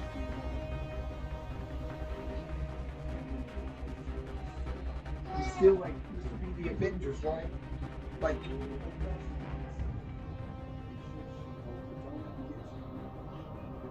make us mad.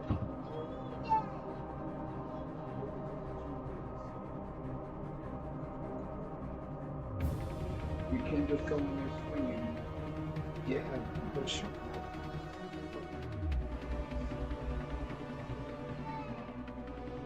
Yes. So what's our play, Cap? What we're gonna do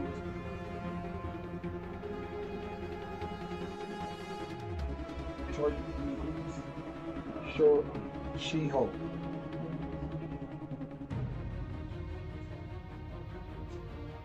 And me, White Wolf.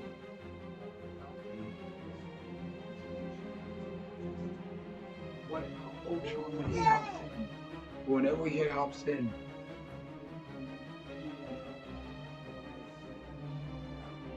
Just one thing. We'll prepare for that. Because you watch the close to.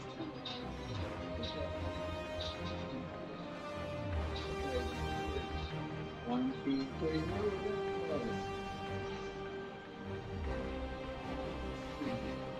yeah, we'll bring up distraction. Go. Go.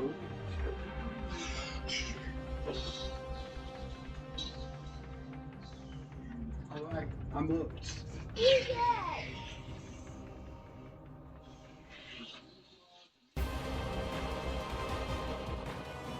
Watch our attack. Jingle jingle.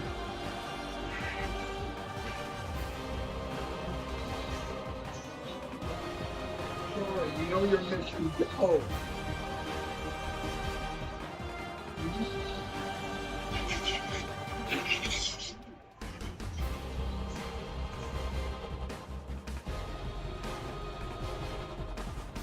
Sure, She-Hulk, you know your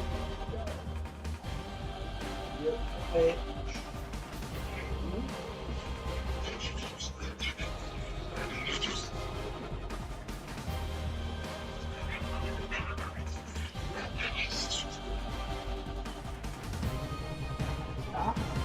So I see why Cap adds you two. It'll be the two females against the only other female. So that's what we call the smart one.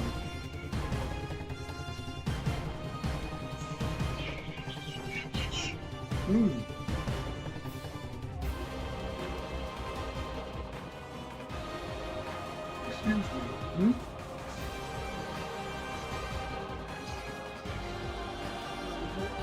What?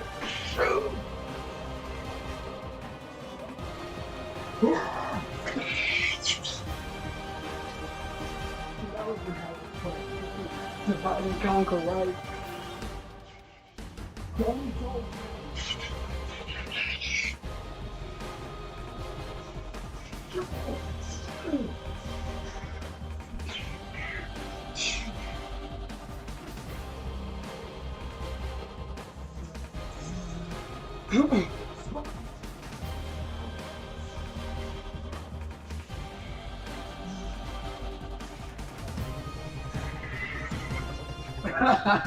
He's awesome. Chuck E. Cheese. Sure. All right, Cap.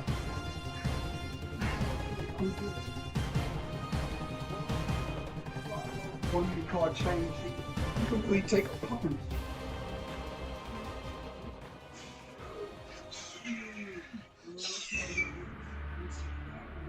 Keep moving.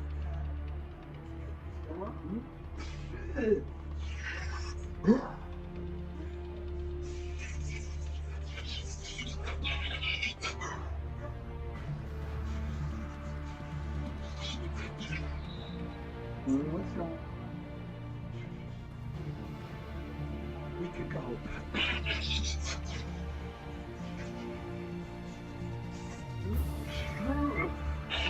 Shang-Chi, catch! Better. Shang-Chi, now! Alright.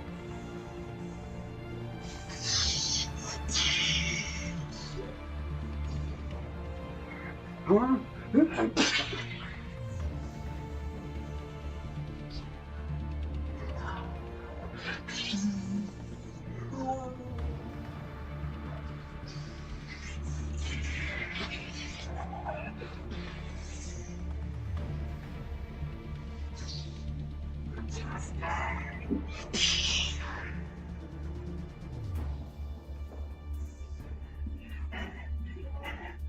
Right on, Spidey.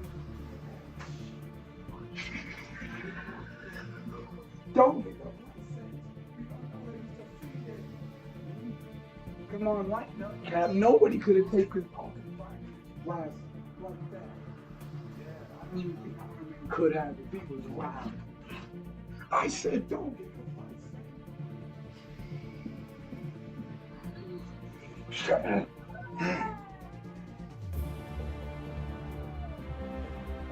Oh, you did take it.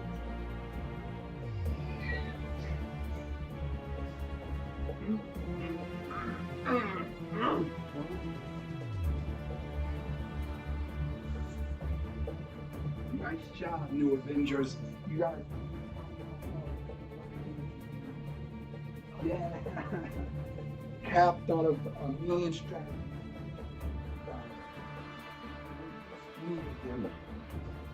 Very well. That's good.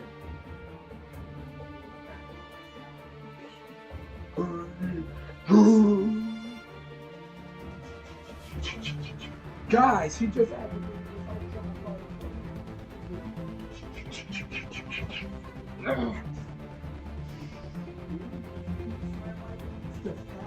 Then he smelled after us. Sorry. He just did his own one.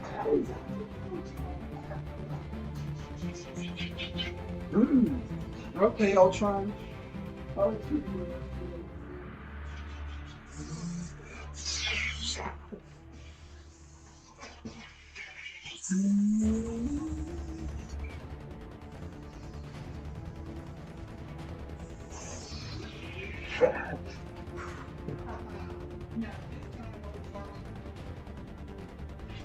Yeah, you did that same thing. Wouldn't notice. Yeah, so she are prepared.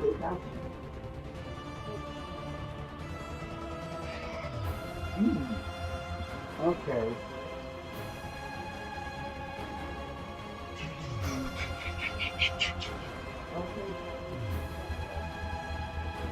Ready.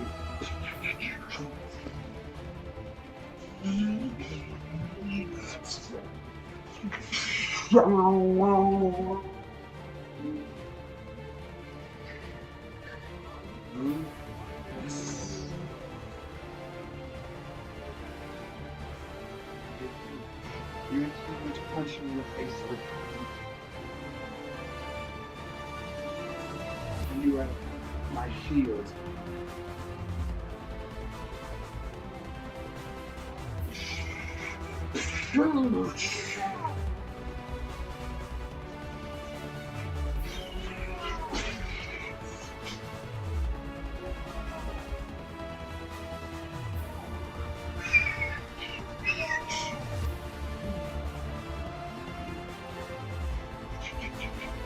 Sean, you okay?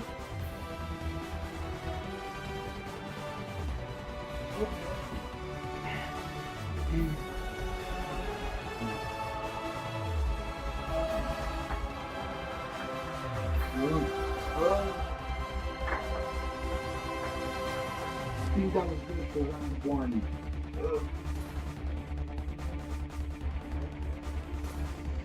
One more, Mr. Justin Hamler.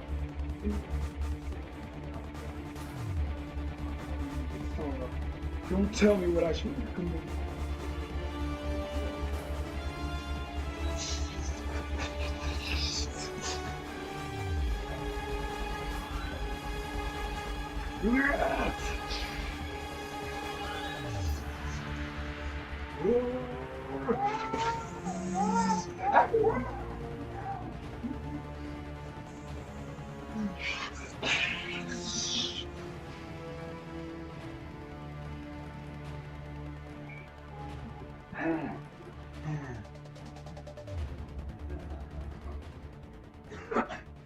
How'd you like that, former New Avengers?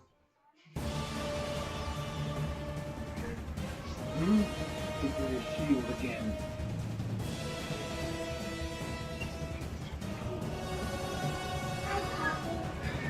Yeah, which one will you use? Okay, yeah.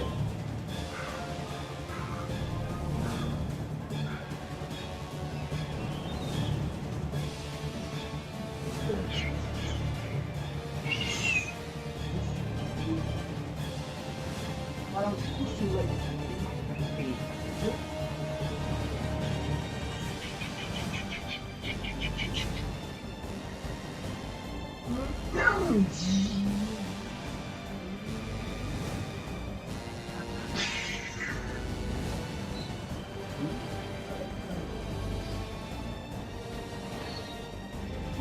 Grab. Oh.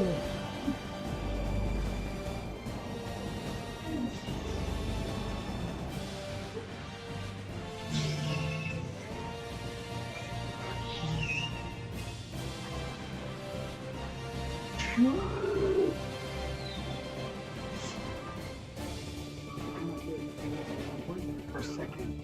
You alright? Yeah.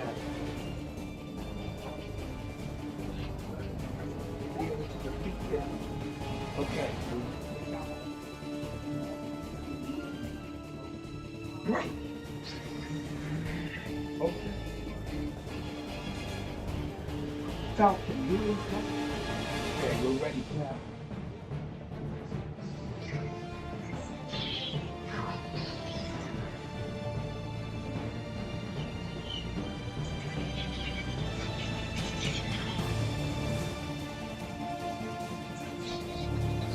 Is there some cloud?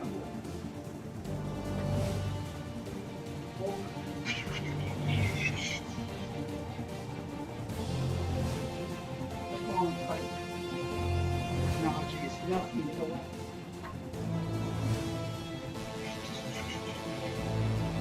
Okay, son.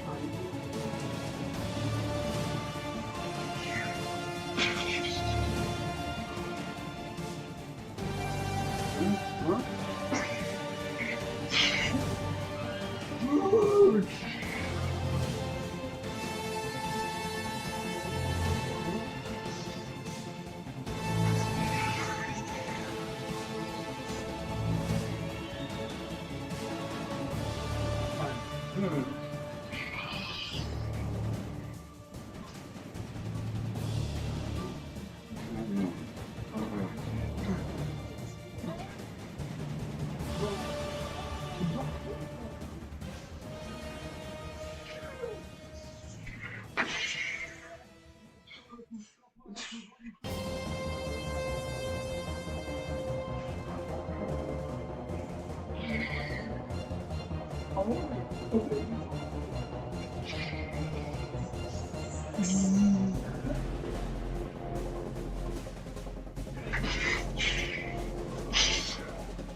Dream.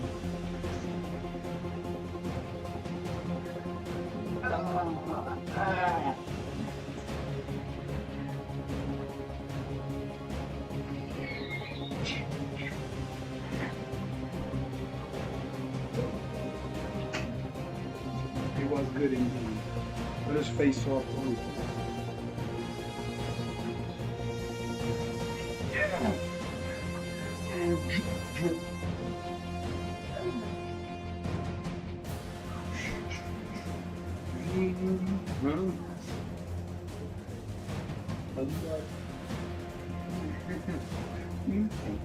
yeah.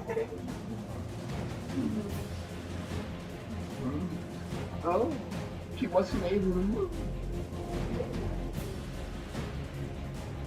Right now, he's back.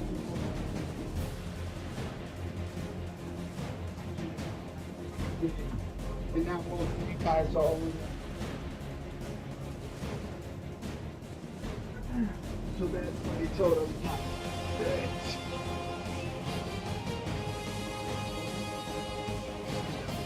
The window now, we,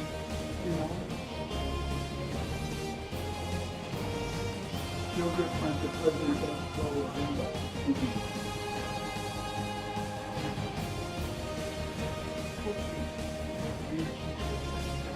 Just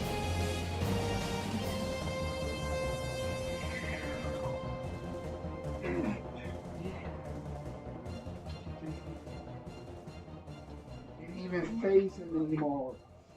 Your armors have lost too much power. Pointless.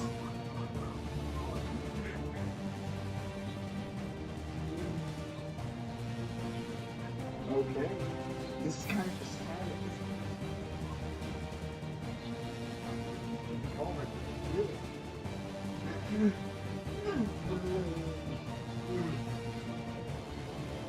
So, yeah,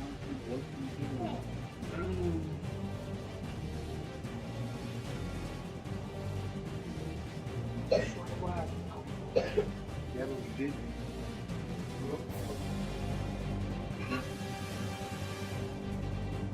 Yeah, go to the edge.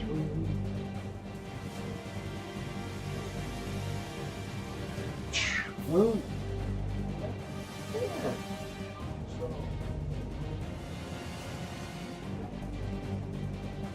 this is what you use to turn them on.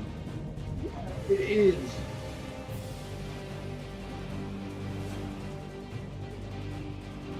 Yes, of course. I believe of the fail. Which is number 2. You guys included in future plan.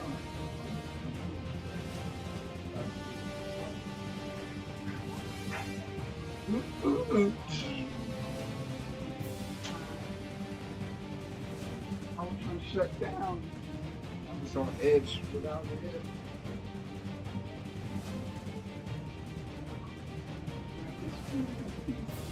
Option but 2.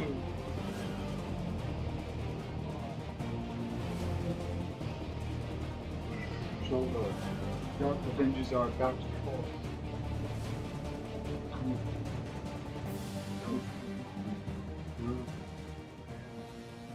You are an AI created by Justin Valentina. It seems you are malfunctioning.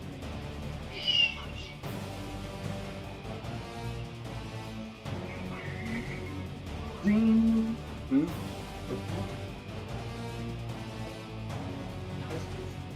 Unusual storage power coming from that Ultron body. It was going haywire. I was shut down. We all saw it. It's just a few more.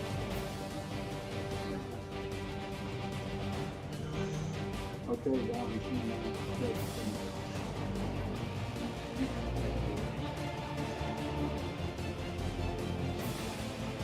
yeah, we have to.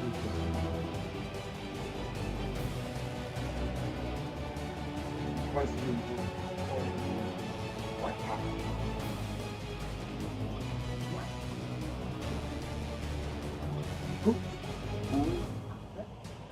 What gives soup?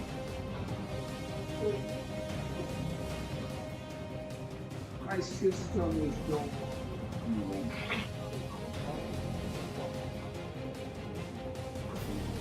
Shut down completely. Yeah, wearing a regular suit of armor. Can you imagine seeing? Was dropped faster. This is me. What?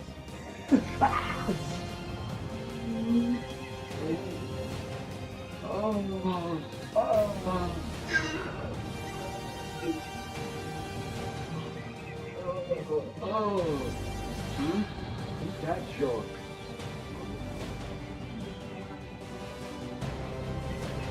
Creature called Ultron. Ultron, huh?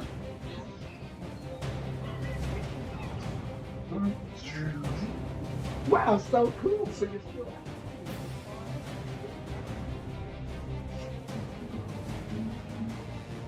scanning.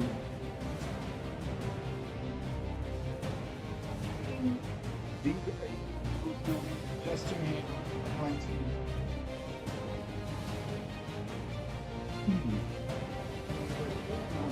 we are. Intercept Ultron. Official order. Eliminate the threat. DDD. take these Avengers with you on our planet. Feels like a regular fleet of one. So we should be all work together. Bring Justin, let's go. Ding, ding. What's wrong, man? Yeah, let go of our shoulder, that hurts. Eliminate the threat.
Back away.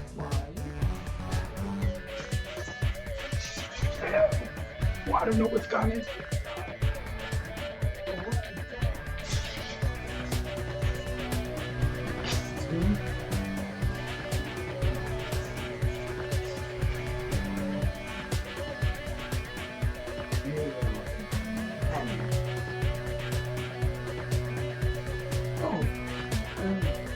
Did he just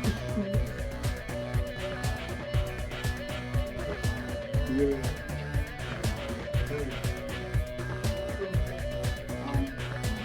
Oh, who we are. Ding, ding, ding, ding, ding. In my previous fight.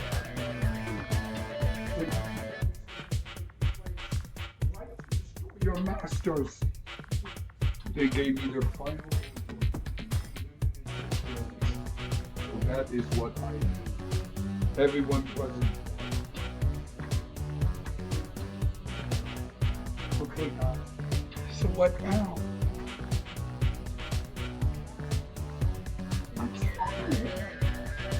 Snap.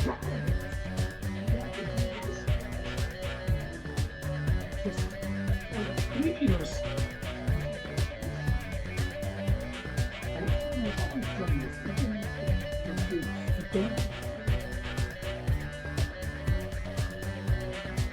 This much people. I don't know, it's okay. That was a joke.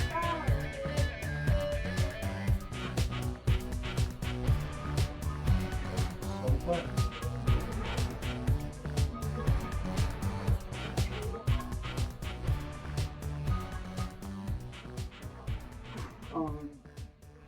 What's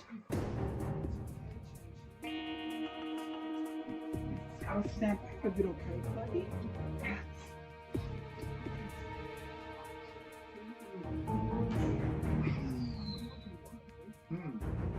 No emotion. That's something that you possess. Emotion. That's what you see. You are both of his masters. This is a new Ultron. That I believe. But God bless you guys. I don't know why he became we have to be Avengers, but I know that we have Freddy Wolf, and that was before he had outer scale. Do what we all do? Never. You were in danger. Right? Yes. Are you with your monster with fun? I know that.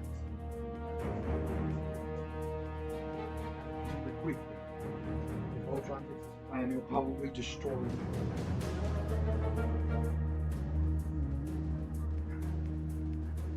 No, I'm just scared. Oh, remember? John. I'll do it for you. Okay. Feeling just like the previous one.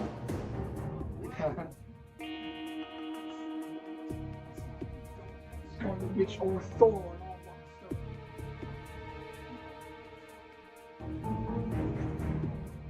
And I know we can. That.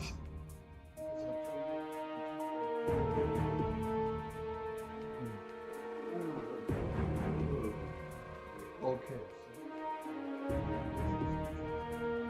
But seems like he has his full grasp of it. Was broke. We can use that. Then all the interests. Okay.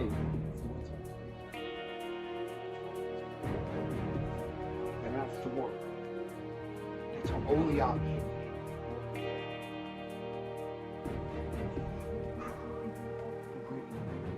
We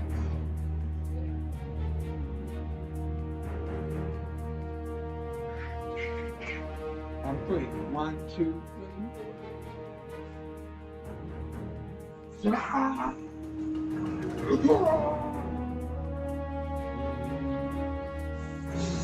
Sing. Wow.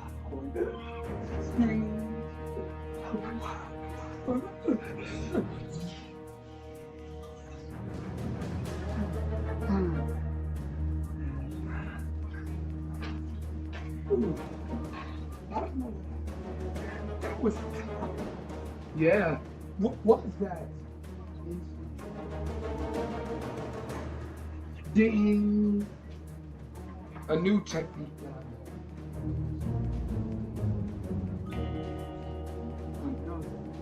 Universe. Look out, here he comes. He's extremely powerful.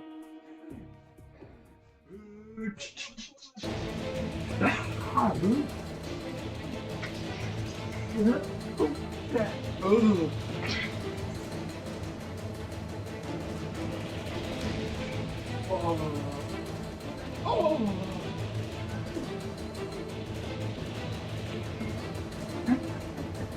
Excuse me, sir.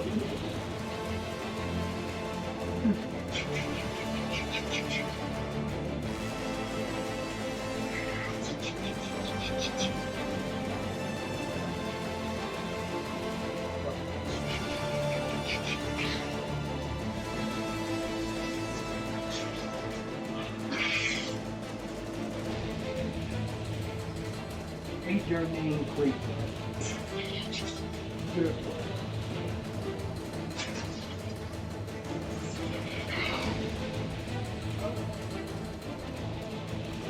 Wow.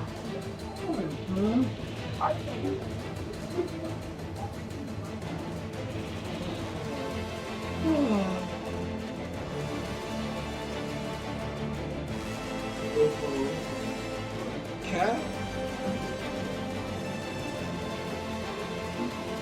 Okay. I don't know who this is.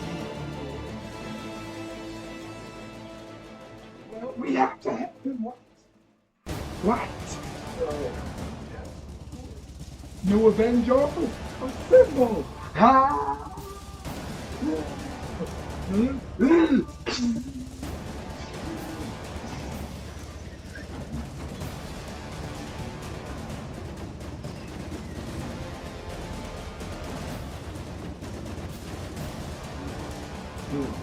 I didn't have. Probably. What is your name?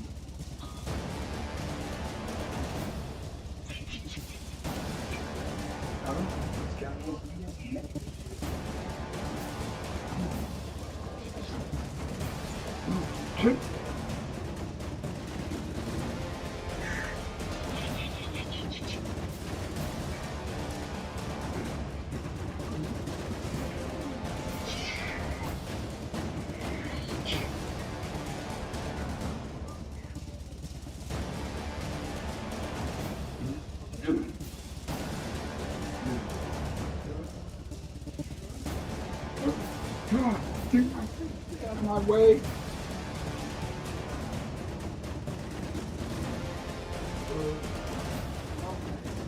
Continue. I think we.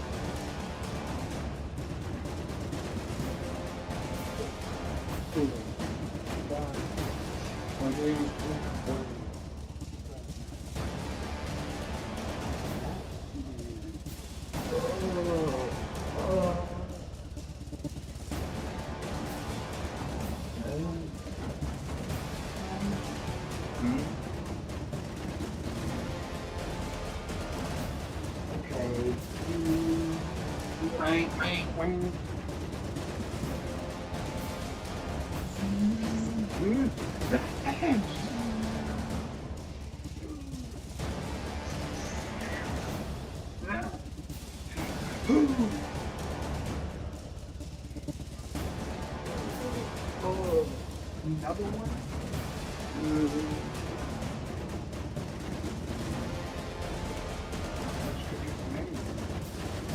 I was perfectly fine by myself. So, who are you? Are you another superhero? Superman. Oh, Superman. Scanners. Okay. Ding ding ding ding ding ding ding ding. Wah, wah, wah.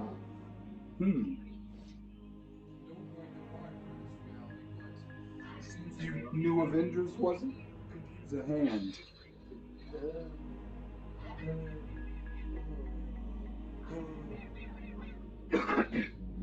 All right, man. Ah!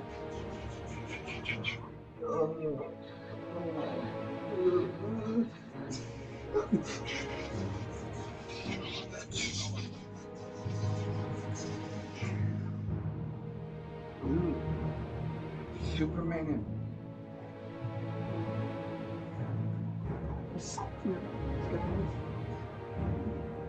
I did take a look at but they're not on it. I'm telling you guys, they're not.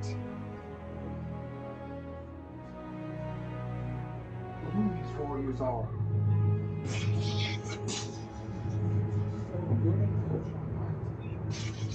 How could you possibly know that organic creature?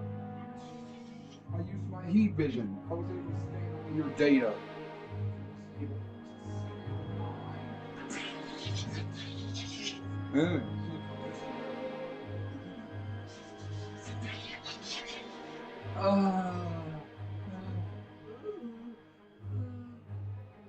What is this? I don't know.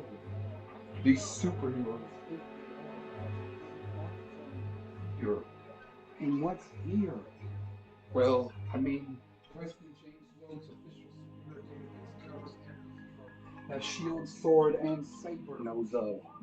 And so if they're not on any of those lists,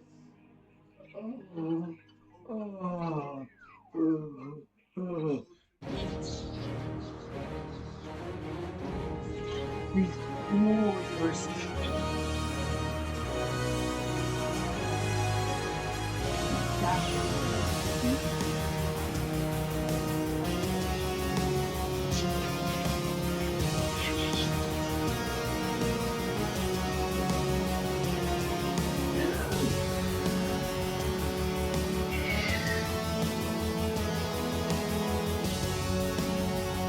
What is it, the one Superman?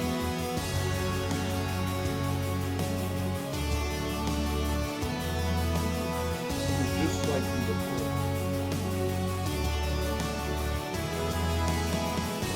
Yes.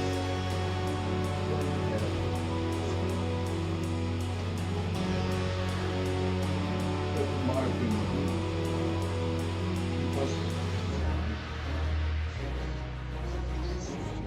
Dude, that's it. I'm trying to get it.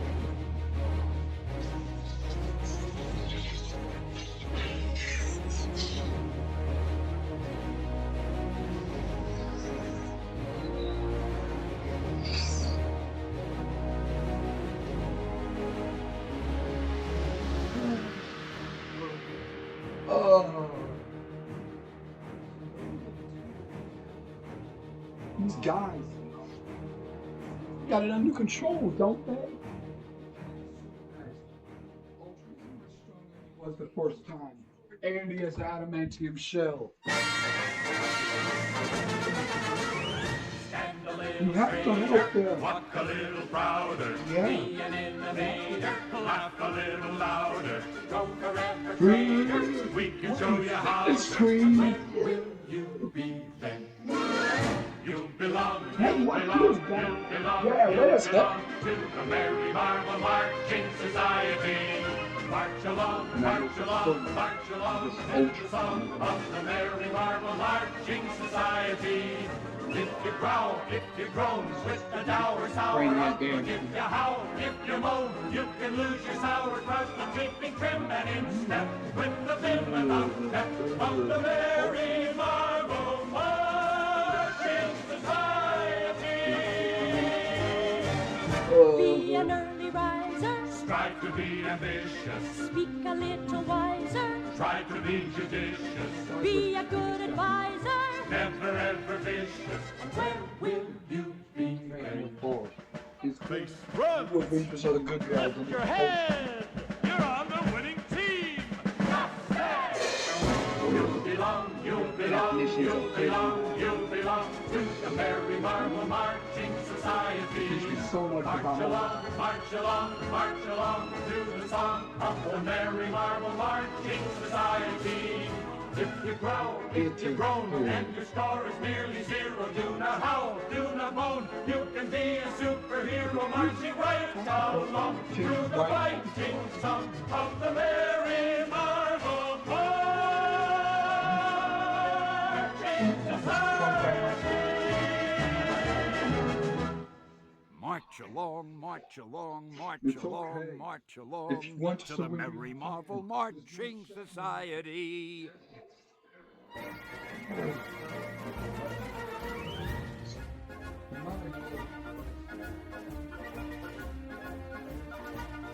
Way.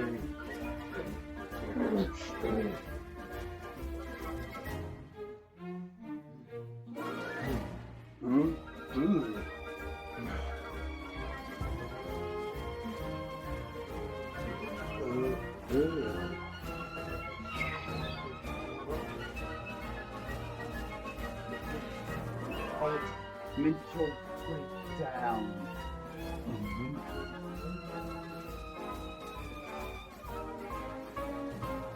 How you doing, man? Think that I'm going to the chicken.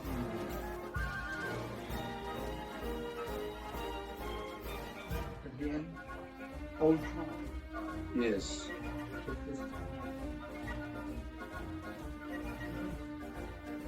You think Clark?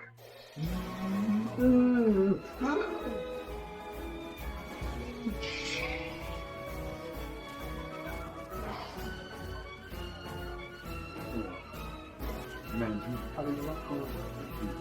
Shing.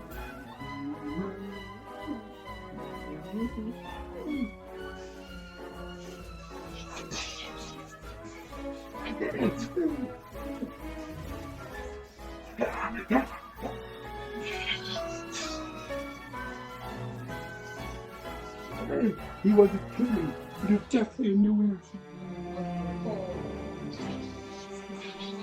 Yes, Superman.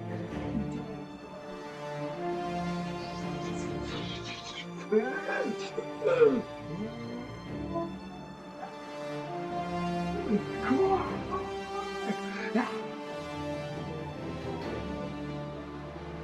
Yes, it will.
Just trying to absorb enough sunlight.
Is it over?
Justice League.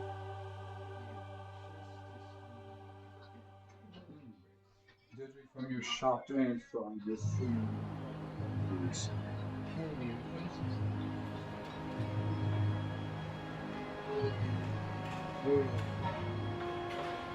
Nothing about those one, I think. Home Cal, home the dawn. And that's done.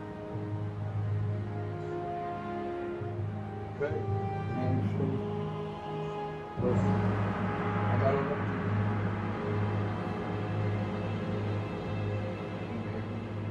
Yes. Man.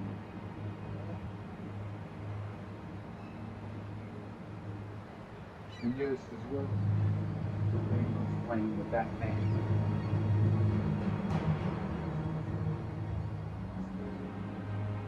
Spike. It's hard to reach your finger.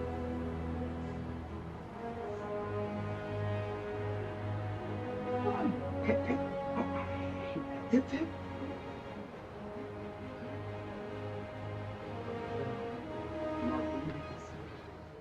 Huh?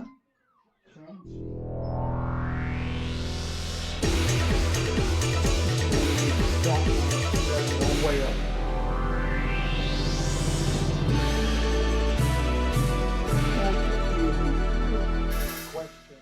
Huh?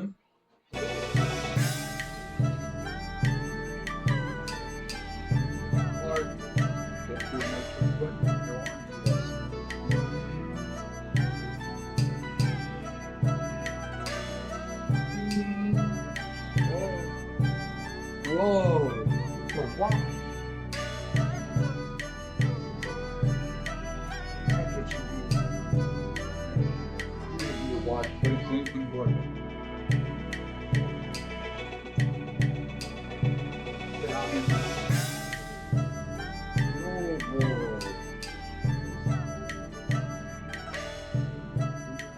something called the DC universe. The DC universe.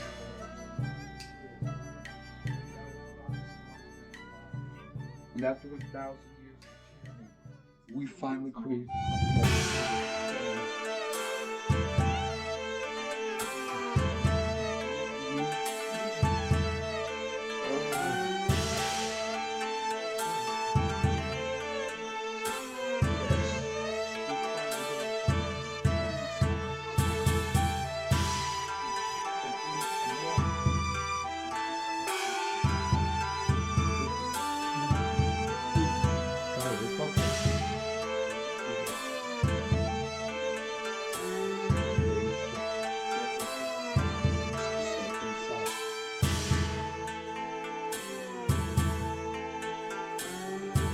tell us so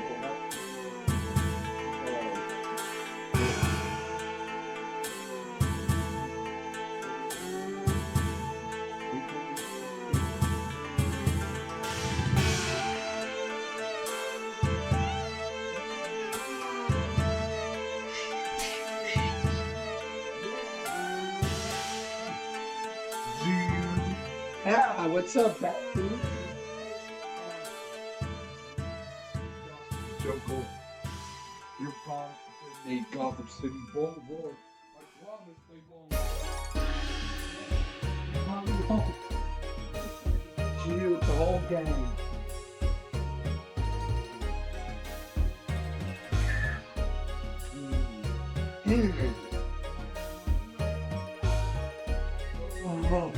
Oh,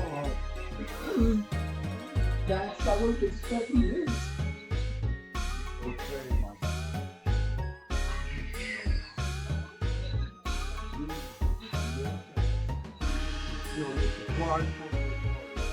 what? Surprise! Oh, you guys couldn't have. Of course, bats, baby.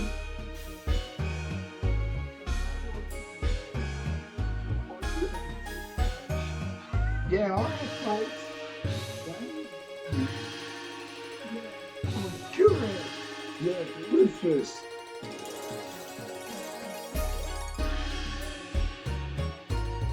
And laughing here. What?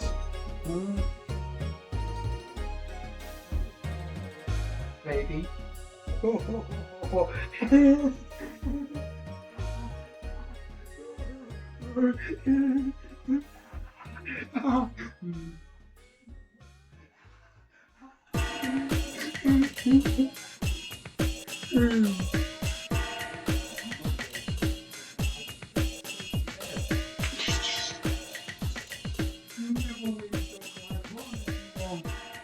That's baby.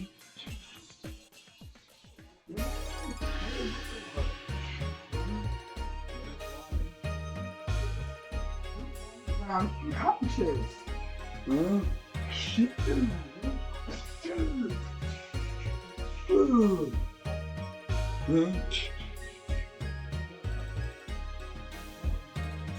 Round to go up against pain.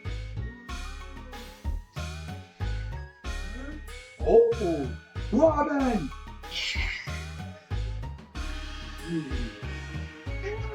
Good.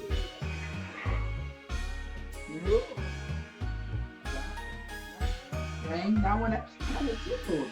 Oh.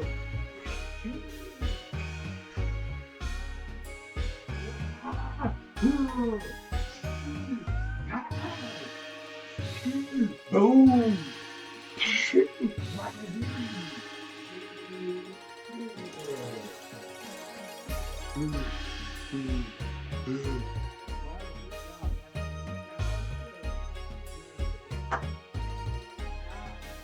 Him back.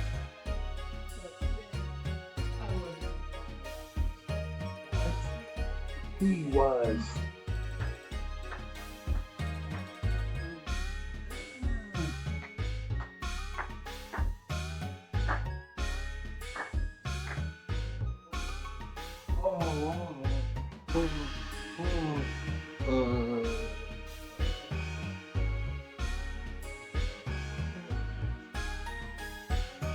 Wow.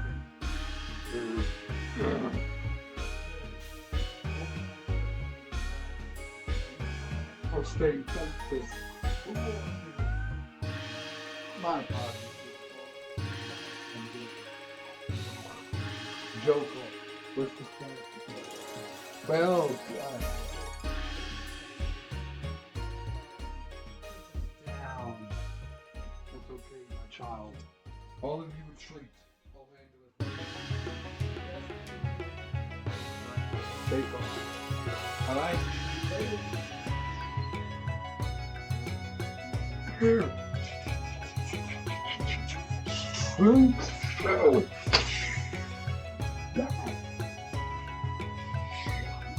You alright?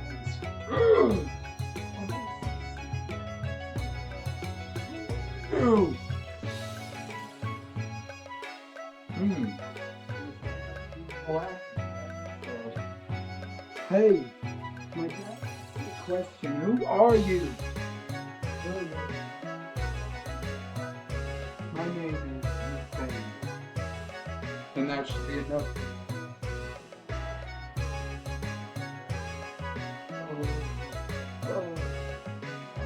That's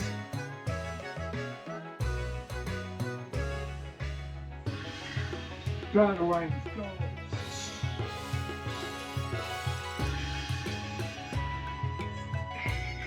Yeah, what's it?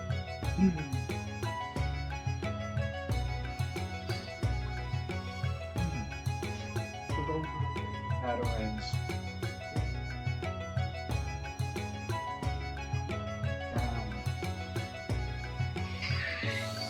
I just think so. Who is this jerk, Max? Like that.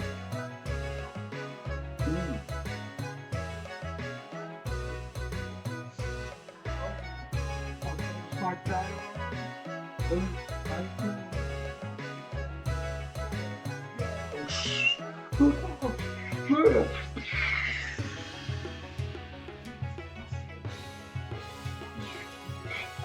That was close.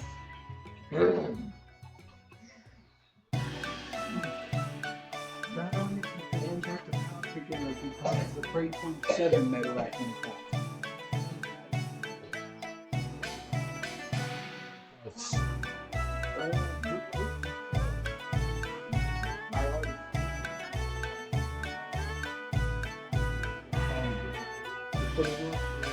Yes, that alone should be enough.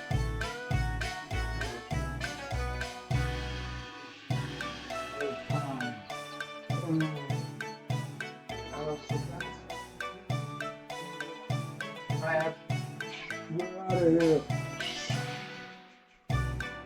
That's okay. Come on, go. On my feet. Ching.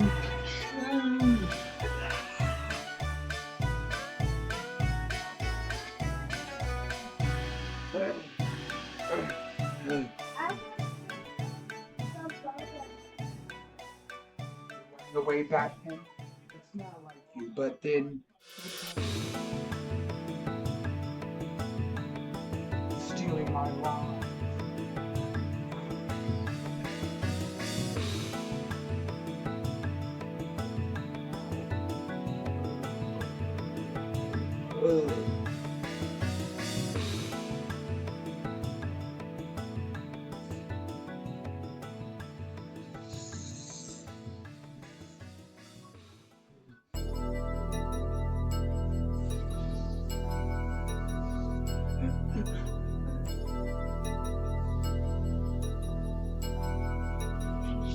Wait, it's not time yet. Poof.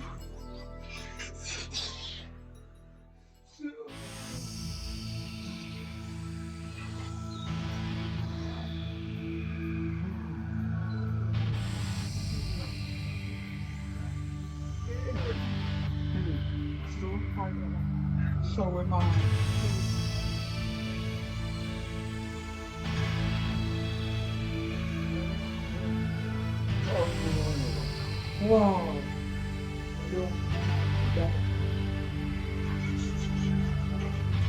master group.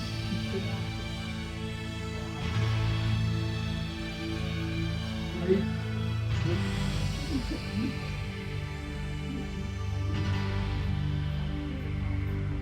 Turn it straight.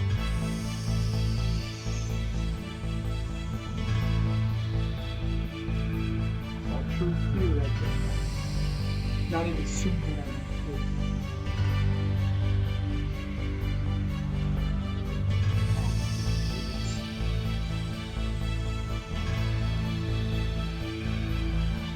Wait. I don't trust. It was for good. So who's the threat we gotta take down? Dad? No.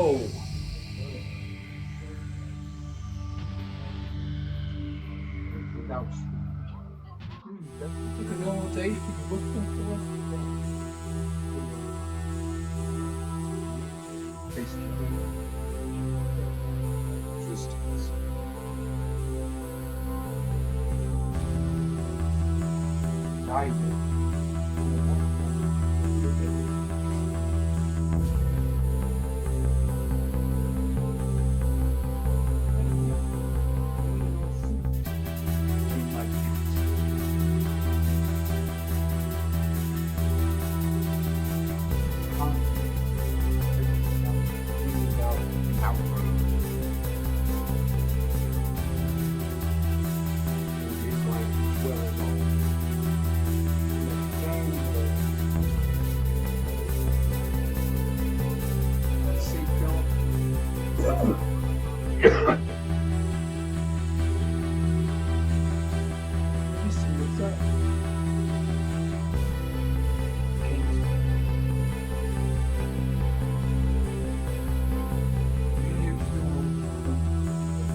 What I'm getting.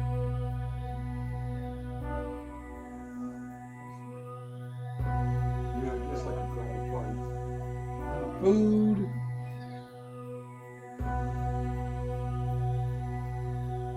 Yeah, I'm full now. Now we can do it tonight.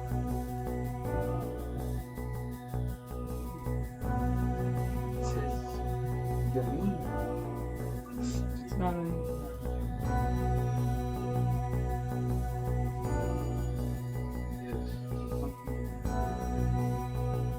Should we call it podcast? No. It's a mystery on my own. He said it.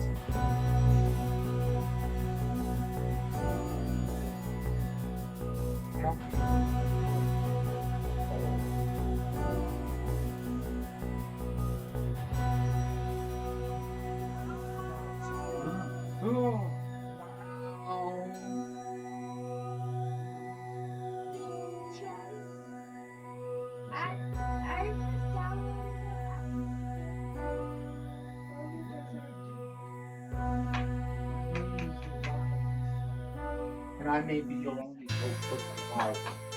Whoa.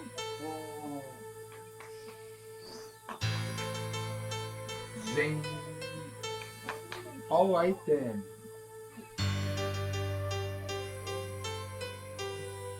Yeah. Totally weird.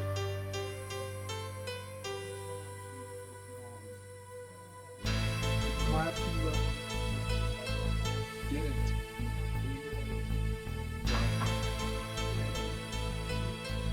I'm starting.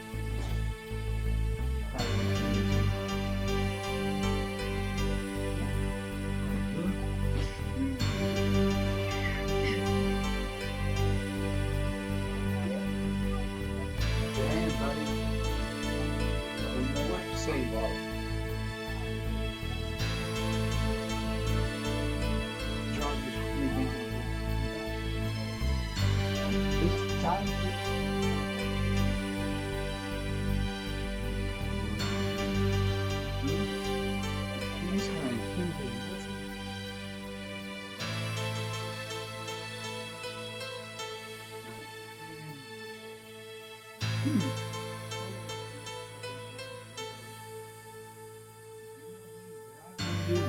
Who are you?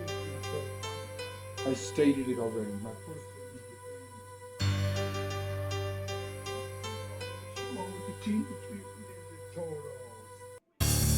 you guys specifically?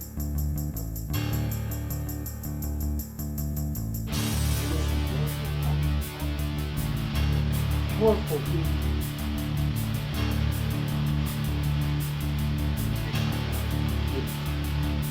Stop.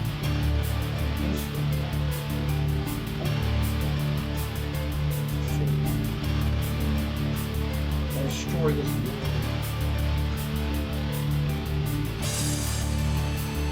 Last time I'm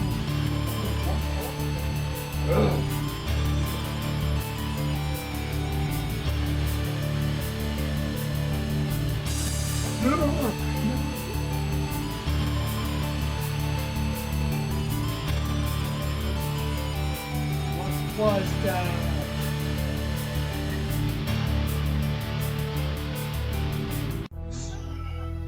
I made your only hope of surviving. When Slayer. The creature. Sorry. Unwound this sword.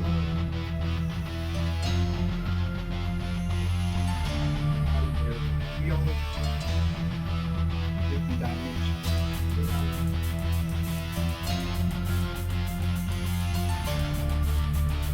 Okay. The white.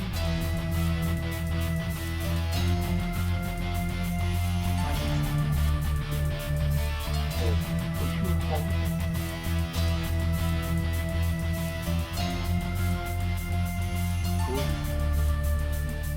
Yeah.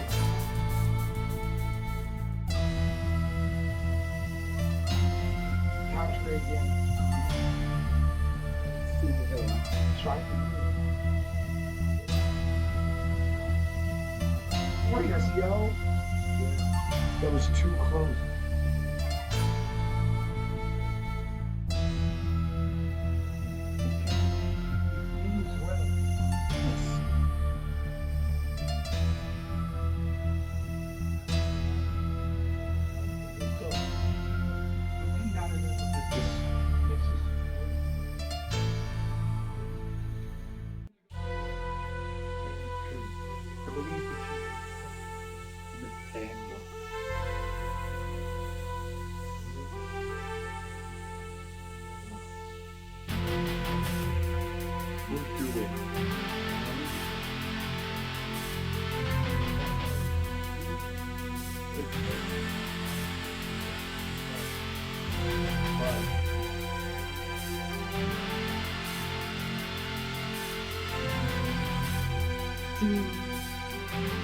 Itching.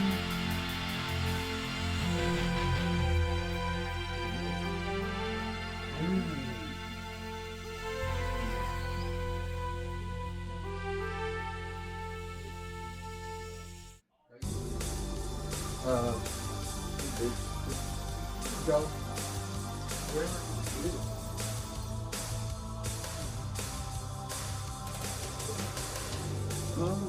Wait!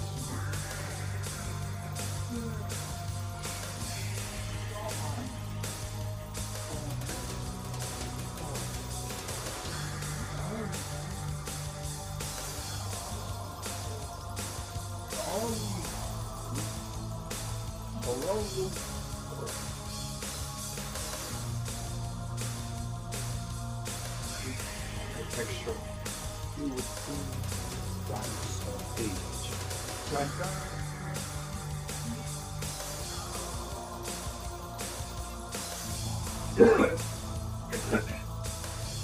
That's about it.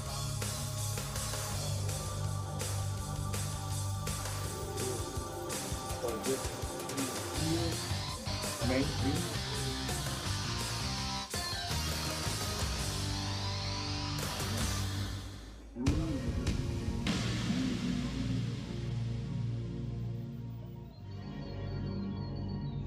Going in this jungle for about a week. Okay, you got the thing.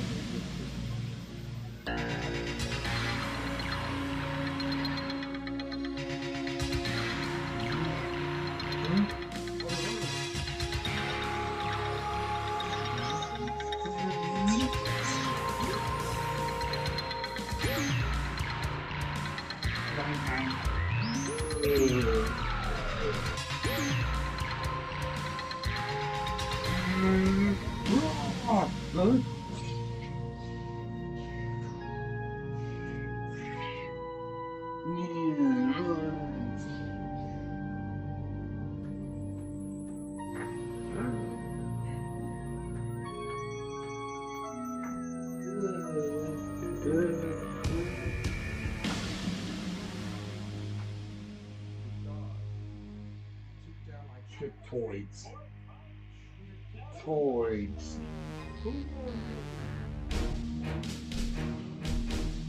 Oh.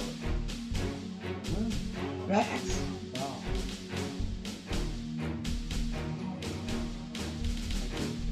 Oh. Okay. Then what's the...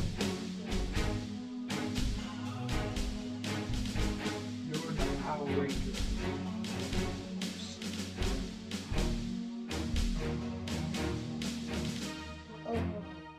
Yes. And you're intruding on my territory. Every time, lest you destroy.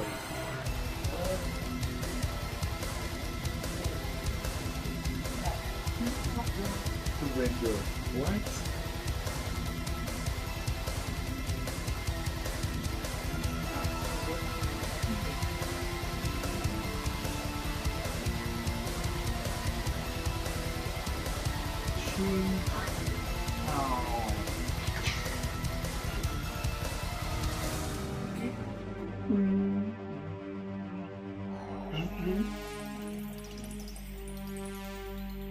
What was the deal with that? Zero 4 months now.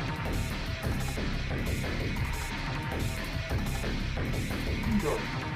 See that? Understand what's really been taking place. Party got a loud and maybe it was because of this.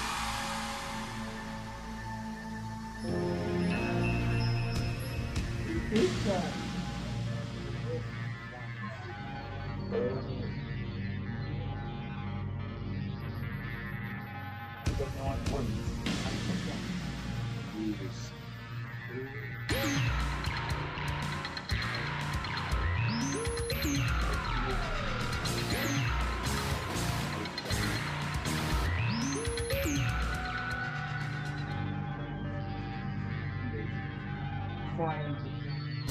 Well,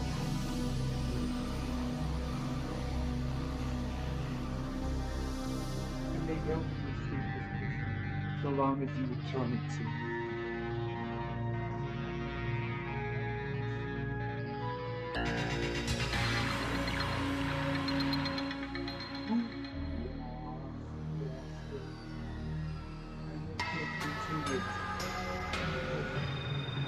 You must bring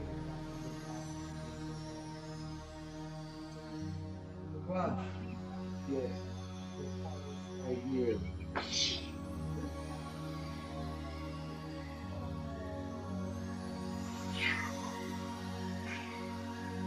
He said to raise. Moses, you just killed him.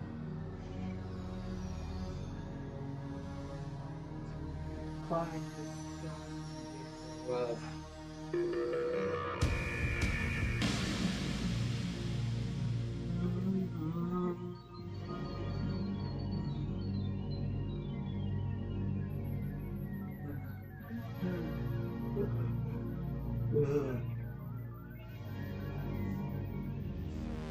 Yes, sir.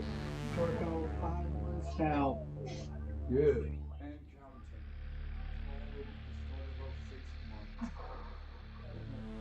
It's still no hope. Do not lose your wit, my children. We will find it. I promise we will.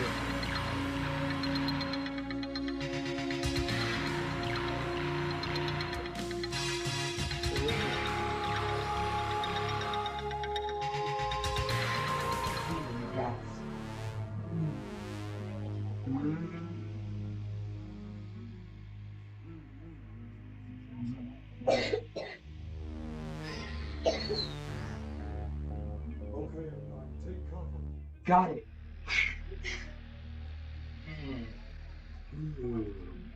Ugh. Those two seem to be delivered. Mr. Jones.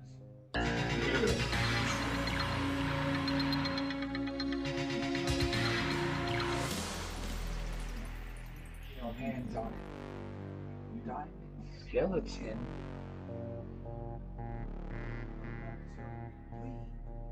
Huh? Such profanity, Mr. Jones. Did your mother ever move You son of a... Oh. Skeletons. And all this pain can go away.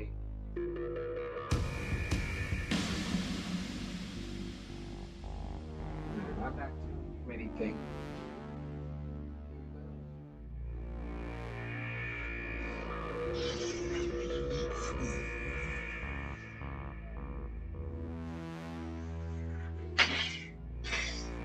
Huh?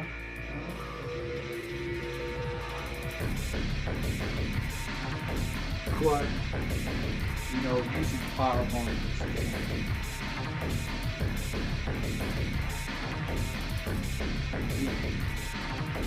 My name is Lee.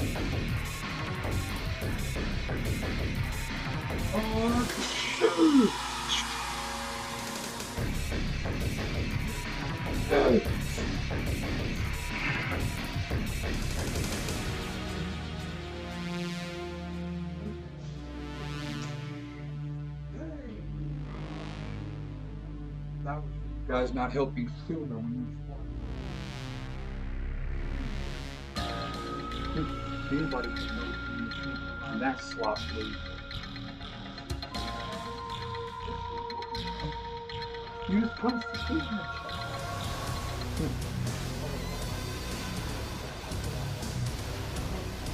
Hey,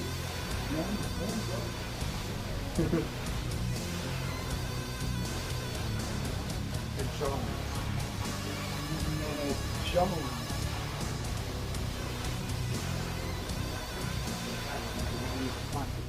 You'll never get it. I don't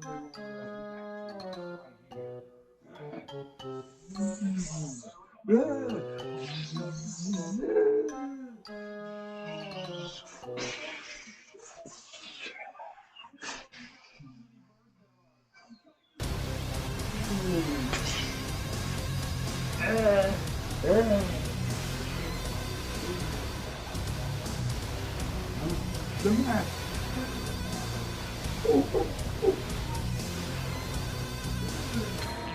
It's a man.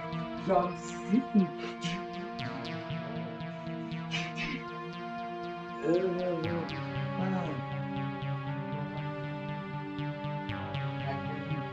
You sucker punched us, that's all.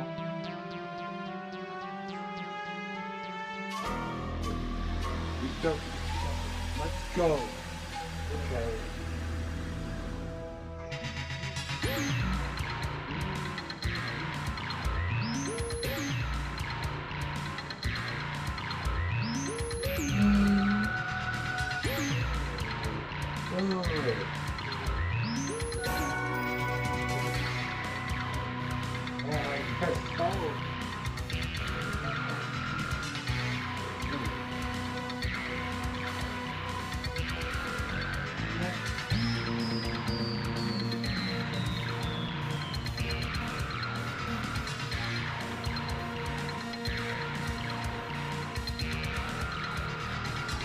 Fates the good.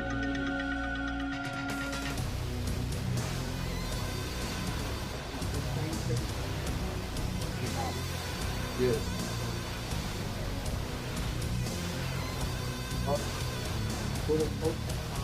What's a chair?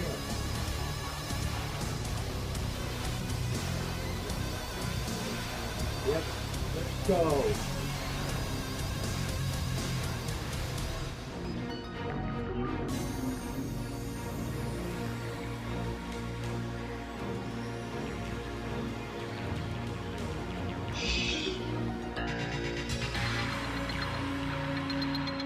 Oh, game.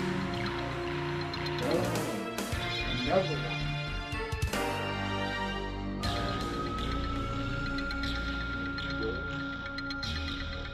Good sword.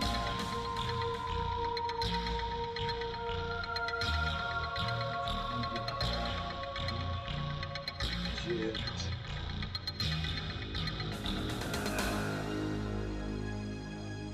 Make one of these.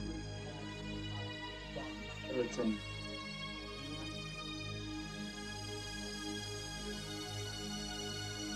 They cannot.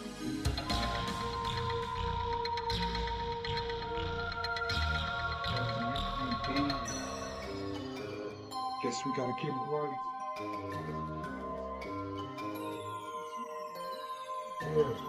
Can we have time to figure? Take as long as you need.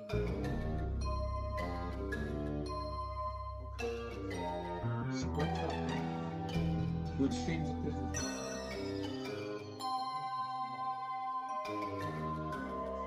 get it wrong. Then even if you get it right, it may not.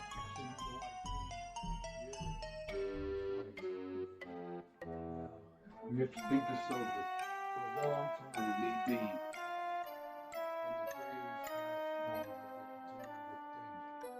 Good reason why.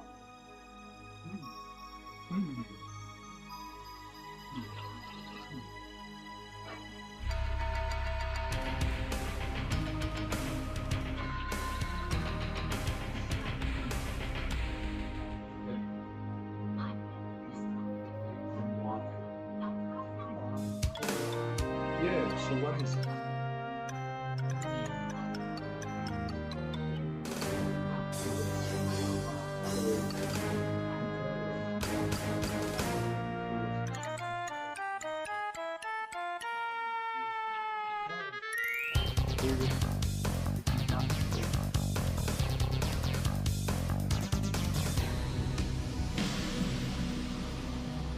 Correct.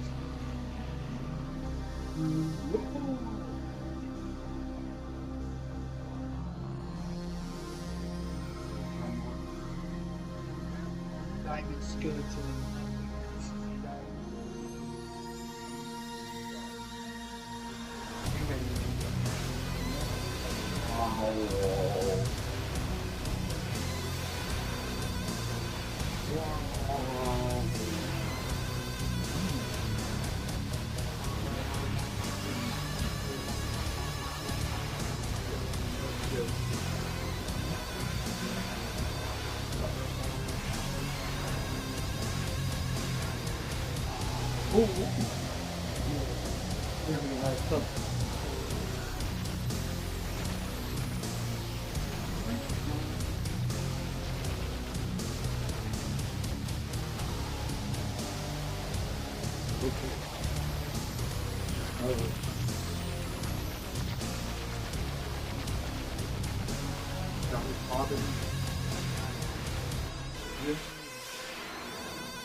Who's that for, banana?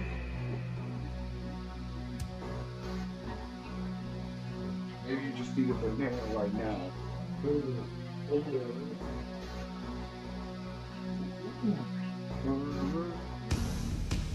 Yes.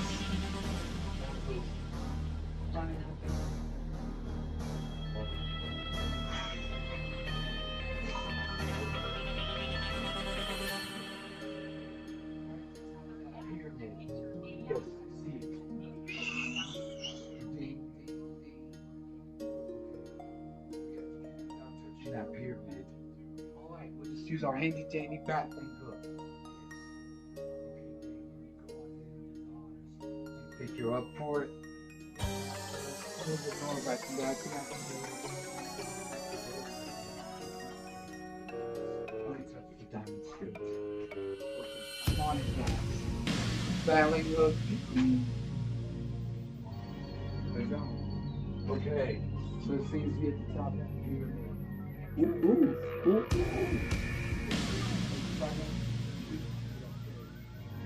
Touching that now with the diamond straight. Whip.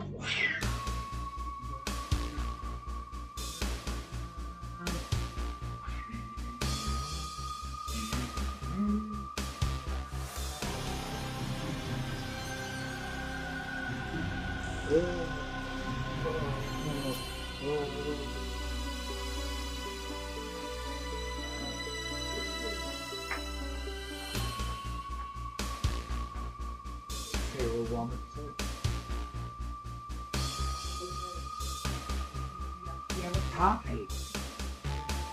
Tie. Yes.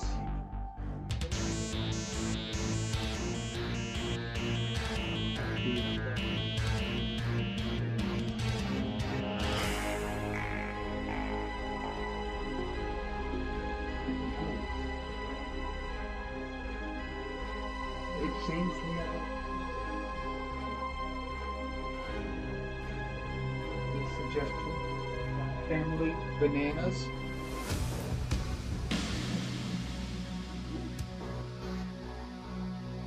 Very well then. And it seems there is a whole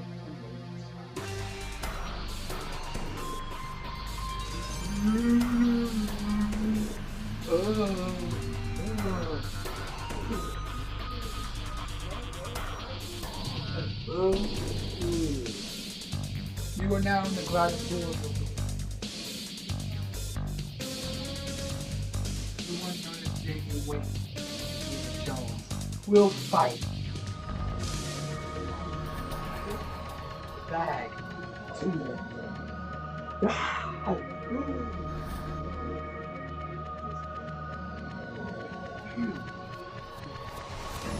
It will be even more than that.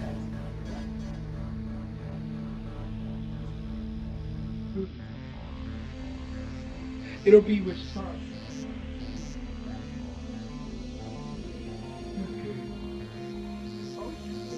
Already. Bye.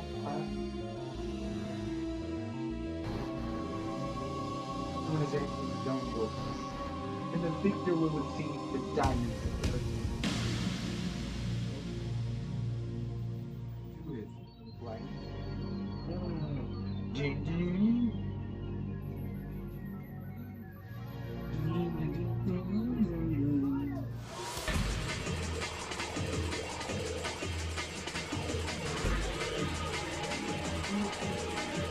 Oh, you got me.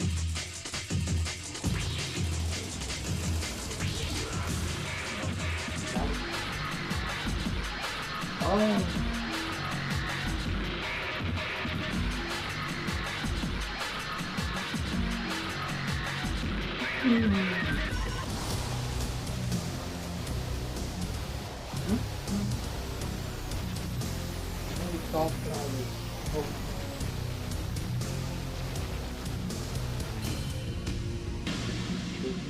Maybe it is.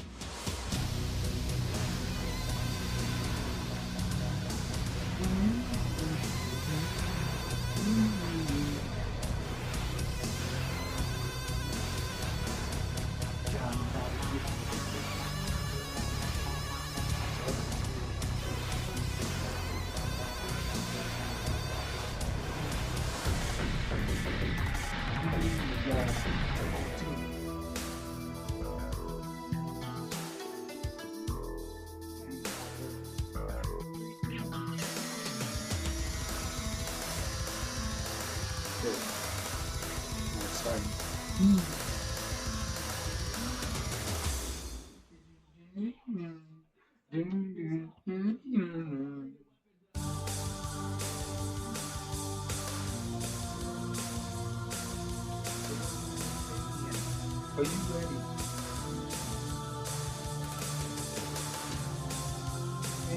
Go. Good to go. Yeah. Ooh. Kid, last I only punch you in the face.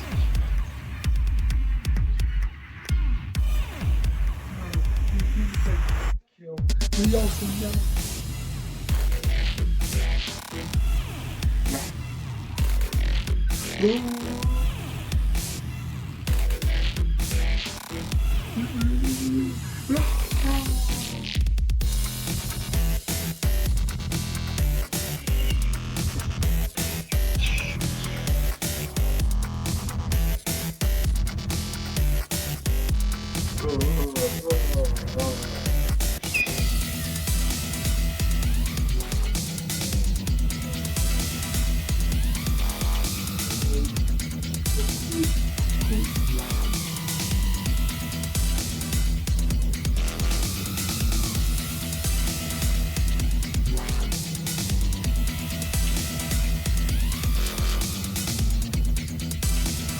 Damn it, the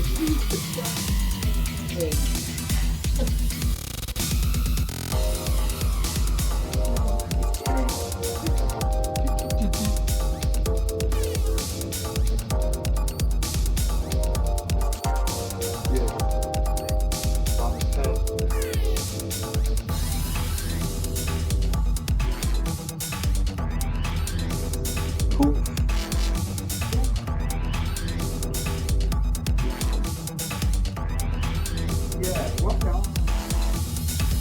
Mr. Point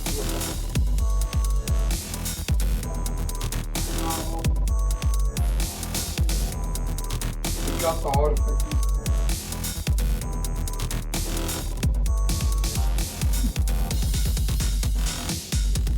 Yeah, I'm good.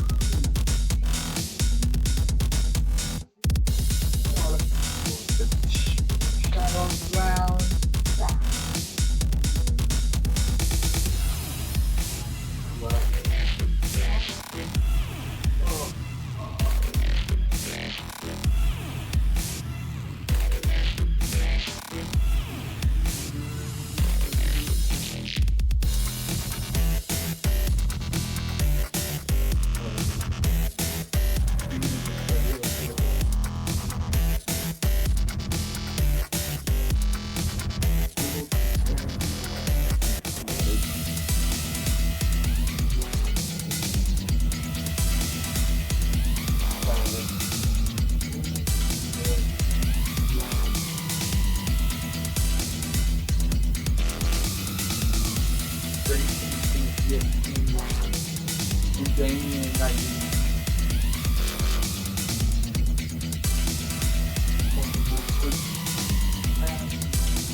And as for Timothy and Jason, they have been unconscious for months.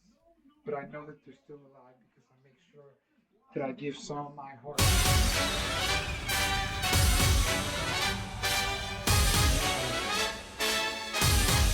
And as for my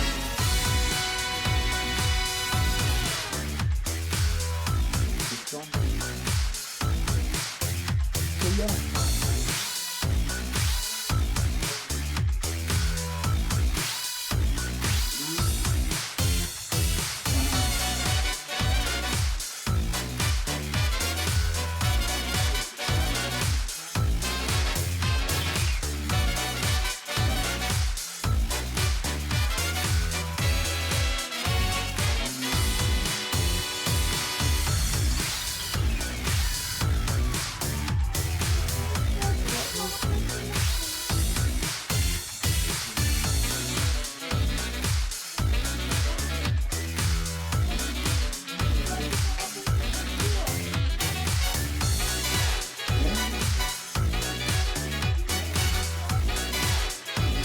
Bye.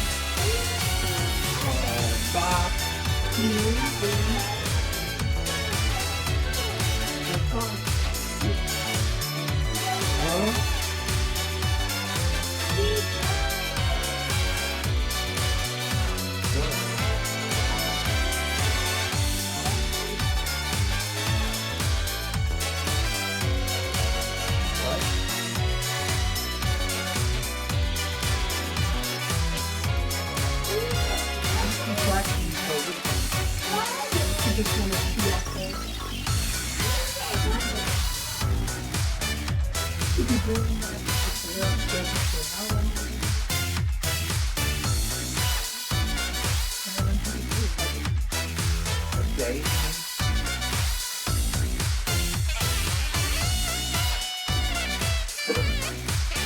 Good.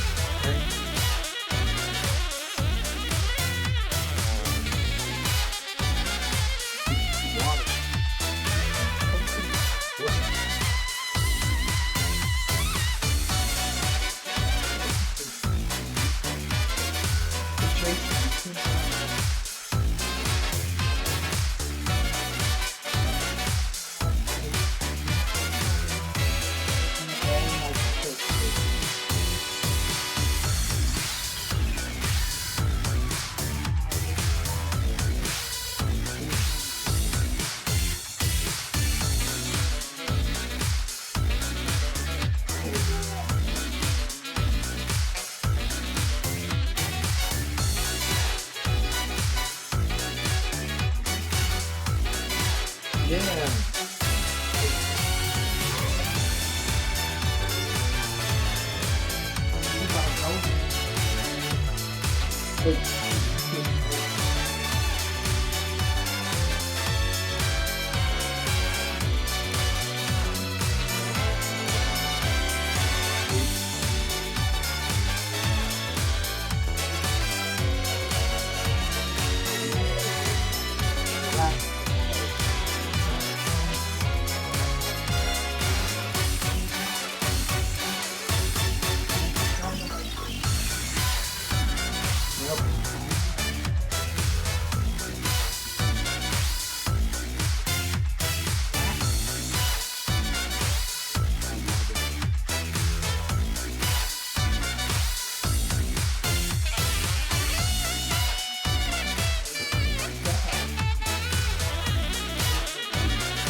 Gotta move on too.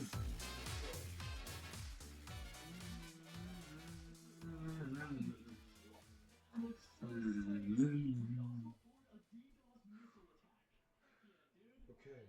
After being in this desert for 2 years, we finally got come on. Still.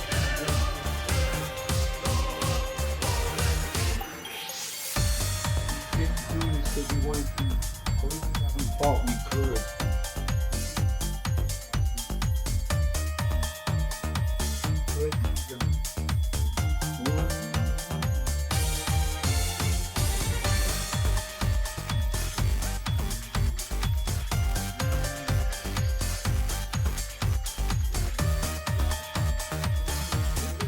Oh, bow.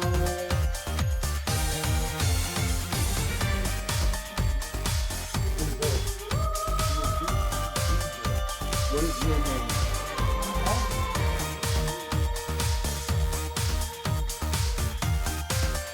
It's okay. I am Marty.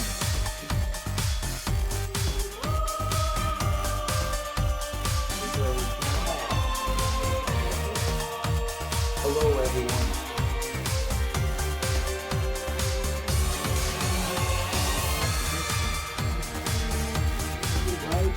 Yeah.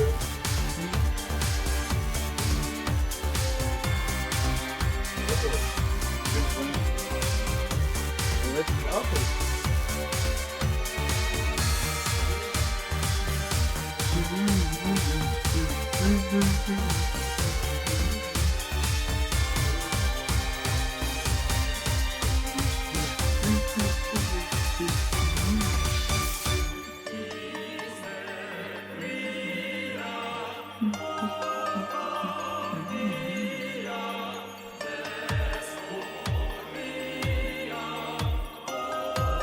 Noise was happening.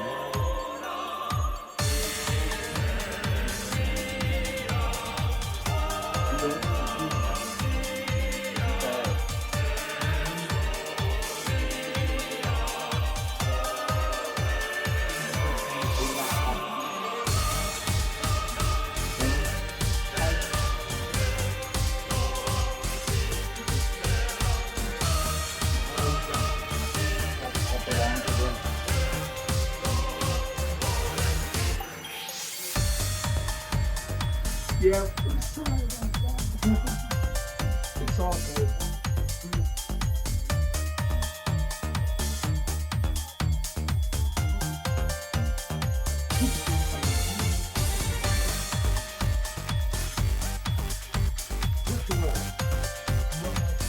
Yes.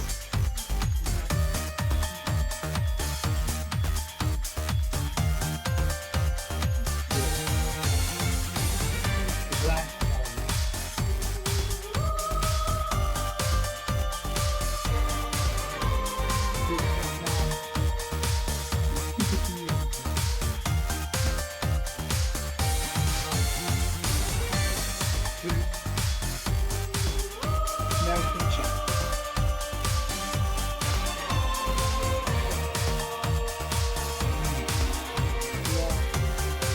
Yes.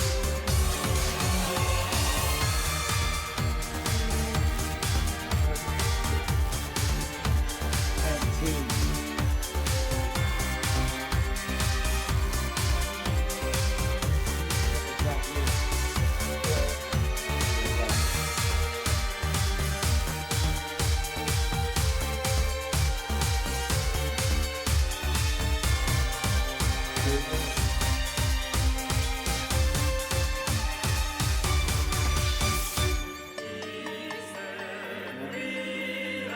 You there.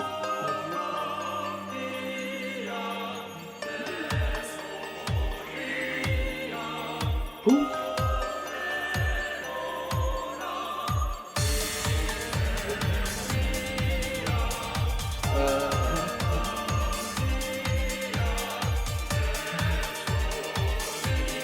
Of course we are.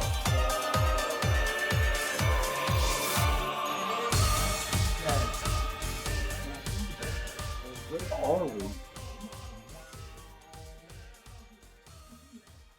Spidey, you don't want to have the glasses? Nah, Mysterio. Like, Tony Stark is gone. Remember that? I don't think I'm worthy of the glasses. So, us. Snatch. Huh? Ah! Let's go. Excuse me.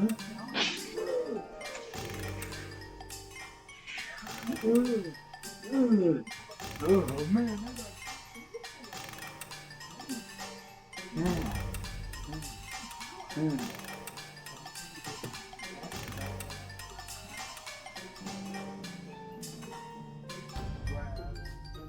I'll be taking my glass back.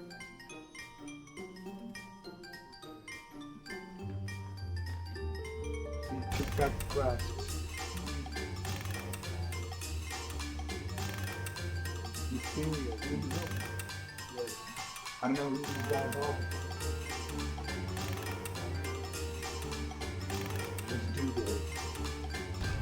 Who will win as a side? Wayne, Jason, Todd. All these guys.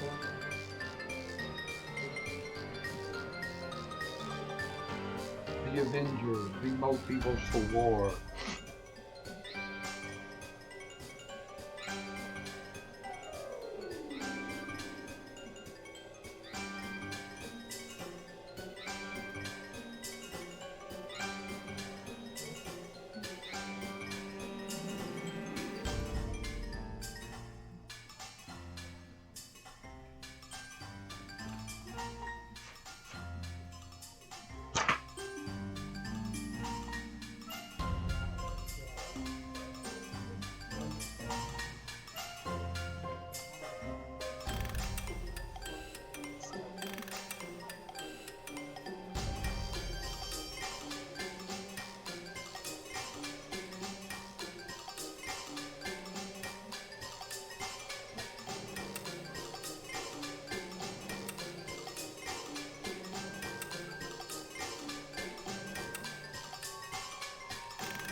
Tonight, I'm gonna show you mighty frustrated for you.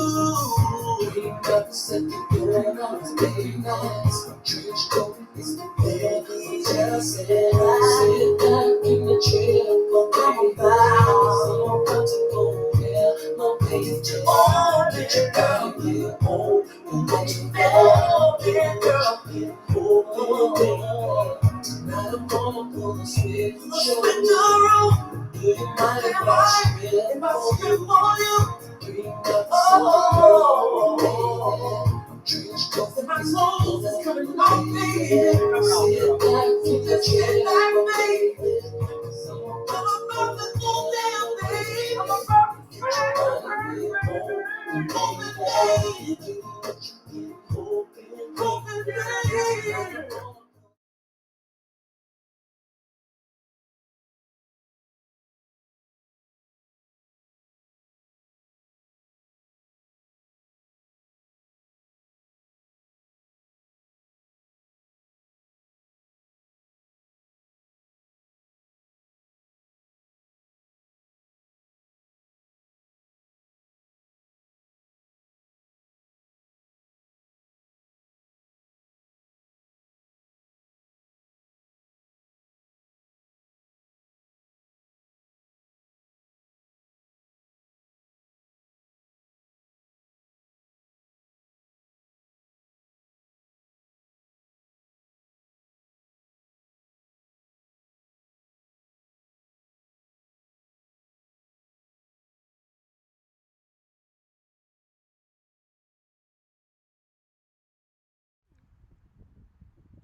The My Dragon Ball Academia Z, the Young Avengers, the planet Earth's most mightiest superheroes, and the Young Justice League of the United States of America.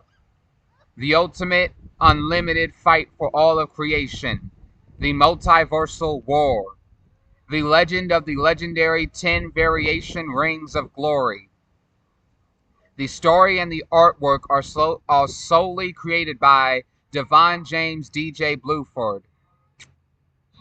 The table of the contents. The full cast of the characters list. The episode number 1. The chapter number 1. The Ant-Man and the Wasp Woman number 2. The Quantum Mania. Tale number 1. Enter Kang the Conqueror. Very well. So the story would begin with Ant-Man just doing his daily activities. Okay, so I'm about to just go up and get something to eat. And so Ant-Man and his wife, the Wasp, and their daughter, Cassandra, and then their parents, Henry Pym and Janet Pym, would all go out to eat and stuff. We're just going out to eat. And then after going out to eat, they would go back home. And then while they're back home, Cassandra actually shows up for her latest invention. Okay, y'all. So I made a new invention. Levi! Kid, Levi! um, Levi! a quantum realm transportation device. I hate you and your bitch ass DJ is saying this. So it's a quantum realm transportation device. It can instantly take us to the quantum realm if we wish it to. Okay, so fire the bad boy up. Okay. And then all of a sudden, Henry Pym, Janet Pym, Ant-Man, Wasp, and Cassandra would all be transported to the quantum realm in an instant. Ching! Ching! Whoa. So this is the quantum realm, huh? Yeah.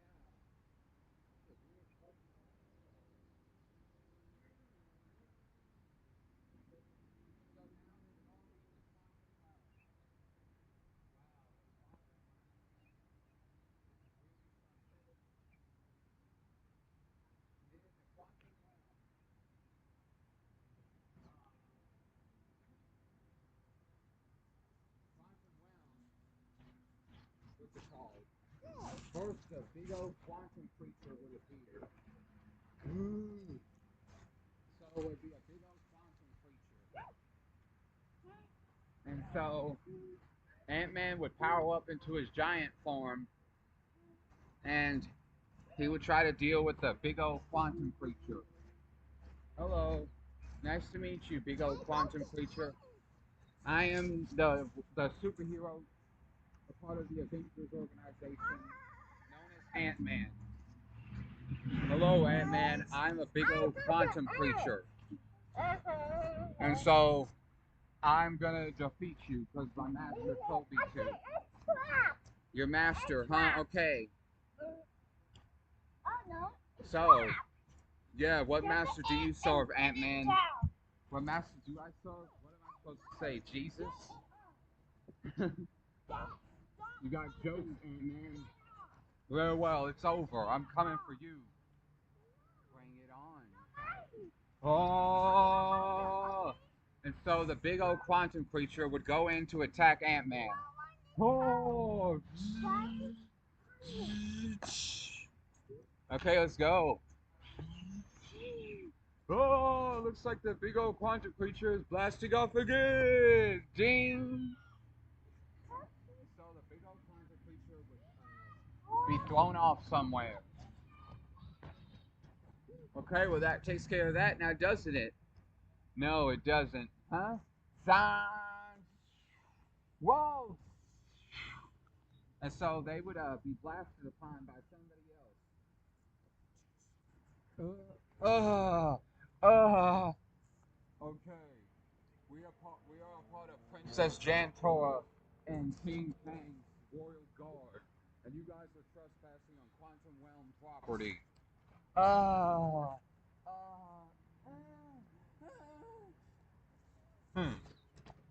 Okay, so since they got arrested for trespassing on Quantum Realm property, Ant-Man, Wasp, and Cassandra would be taken off to one part of the Quantum Realm, and Henry Pym and Janet would be taken off to the other part.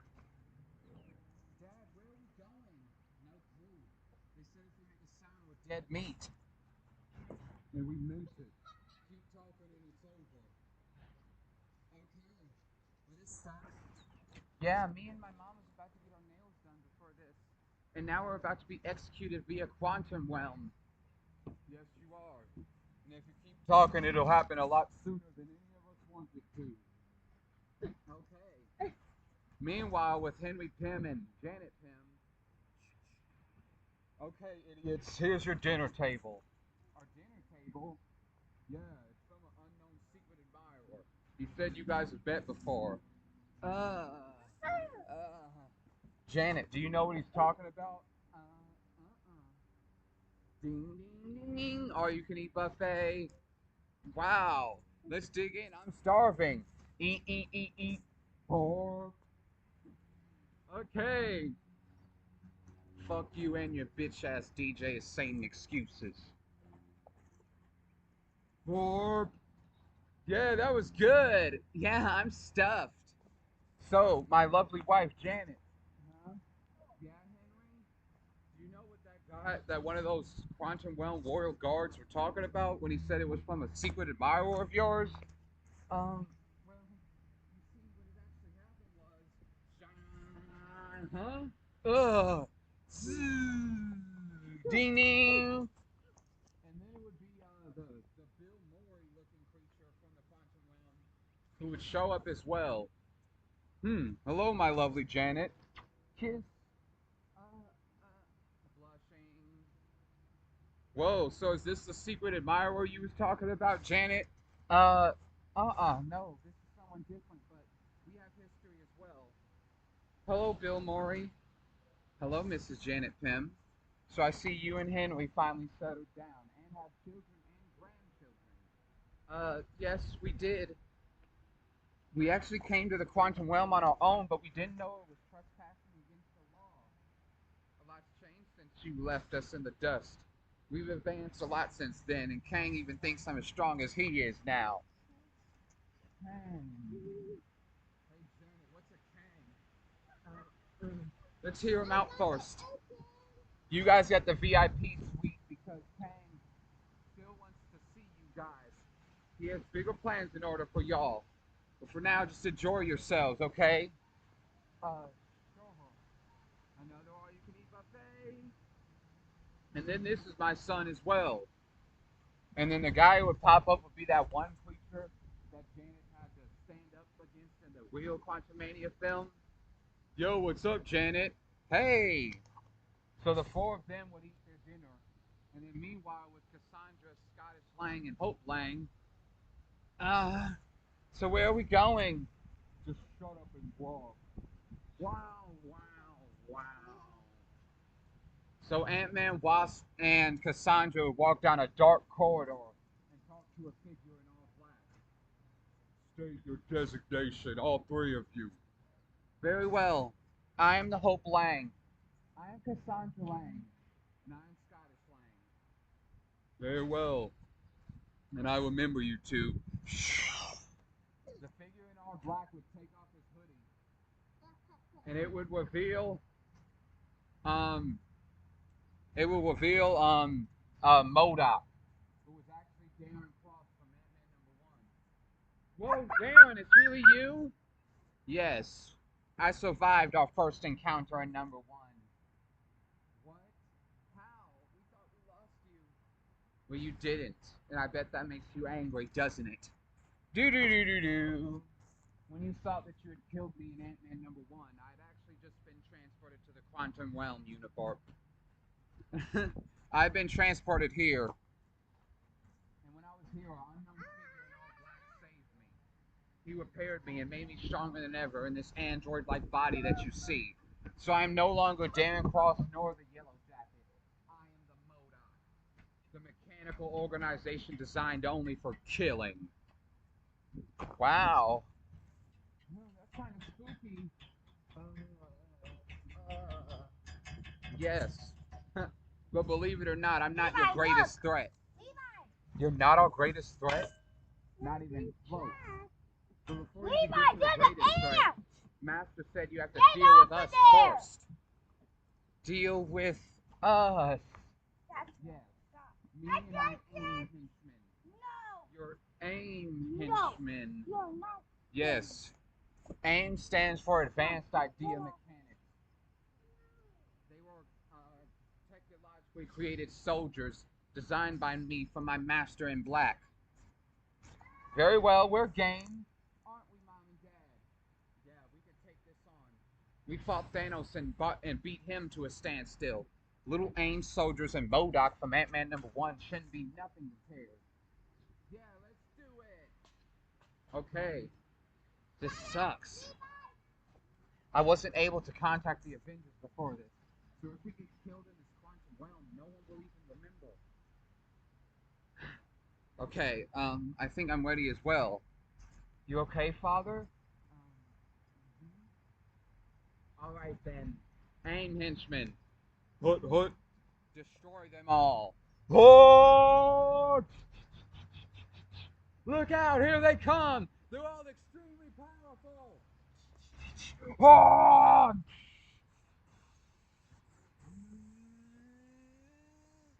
Ah! Ah!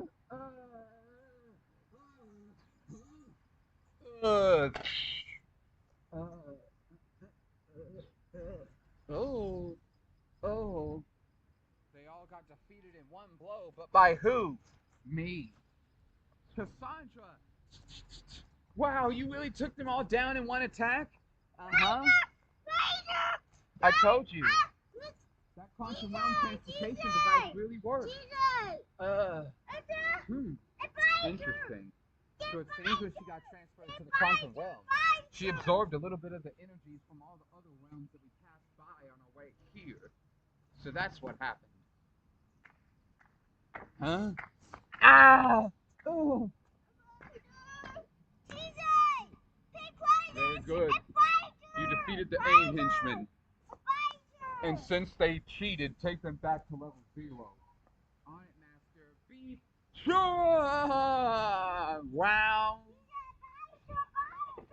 So the Ant-Man, Wasp, and Cassandra would be pressed by a button and drop down into a dark corridor. Oh!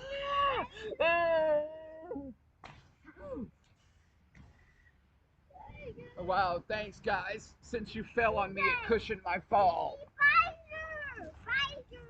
Leave it alone. It won't mess with you. You don't mess with him. Ow, that hurts. Who was that, guys? Did you understand him? Nah. I couldn't even recognize his voice. Okay. You guys need a hand? Huh? Whoa! Well, little guy, you're a pretty unusual creature, aren't you? Well, yeah, I suppose so. My name is Veblio. This is Quasio, the Cyclops-looking creature, and Princess Gentoria. Bow, bow, bow. What's up, guys? Whoa, a real princess. We're honored to meet you all. Yeah, we're honored to meet all 4 of you. When we first got here, we was attacked by a creature, and we was told that this is your guys' private property. It is. We live here under the rule of King Kang. King Kang. Yes, he's our master and our leader. At first, the quantum realm was nothing. Just an empty space with nothing more than creatures of mass destruction. Kang brought it back from the brink. He created a utopia for us. Now it is not just the quantum realm, it's the quantum realm kingdom. We live here in peace. Wow, that's pretty cool. Yes. So it's unfortunate that all of you will have to be destroyed. What? Wow. Suddenly big old creatures like the one Ant-Man had to fight at first pop up. Ah! I apologize, my friend. But due to King Kang's orders, and since you guys were the ones who trespassed first, we must destroy you all. Very well. We understand, Princess Gentoria, and we're ready to face our punishment. That's good. Destroy them all, my quantum realm big old creatures. Whoa!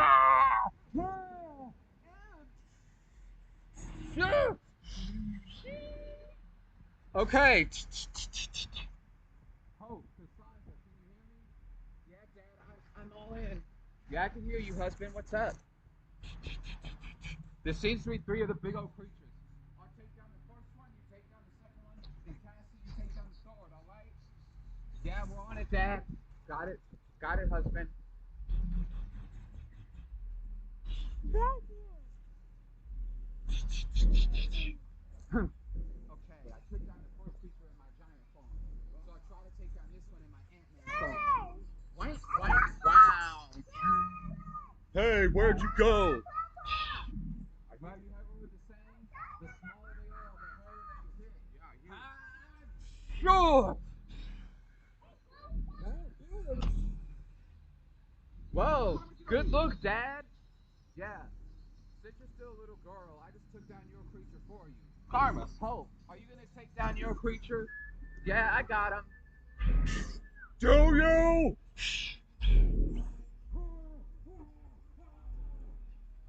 You know, you kind of remind me of a boyfriend of mine in the past. I do. Yeah, pop. Pulls him every time. What's that noise? Dang. Oh, it's just a Veblio, the one wed-looking creature. Yes. Since you guys defeated our 4 big old warriors, you now get a reward. Ooze into a glass. Ooze into a glass. Ooze into a glass. It says ooze. Yes. If you drink my quantum ooze, it will give you guys not only a power boost, but it will heal all of your wounds back to full health, and it will allow you to understand quantum realm language, laws, and regulations. Bottoms up. Uh, uh, I think we should listen to him, Dad and Mom. Yeah. Like, I know we just met this creature, but. Huh? I know we just met this creature, but. Maybe he's telling the truth. Maybe if we drink his red ooze that came out of his body, we'll be able to understand the quantum realm rules and regulations and their language. More importantly. Hi, Dad. Hello, Father. Very well, Cassie. If you think we should do it, then let's go for it. Yeah, if my daughter thinks it's okay, then so do I. Let's do it. Through the windows, past the gums. Look out, Tummy. Here we come. Go, go, go, go. Brr, brr, brr. Ah, that was good. Yeah, radical. Uh-huh. Huh? Ding. Whoa. I can understand everything now. Yeah, this quantum realm, I can understand what's been going on. Bow down to Princess Gantoria. We apologize for intruding on your land first and foremost. We had no idea. That is okay, my children. Stand. You guys didn't understand the laws, so there was no way that you could have inherited to them. I forgive you all, my children. I have a question, DJ. Yeah, good luck. DJ, did you get a cupcake yet? No. I You got need to one. get one. I got one. Very well, I will. Right now I'm recording episode 1 of my new series, the My Dragon Ball Academia Z. Well, very well, stand, my children. You guys did nothing wrong. You didn't understand the laws, rules, nor regulations, nor the language at first, so you couldn't have known that you were committing a crime. You guys are good to go. Press a button. Ching. Ching. Whoa. So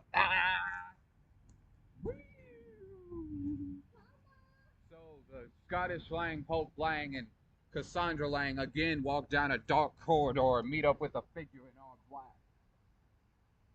Okay. We understand what's been going on, so you can show yourself. It's me, Modoc again. Hello, Master Modoc. Master. Don't think this changes anything between us, Scottish. I still hate you. Okay. That's okay. And we understand what has happened too. We have to defeat you and then move on to the final boss. You catch on fast. You just know that you'll never defeat me. I'm a lot stronger since then, and King Kang even thinks I'm as strong as he is now. Okay, we're ready. Aren't we, Yardo? Wife? Yeah, as ready as we'll ever be, I guess. Thumbs up. Okay, let's do it. Ah! Meanwhile, with Janet Pym, Henry Pym, and the Bill Murray looking creature and his firstborn son. Okay, and then that was when I told him, see you soon. Yeah, real cool. Janet, are you okay? Yeah, I'm cool. It's just, I think it's time I explain the truth to you, my husband. Oh, this is gonna be a bombshell. Yeah, maybe we should go on somewhere, Father. Okay, it was great seeing you again, Janet. Henry, maybe we can talk again later. Okay. See you guys later. Yeah, bye, Bill Murray Creature. Bye, Bill Murray Creature's firstborn son. Peace out. Okay, so what did you want to explain to me, my wife? Well, I haven't actually been explaining the truth up till now. What? Wow. You see, originally, right after we stopped that nuke from blowing up America, I didn't actually get slain. Go fill my cup up with more water, nigga. I didn't actually get slain. I was just transported to the quantum realm universe. Oh, you was just transported to the quantum realm universe. Yes. When I first arrived, I was lost until a creature had saved me. Woo! You need a hand? Oh. I didn't know his destination, and for some reason, I didn't feel that I needed to ask. But he helped me. He taught me the ways of the land, and he eventually knocked me back up to full health. Stand up, idiot. He eventually knocked me back up to full health. I didn't ever ask his destination, but he told me he had a grand plan for the universe. Do you see this, my dear? This is the universe as we know it. And these are points that we call nexus events. Ring!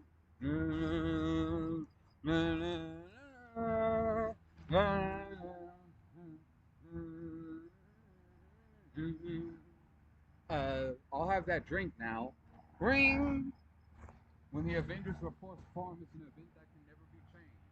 If so, everything we know and love will crumble. Understand that, my Janet? Yeah, loud and clear. Yeah, thank you, Dallas. Yeah, loud and clear. Another Nexus event is this. Ring! Okay, so Peter, before I pass on you, Uncle Ben, I just need you to know that with great power comes great responsibility. Wow. We. That was the second Nexus event. If that one is to ever be altered, everything we know and love crumbles. Oh. Then a third. Ring. Wow. Okay, so now forever we are the Fantastic Four. Woo! Ring. And that's the third one. If that event is altered, all of our universe gets destroyed in an instant. Oh, Nexus events. Yes. Karma. I showed you this thing because I'm explaining to you that the multiverse is actually dying right now. Why? Karma. You see, I'm not the only me that you see. There are other variations of me who exist outside of time and inside of time and in between time. In between. Yes. Stop. They call themselves Kang the Conqueror. They Karma. exist only to destroy. They wish for Karma. the multiverse to be annihilated and then for it to be created in their own image. If they succeed, then it will. Then just that will happen. Everything you know and love will be disintegrated within an instant. Everything you know and love would be killed. Karma. That's crazy. We just can't let it happen. Karma. Indeed. Karma. That's why I'm happy to inform you that I'm moving as well. What? Sing poof. I only helped you so you could help me. Join me, my Janet. Take hold of this multiversal engine device, and you will gain unlimited power. We can conquer the multiverse with the iron fist, just the two of us. Thanks for the offer, but I have to say no thanks. Huh? I have a good life here on Earth, and me and Henry are thinking about getting married. So I will have to stop you. I understand. I thought it would have to come to this. I will destroy you within an inch of your life. Then I will trap you in an infinite paradox of where you experience your death and then rebirth until eternity ends and it begins again. Wow, that sounds pretty dangerous. I'd love to take you up on your offer, but I have dinner reservations. What? Ah! So Janet launches a sly energy blast and destroys Kang's multiversal engine device, making him trapped. After that, I ran away as fast as I could, trying to get away from that monster. A few years had passed since that day, and I met Bill Morey, and we actually ended up having children. That's how he had that first son. Technically, I wasn't cheating on you because we weren't officially married nor had children at the time, but either way, I apologize. If you ever want to forgive me, my husband, I can. Hug and kiss. Happy ending. Oh. Oh. So that was how you told the story, Janet. I knew you'd try to twist it in your own image. Hey, back up, pal. Who are you? Be destroyed.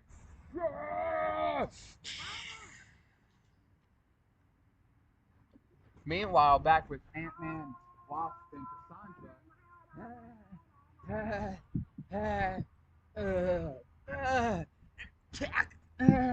Father, I'm scared. Stand behind me, my daughter. I can sense that he's just as injured as we are. Just a few more blows to the face and he should be knocked out. This can't be happening. I am Moda. I am the strongest. You guys should have died by now. You're really having trouble with these ants, Modoc.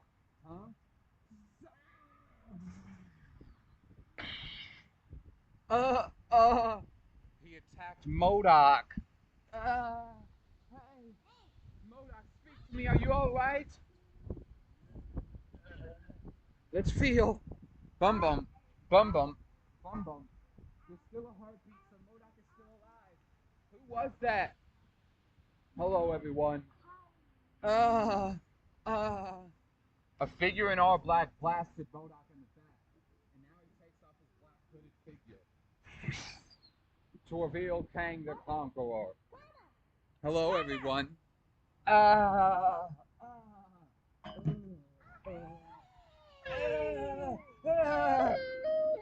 Hello. I know we've never met before, but my name is Kang the Conqueror. What's your guys' designation? I am Scottish Lang. I am Hope Lang. And I am their firstborn daughter, Cassandra Lang. Nice to meet you, Lang family. I wish to invite you to my kingdom. Very well. Poof, poof. Suddenly, Ant-Man, Wasp, and Cassandra arrive at Kang the Conqueror's personal kingdom, along with Janet Pym and Henry Pym.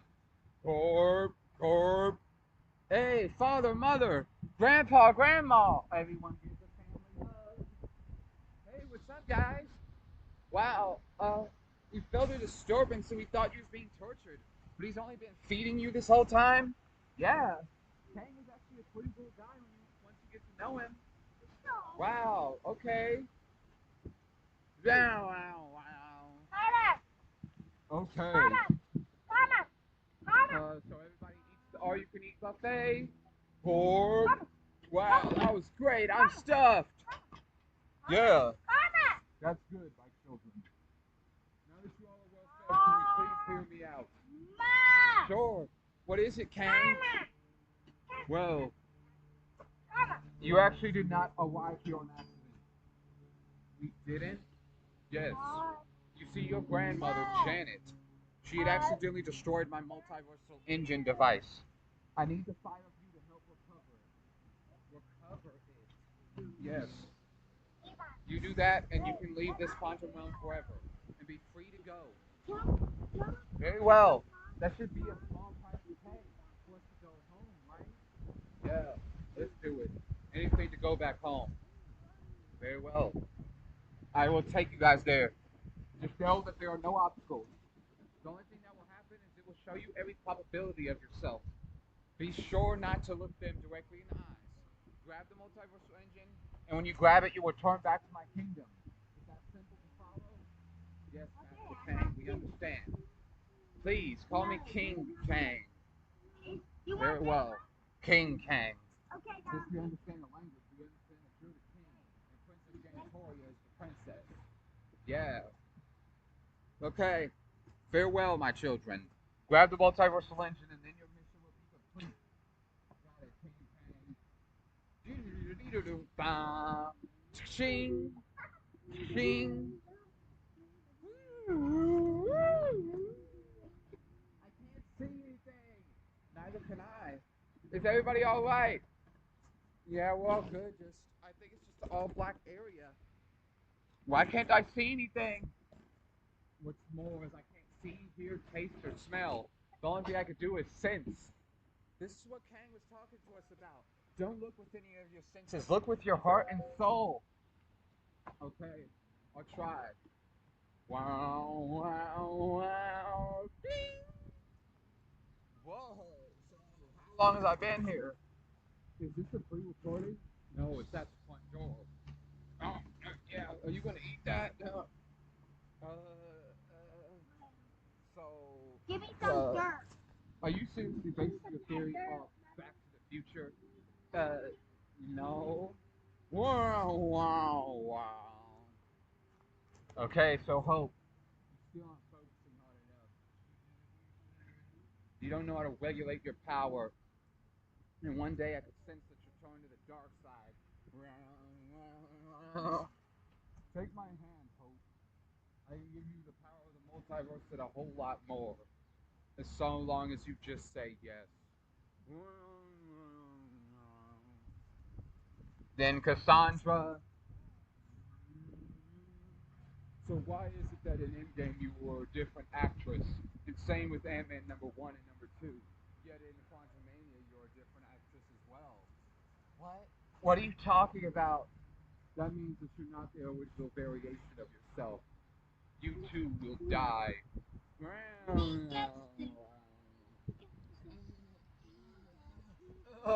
Oh.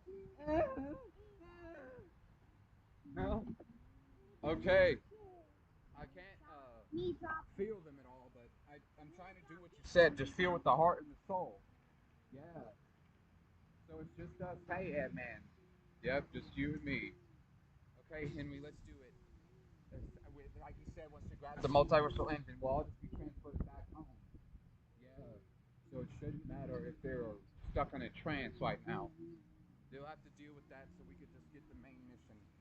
Okay, let's go. So you was Ant-Man in your heyday? Yeah. Me and your mother Janet were the Ant-Man and the Wasp originally, but things got tough. We had to just focus on our work. We couldn't be superheroes anymore.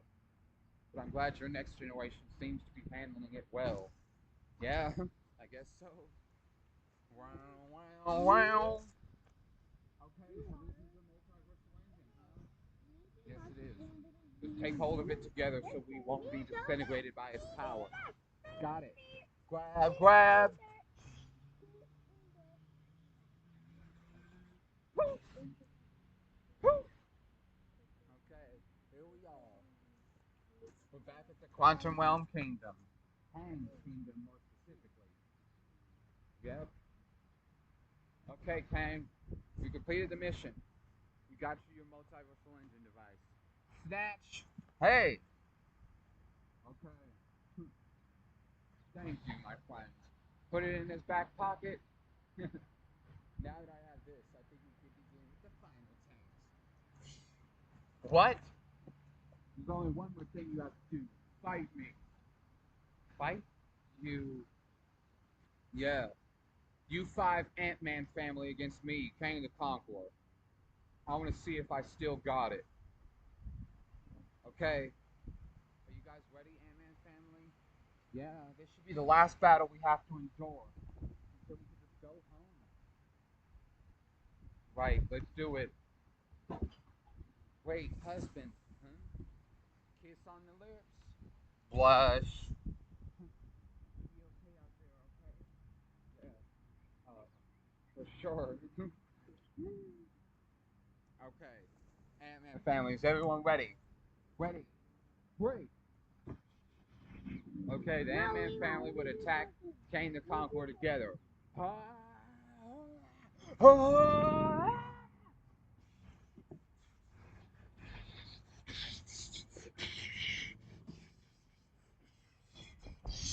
Wow, you guys fight pretty well.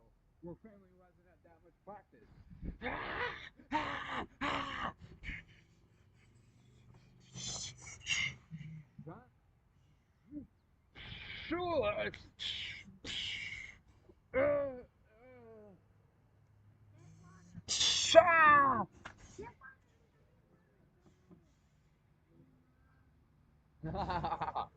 Yes.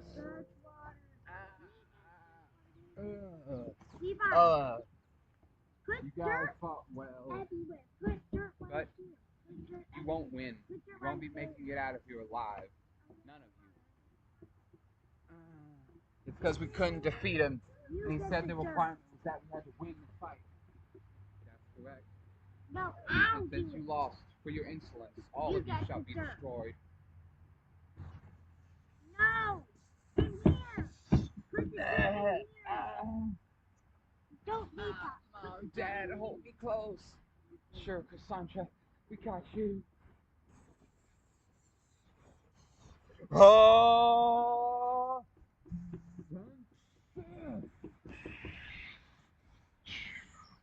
Suddenly, as Kang the Conqueror is blasted in the chest by the Cyclops-looking creature who originates from the quantum realm.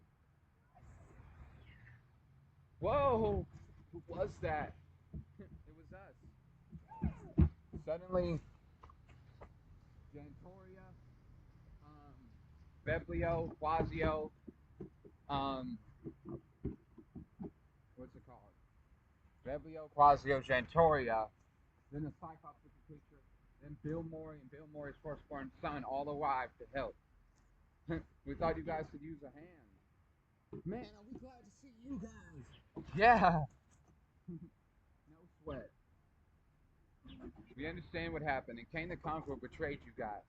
You already found his multiversal engine. He was supposed to just let you all go home. Yeah. That's no fair. Okay. Well, that's still what's gonna happen. We gotta go home. Hope, are you with me? Always, husband. Me and Hope will stay and fight Kane the Conqueror. All the rest of you gotta get out of here. Father, have you lost it? We couldn't even defeat Kane the Conqueror with all four of us fighting together. What makes you think you could take him on alone? I don't, but I just have to. This is something we have to do in order for the family to live. Okay. I'm sorry, Father. I'm sorry. I should have never taken us here in the first place. My knowledge wasn't power, it was destruction. Don't say that, my daughter. You did the right thing. We were obviously meant to come here and meet Kang the Conqueror as well. I'm sorry. Such a touching moment. Huh?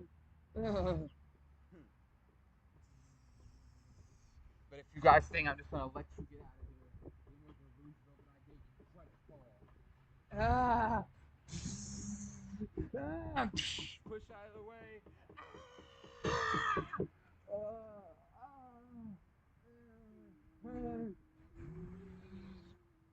So Kang launches a full strength energy beam that's about to blast away all the heroes until someone hops in the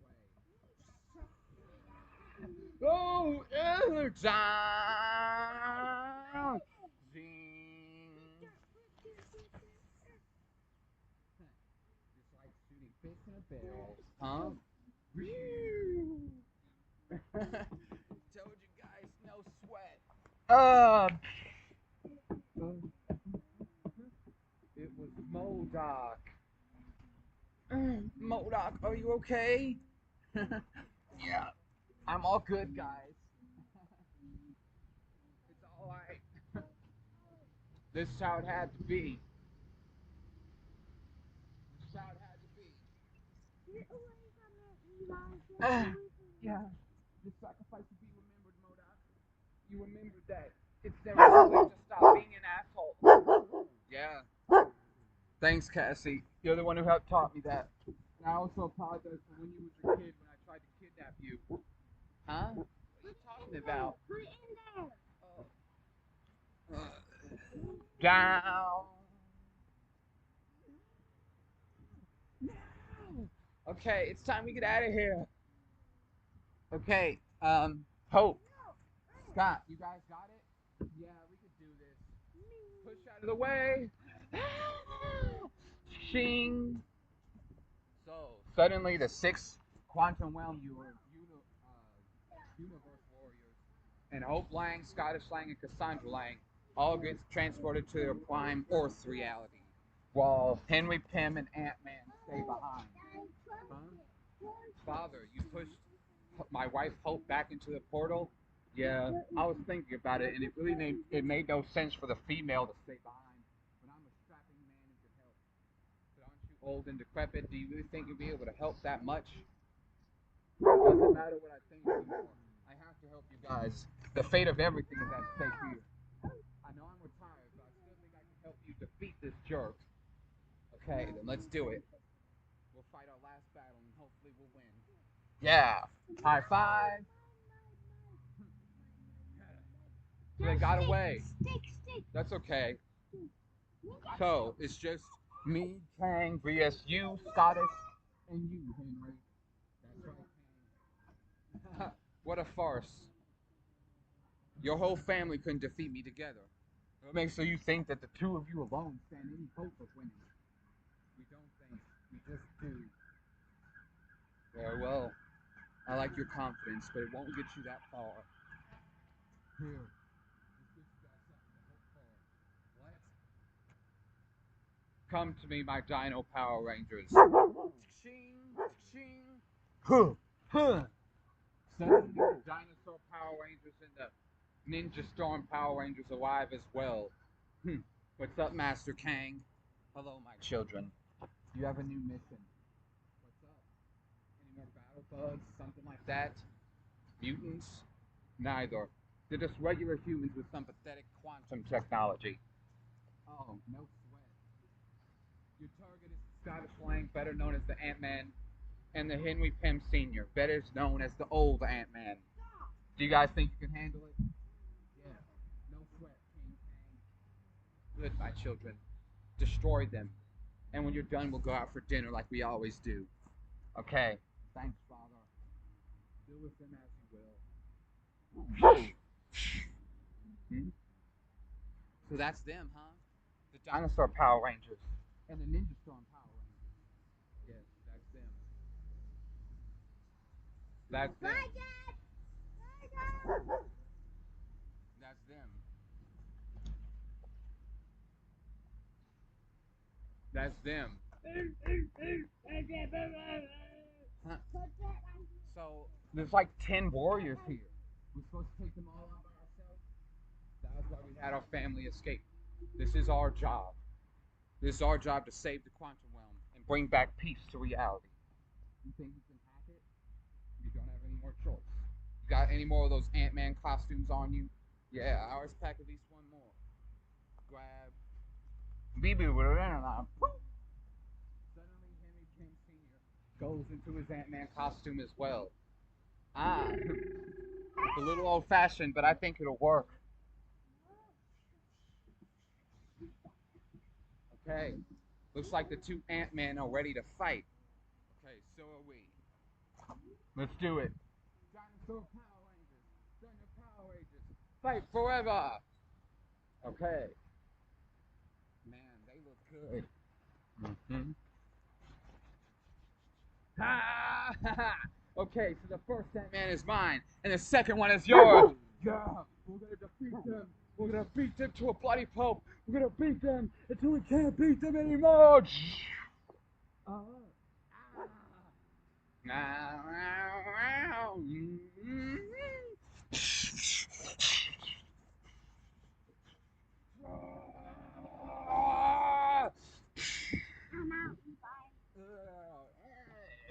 TJ, when you're done with the episode, tell me. Okay, are we gonna go in after that?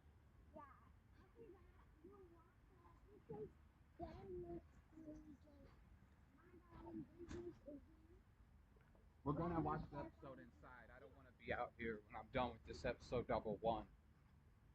In an instant, the Ant-Man and the old Ant-Man one-shot the Dinosaur Power Rangers and the Ninja Storm Power Rangers. Disappointing. Poof, poof. So Kang snaps his fingers, and the Dinosaur Power Rangers and the Ninja Storm Power Rangers are transported to their prime Earth as well. Goodbye, Father. Goodbye, my children. You okay, Dad? Yeah. Looks like I still got it. They underestimated us, and that's what left them several openings. Yeah. That wasn't too hard, now was it? It wasn't. But don't lose your guard, Scott. That lets me know that that was only the starter course. You catch on quickly. The next two warriors would give you more of a challenge, I think. Huh? Suddenly it goes to the Dragon Ball Z universe. Okay, son. We're gonna enter this hyperbolic time chamber and we'll go out in 1 year. We'll be stronger than we were ever before. Okay, Father, I'm ready. Wow, wow, wow. So they open the door, but when it closes, Son Goku and Son Gohan of the original Dragon Ball Z timeline arrive in the quantum realm universe.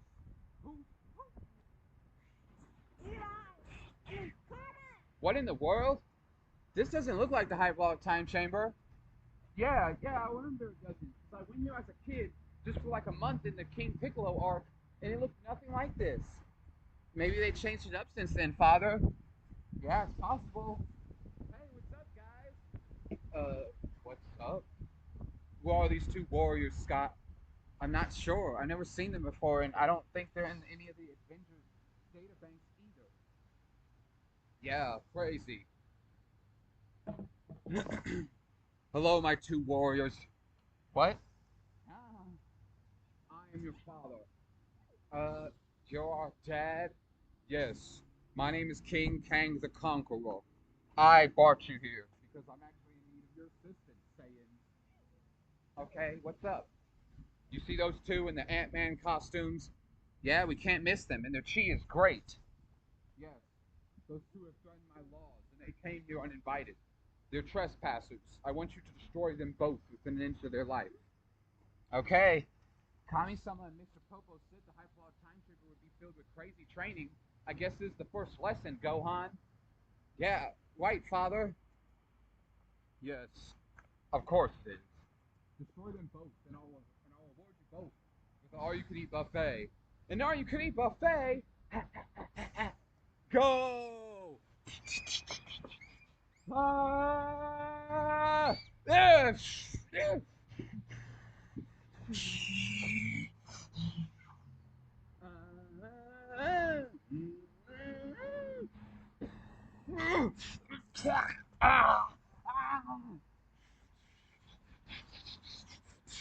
So, what's your name, man? Like your real name, not your superhero alias. Well, first off, I think you're a little young to be fighting, kid, but I'm Scottish Lang. What's your name, man? I am Son Gohan. The second, technically. But, I was trying to think of a superhero name myself, and I think when I'm older, I'll call myself the Great Saiyan. Well, that sounds pretty cool, and I think you could do it, kid. Good luck. Yeah, thanks. Ah, ah,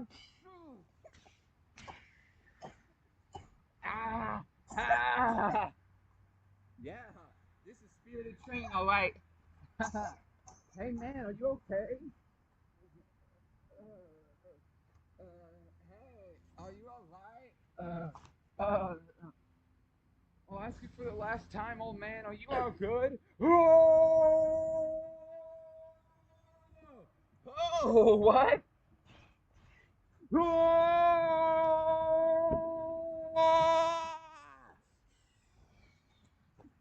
Oh, what was all that yelling for? Father, are you okay? Hmm. Oh, so I see. You're the type of person who yells when they power up too.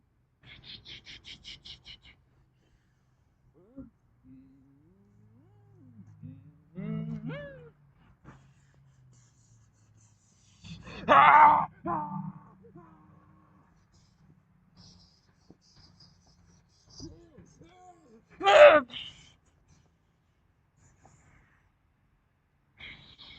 Okay, Mr. Scottish, was it? Yeah. I'll be right back. I just gotta go help my father, okay? Sure thing. Taiokin! Ah! I can't see anything! Oh, my eyes! My beautiful eyes! Hey, father! Huh? I thought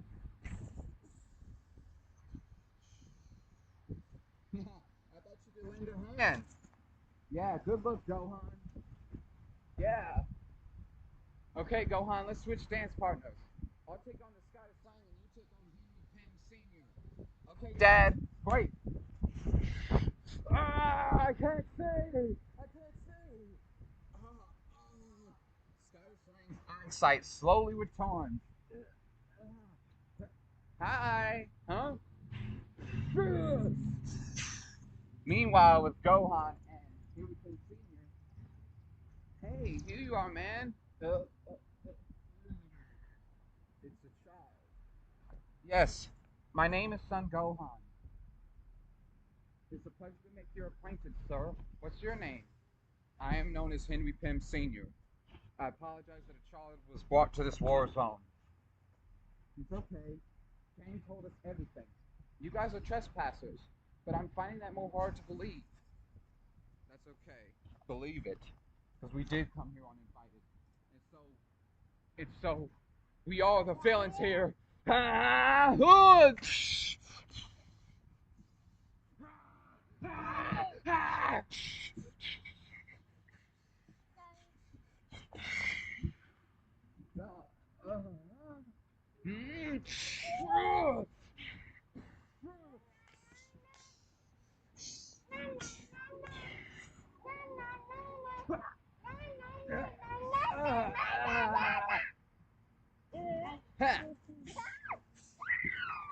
Okay, Gohan, it looks like we did it. Yeah, Father, high five. Wow. Is that it? So, the Ant-Man and the Wasp are, the Ant-Man and the old Ant-Man are defeated? Yeah, it looks like it, Gohan. They're down for the count. I'm sorry, Father. What? I just didn't think that it could end this way. It's not your fault, Scott.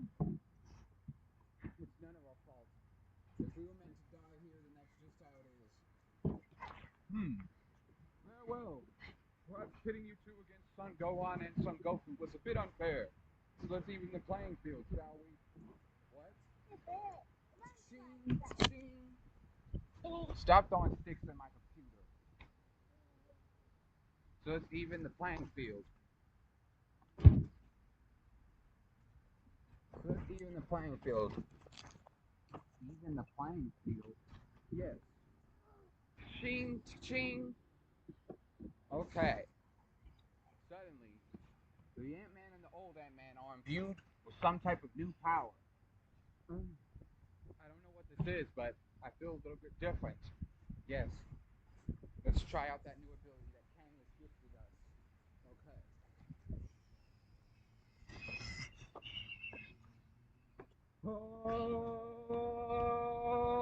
Ah!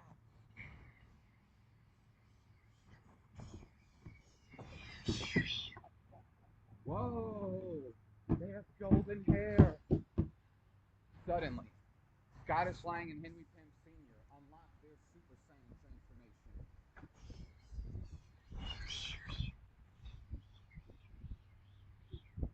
Whoa, what is this power? Not sure, but it's incredible. Unlike anything we've ever seen before.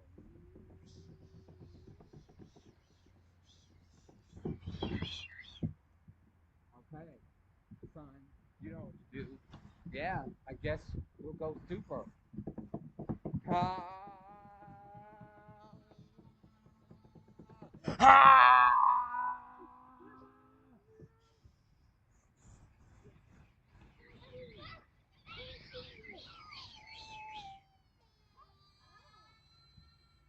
Son Gohan and Son Goku go super as well. Stand up, loser. Son Goku and Son Gohan go Super Saiyan as well.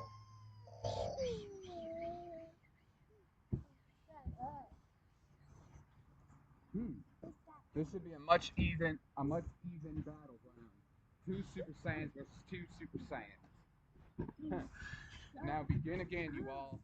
Got it, Kang. Let's do it. Ah!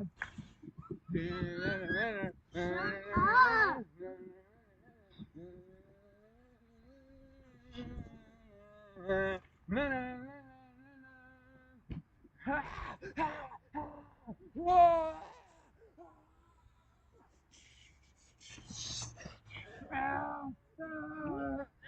Father!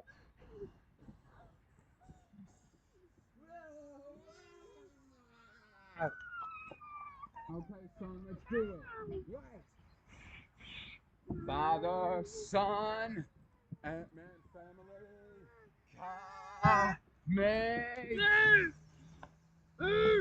Oh, oh, me. Oh, oh.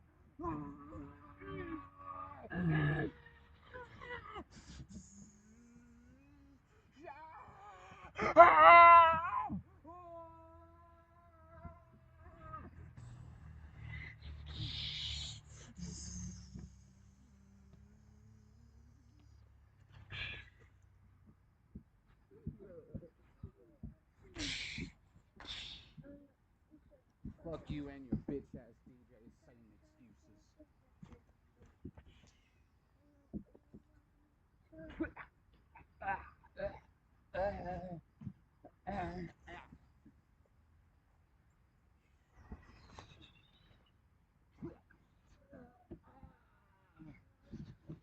Wow, impressive. So, it seems that you were able to defeat Son Goku and Son Gohan. But only after I gifted you both with the Super Saiyan transformation. Let us send them both to their prime reality as well. So within an instant, Kang returns Son Goku and Son Gohan back to their prime Dragon Ball Z manga reality. And now, let us remove the Super Saiyan transformation from your arsenal as well until you earn it on your own. And so, Scottish Lang and Henry Pym Sr. return back to their base state.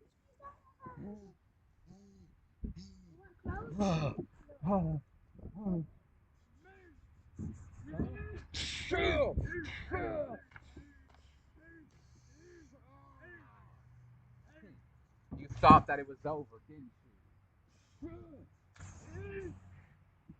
You defeated my Dinosaur Power Rangers, my Ninja Storm Power Rangers, and you even managed to beat my best Saiyan.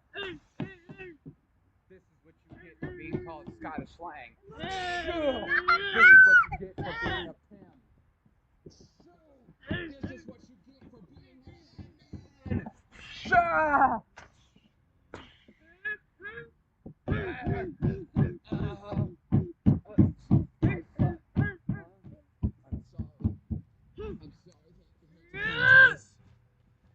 Father, it's not your fault. It is my fault. It's my fault that I wasn't strong enough. It's my fault that we're about to die. Are there any last words, you fools? If so, I would suggest that you say your grace, if that's where you want to go after you die.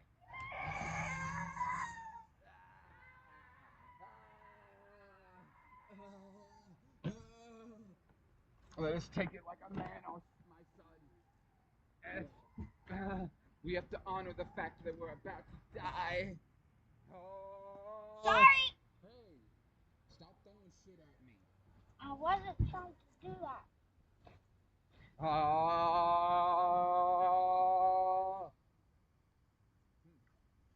This is it. Are we about to be destroyed? I guess so. I don't see anywhere else. I don't see what we could do.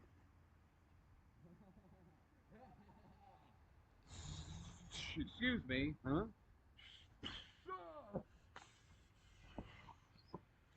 Who? Me. Ding! Suddenly the ant squadron arrives as well, which is a giant colony of big old ants. What's up, guys? Whoa! It's the ant colony! Yeah, man, are we glad to see you guys. Yeah, of course. We saw that you guys were in trouble, so we came to help. Wow. Good look. Yeah. So, let's deal with this guy.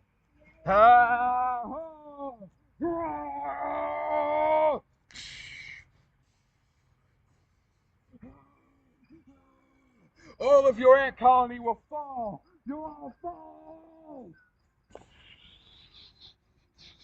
Has anyone ever told you, Kang, you have major anger issues?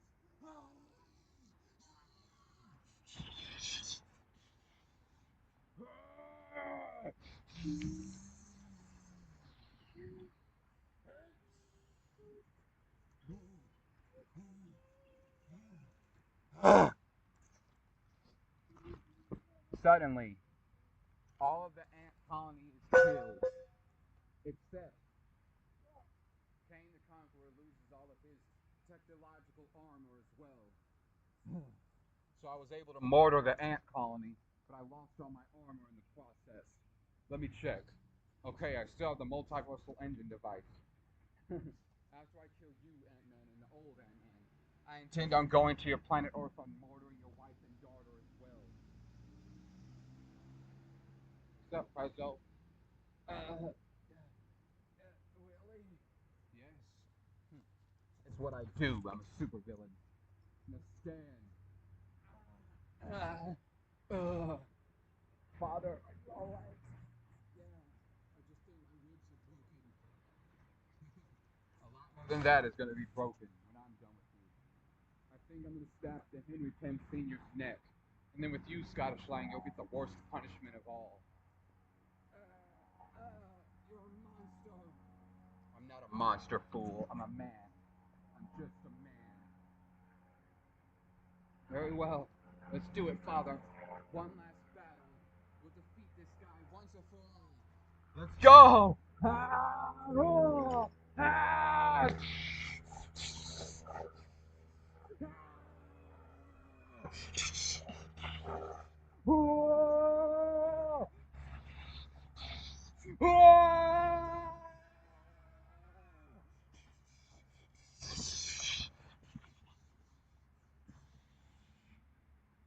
The Ant-Man, the old Ant-Man, fight off against Kang the Conqueror as best they can for 27 hours until it seems like all hope is lost.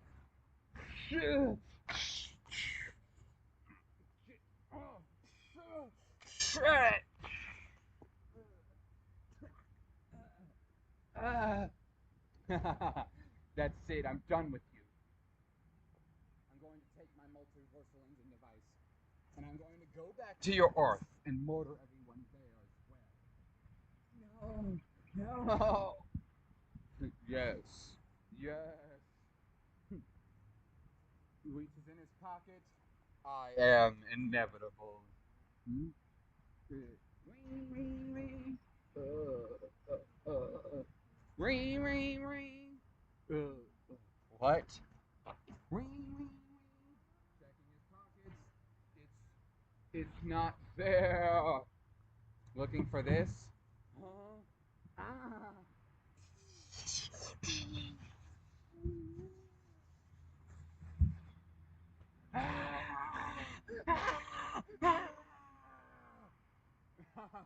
Fool! You can't handle the overwhelming onslaught of understanding everything in the multiverse.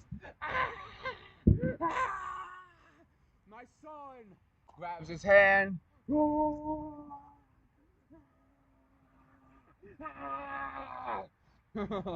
Fools.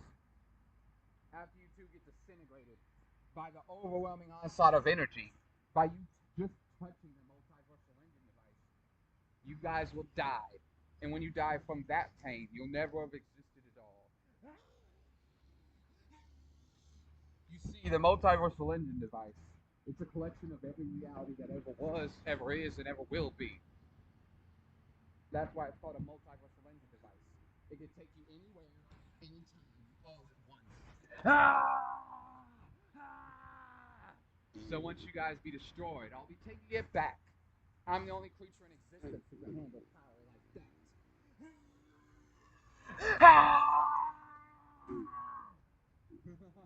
In a few more moments, you guys will be dead, and I'll take my multiversal engine back. Thank you very much. From whence it was stolen from me.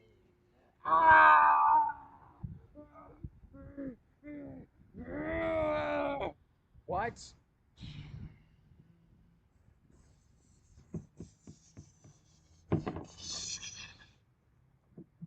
this? You know something, Kang? You talk too much. Father! Son! I need that multiversal engine device! Now, Father! Shrinking device. Growing device.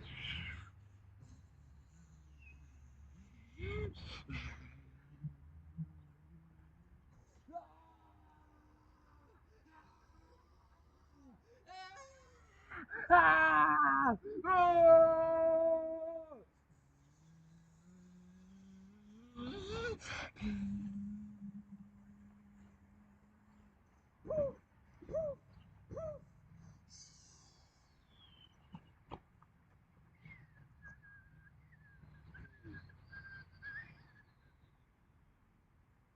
Suddenly, a mortis arrives. Shing! Bow, bow!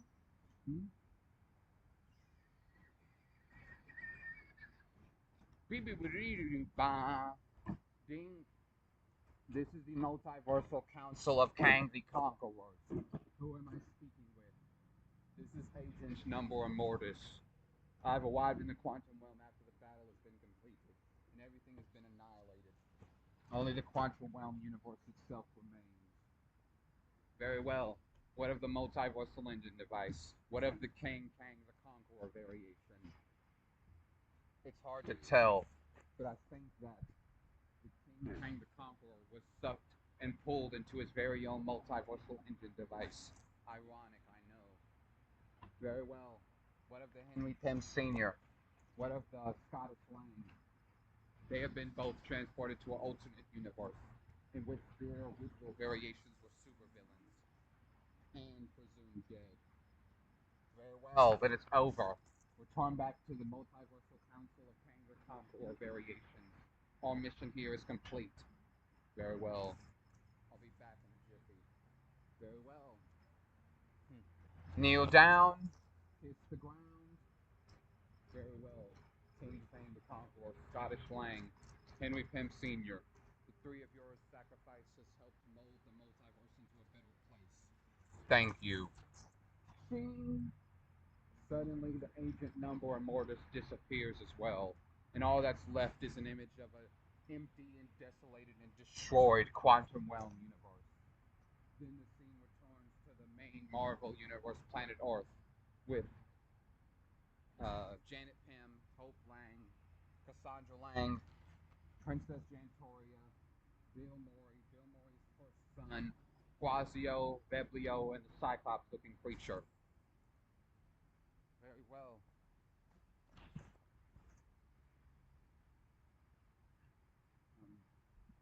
Yeah. Princess Jantoria, the Cyclops-looking creature, Veblio, Quasio, Bill Murray's son, Janet Pym, Hope Lang, and Cassandra Lang. Yes, okay. Very well. So, where is everyone? Quasio, you said you have mental telekinesis powers, right? Yeah. So get us a status update. What's up? Where's my father? My grandpa? Let's see. I sense a swath of death and destruction, unlike everything before it. The quantum realm universe, it's empty. There are no longer any life forms there. What does this mean, man? My father, my grandfather, all day.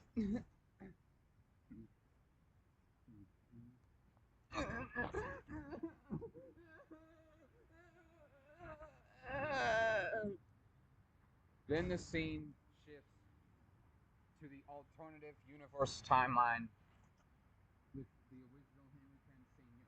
and Scottish Lang. Poof, poof, ah, oh, ow, my head, my back. Where are we? It looks like we're back here on Earth. Okay, then we might as well just return home, okay? Yeah, let's do it. Wow, wow, wow. So the original Henry Pym Sr. and go home. I mean, the original Henry Pym Sr. and Scottish Lang walk home. And all their walk home is somewhat different because it's like no one recognizes them. And then on the wall, they see a picture of the Ant-Man, but with his face in a circle and X'd out. Weird, but whatever. I guess we might have been gone for longer since the quantum realm, so time works differently there. Yeah, that makes sense. Let's just go home and see what's really up. Okay. Wow, wow, wow. And so they go home with Hope Lang, Janet Pym, and Cassandra Lang. Yeah, hey, Dad, hey, Grandpa, glad you guys are back. Yeah, we're glad we're back too. And so they give them a green cake with a skull in the middle. Wow, wow, wow. Okay.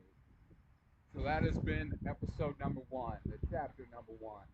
The Ant-Man and the Wasp woman number 2, the Quantum Mania. And so that is where this feature film would come to a close. And the post-credit scene would be this. Yeah, yeah, yeah, yeah. It would be the Council of the Kang the Conqueror variations, with the 3 main ones. The Agent Number Immortus, the King Rama Tut of ancient Egypt, and the silver cyborg-looking Kang the Conqueror variation, all looking over the entirety of the multiverse as it lives and expands. Very well. As we can see here, multiple points. Not only are many universes being annihilated, but they're also being recreated and reshaped. So that's when the Agent Number Immortus would say, the multiverse is expanding. Dun, dun, dun, dun, dun, dun. Na, na, dun, dun, na, na, na, na, na, na, na.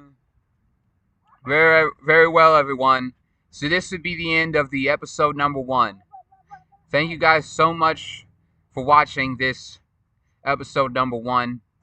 And please stay tuned for episode number 2 as well. Thank you guys so much. I love you all. Please make sure to like, comment, share, and subscribe. Thank you so much, guys, and have a wonderful day. Goodbye.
so cute, little baby balloon.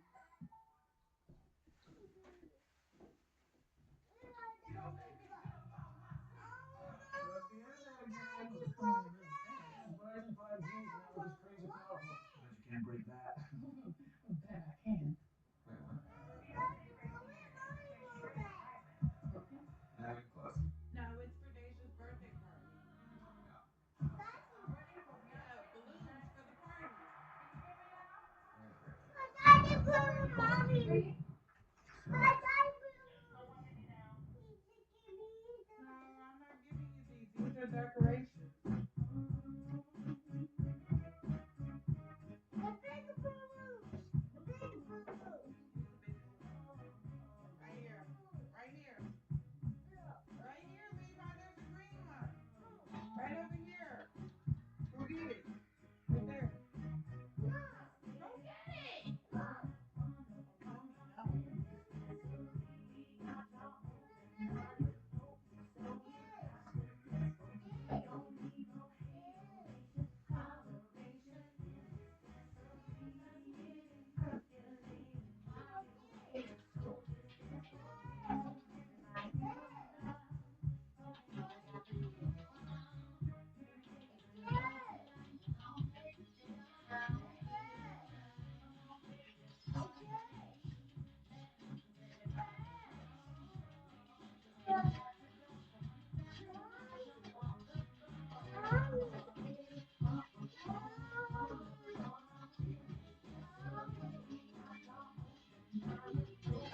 These are like these are like stocking funny. Actually, just go in your room and play. Go in there and go watch dinosaurs.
Yes,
yes, yes.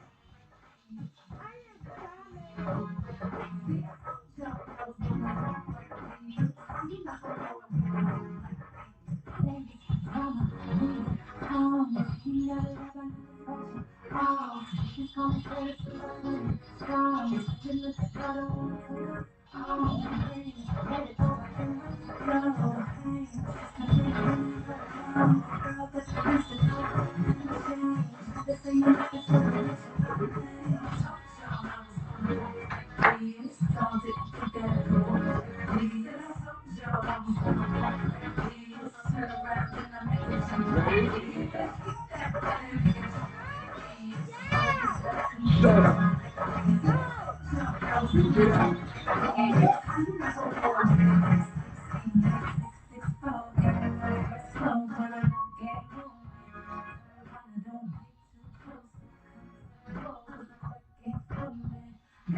he don't stop, head to the lights up, watch us take over the spot. You mad looks from them chicks, you know. And from them dudes who be jealous of a chick, don't. Pop another bottle, they don't keep my life moving. No time for the drama, watch me flow through them. I know I sound confident, I'm supposed to know. We do it big, how we live, Kelly told you so. Come on, told y'all I was gonna bump like this. Y'all didn't think that I could bump like this. I told y'all I was gonna bump like this. Turn around and I make it jump like this. Let's go that and make it jump like this. Wanna know that I can make it jump like this. Jump, I was gonna jump like this. You know I'm gonna win. Hey,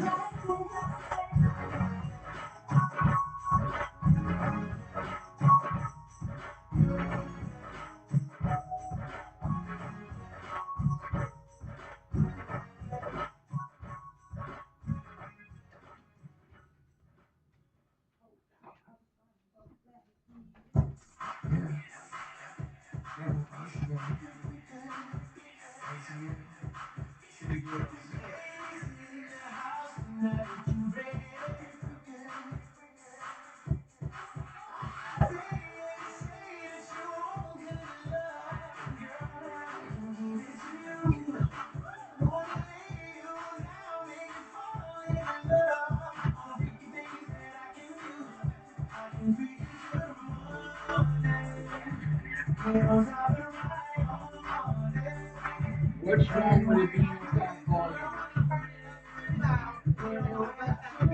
You better turn it on the Bluetooth and turn it on your radio. But no, you're not gonna get it. If we let you do it.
Hey, stop. Don't do him like that. You got it on wave. Don't do him like that if he needs little. You know,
Calm down.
How is that speaker so loud?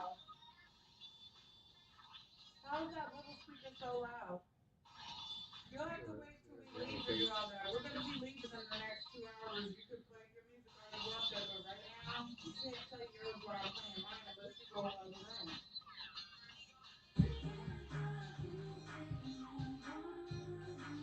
Dallas, turn that shit down, man.